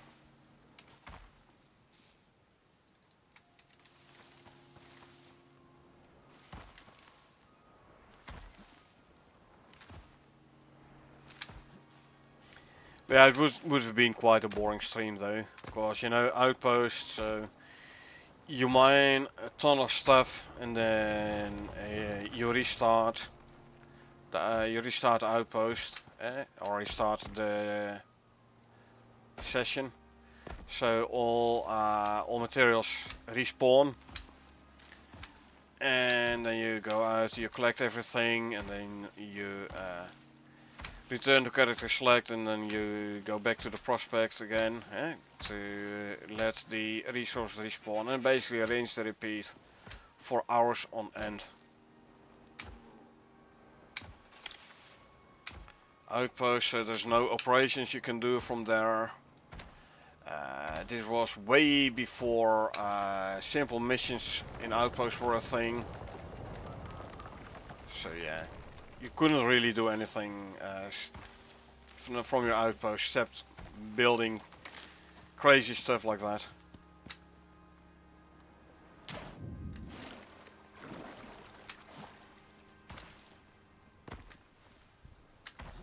At least nowadays you can run simple quests from your Outpost.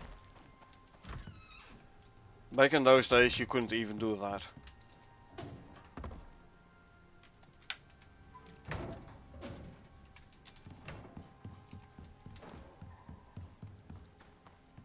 So yeah, would have made for a very boring stream. Streams, plural.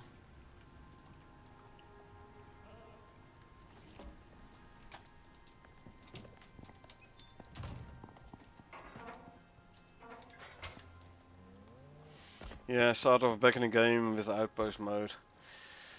Yeah, I used Outpost mode mainly for crazy building projects. And actually the prospect where I built a mountain fortress in stone was the Olympus map in Outpost mode. It was for a short time.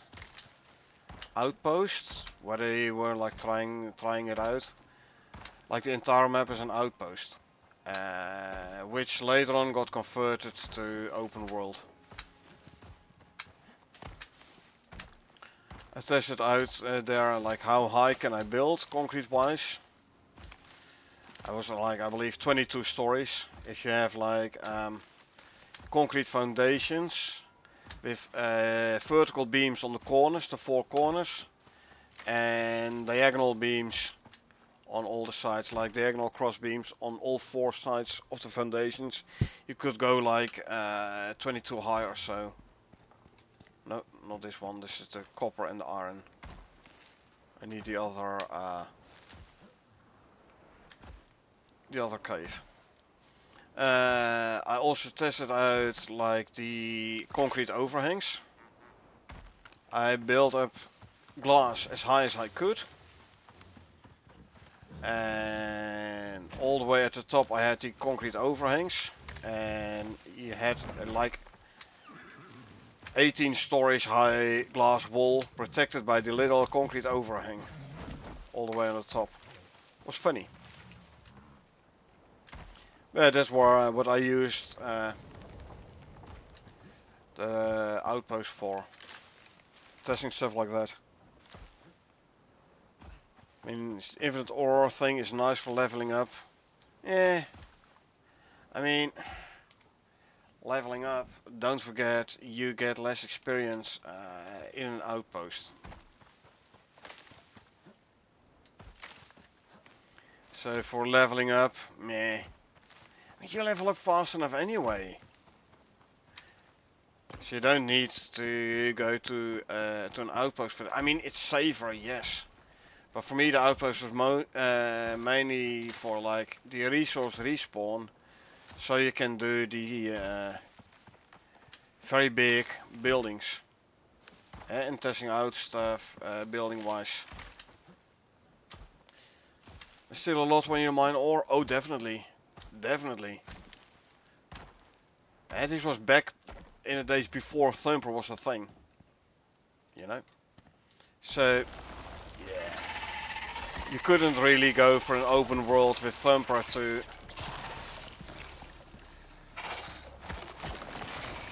with a thumper for respawning ore. Thumper wasn't there yet when I tested it out.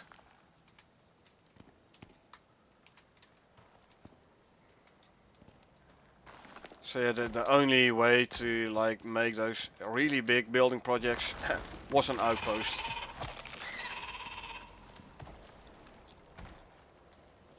Yeah, you can do everything in open world when you get drills. True. Once you get to electric drills, yeah, then things really start kicking off. Thumper is fun indeed. Like, make sure you have like 100 or so nodes to regenerate.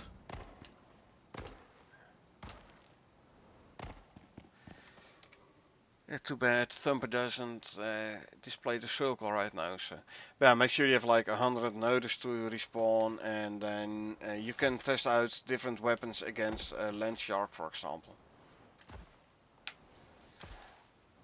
If you test out things land shark wise, by the way, I suggest don't do it next to your base.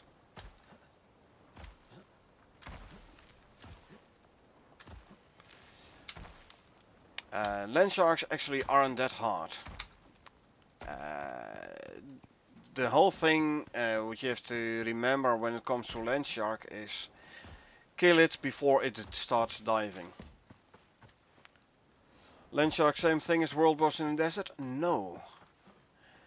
The world boss in the desert, the sandworm, is stationary. As in, it stays in the same spot. If you take some distance from it, it starts spitting. If you stay close, it's doing the spinny thing. Sandworm is very easy to speedrun, by the way. I've shown it a couple of times here, how you do the sandworm with knife only. Very easy to speedrun. The land shark, however, is sandworm easier than the land shark? Yes. To an extent. I mean, it does have more health. Sandworm has more health than a land shark, but because the sandworm is stationary, you can basically kill it without taking any damage at all. And I've displayed this a couple of times here, where basically you have to stay close to the land shark, and you can run in, hit him with your knife 6-7 times depending on your melee attack speed. Then step back because he's gonna do the spinny thing. Step away just far enough so it doesn't hit you with the spinny thing. So it does spinny thing, you step back forward, hit him with a knife, step back, then it's doing a double spinny thing. Then you step forward, hit it again, step back, he's doing a single spinny thing. Basically singles and doubles alternate. So it's very predictable attack pattern, and you can just walk back and forth and basically kill it with your knife. Good way to collect sandworm skills though, because every time you hit a sandworm it loses a skill. Now if you do it with a gun, like, you do a lot of damage, but you hit them less often, so you get less skills. Hit them with a knife, you do less damage per hit, but because you hit so many times, you get way more skills. Now the land shark, on the other hand, like, it pops up, it hisses at you or like roars at you. By the way, that's when he's vulnerable with his mouth open. Then he's gonna do a spits like 3-4 times. Don't know exactly how many times, but it's like after a couple of times it's gonna like dive under, back under. Then you can't hit it, and then he's gonna come for you. Like, he's lunging out of the ground and back into the ground, coming for you. So when you get to that point, you basically have to keep moving, because if you stand still, he's gonna hit you, and he's hitting hard. So at the point where he starts diving, you have to like start moving around. Now, if you have multiple land sharks in a thumper, usually I have like, if I get enough notice to respawn, I get like 5 land sharks in one thumper run. Now, as soon as it starts diving, you have a problem. Because the land shark is easily to take out if you can prevent it from diving. So basically, he pops up, you stand there, and he roars at you. You can shoot him a couple of times in the open mouth. You know, I use my shotgun with explosive rounds for it. Shoot a couple of times, and then so then you wait. After he starts roaring, you wait till it starts spitting fire. Just accept the fact that you're gonna get hit. Don't try to dodge. Just stand there and shoot him in the mouth. Usually, upon the second or the third spit, you kill the land shark. For that one, you have to stay stationary. Yeah, so you can like aim and shoot. Now, as soon as the land shark starts diving, and the second one pops up, then you have to stay mobile. You have to like run around to avoid being hit by the first one, and you have to like shoot the second one at the same time. So that's when things become hard. But normally, yeah, it's just a land shark. Like I said, except that you're gonna get hit by his spit. By the way, you don't have any pills to counter the effects of his spit, so just accept the fact you're gonna get hit. You're gonna lose some health. Just stand your ground and shoot him in the face. And make sure you kill him before he starts diving.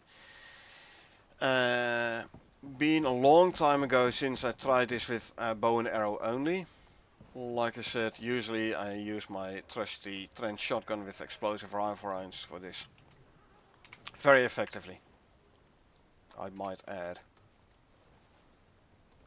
So, if you know how to deal with a land shark, it isn't that hard no more either.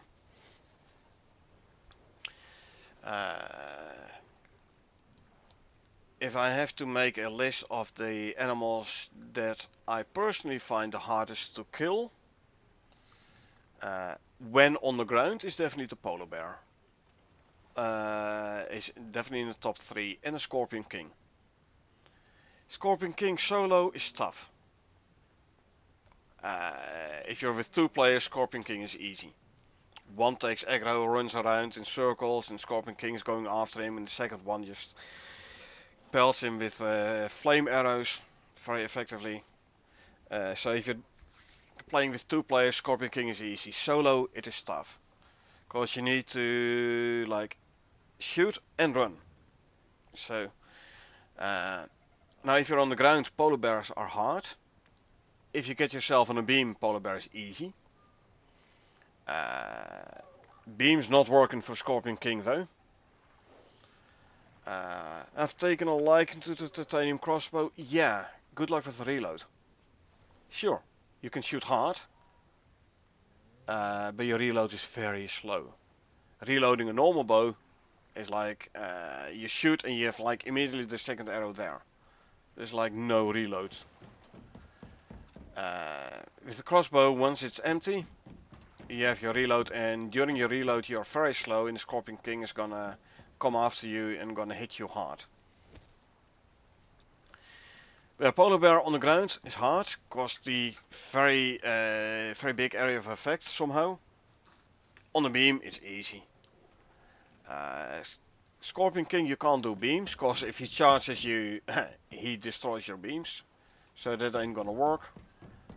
Land sharks, obviously beams are not a thing, nor with the sandworms. So, yeah. Beams you can use with a mammoth. Just make sure you get up high enough, because at some point he's gonna like stand on his hind legs and he can reach quite high. And then his area of attack of the stomp, which he does, the area of effect there is rather big, so make sure you have sturdy beams. concrete, preferably. Stone is doable as well. Not sure whether or not wood is gonna cut it though. But mammoths are slow, so mammoths I usually fight on the ground and just shoot with bow and arrow. Easy enough. So basically, there isn't a one playstyle fits all when it comes to attacking animals. Really depends on which animal you're fighting. That's what makes it fun though.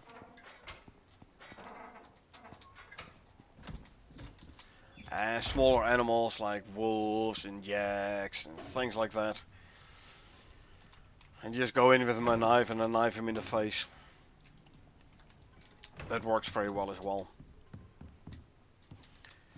40% reload speed on the crossbow, and I'm faster with bows and crossbow. I'm faster with bow. I didn't go with the crossbow though. Oh, it is for a crossbow as well, okay, right. Faster reload, yeah, plus 15% there.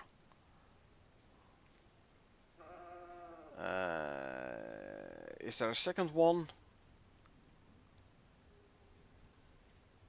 Reload. So how do you get to like 40?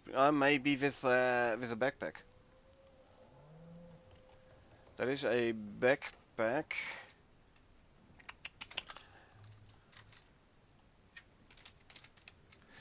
The mercenary backpack. Oh, no, it's for shotguns.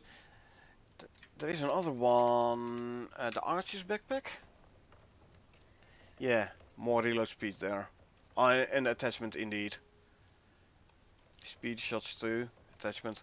Go for the archer's backpack as well. Reload speed. I can actually check, you know. My movement speed 543 with a bow out. Crossbow as well. 543, yeah. So yeah, bow versus crossbow basically same. Increased movement speed. Somehow, I have the idea that somehow Scorpion King is matching your speed. I've tried it when I was running like without anything in my hands. So then I have movement speed of 472. And then with bow out 507. And he was still keeping up. So when I was like running like this, moving at speed 472, I was just able to stay ahead of him. Shut up. I'm having a conversation here. So I was barely able to stay ahead of him. So then I switched to the bow. And he was still able to keep up. So it does look somehow that the Scorpion King is like able to match your speed.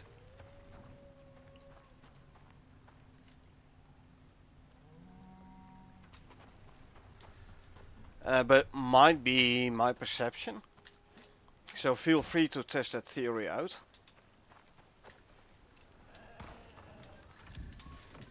But yeah, for fighting the Scorpion King, like I said, I don't like the slow reload on the crossbow. Also, are there bolts that they can set the target on fire? There are fire arrows, which I do use a lot when I'm fighting Scorpion King. I do use it, which tend to use a lot. Because fire is very effective. I've found against scorpions. Kind of makes sense, right? It's a desert animal. Actually, go to world bosses. Giant Scorp. Creature traits. Oh, it's actually weak to frost. Well, cool. So I should. This is Olympus. I don't have cold steel here, so I can't really do frost, huh? And Or hold on. Hold on. Nah, cold steel is indeed Prometheus. So yeah, nice that it's weak to frost, but how are you gonna cause frost on the Scorpion King? Crossbow also applies slow. Yeah, I've been talking to Carl about that. He's like, I wanna test it out with the pinning. He has like pinning on throwing knives, and he's like, you know, if I get myself a whole bunch of throwing knives and walk backwards and throw it at him, and then pinning's like slowing down and like can't move, pinning slow. He said maybe I'll be able to do that. We haven't tried it out yet though. Something we still have to do. Good thing you're saying this. That reminded me of it. If I don't forget, yeah. There's no Scorpion King on Prometheus. Me. Oh yeah. I'll have a talk to Carl about it. Because he was saying he wanted to try it out. See if he could like pin Scorpion King that way.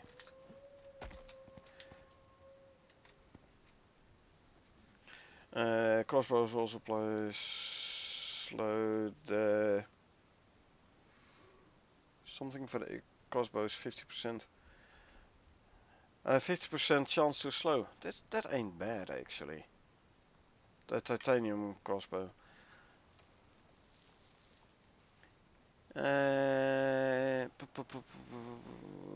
Yep.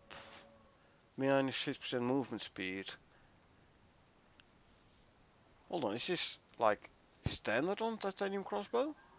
Like 100% chance? It says so. Inflicts a slowed modifier. Huh, never tested that out actually. Huh, cool. Might have to check that out. The upper stat dictates the chance. No, it doesn't say it's like it just said inflicts a slowed modifier for 5 seconds. But it is a 25% chance to slow on hit though. Yeah. So on average 1 in 4 slots. doesn't always work that way though, but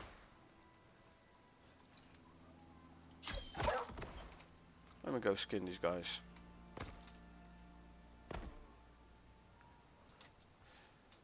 But yeah, Scorpion King solo is already a tough one, and I've had it like a couple of times, at least 2 times, where there were 2 scorpions spawning in the same location. One is hard already, let alone 2. Come on then. There you go. So yeah, imagine having to fight 2. So one clip you're almost guaranteed to get one. What's the clip? 6? On a titanium crossbow? Actually. So clip size of 6, right? There is an attachment for more. And wasn't the archer backpack?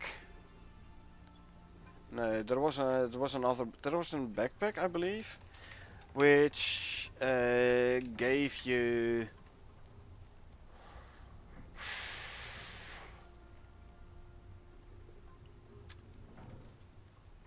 oh no, it's for shotgun, 20% shotgun ammo capacity. So with your trench shotgun capacity of 8, at that backpack, where that backpack, you have capacity of 10.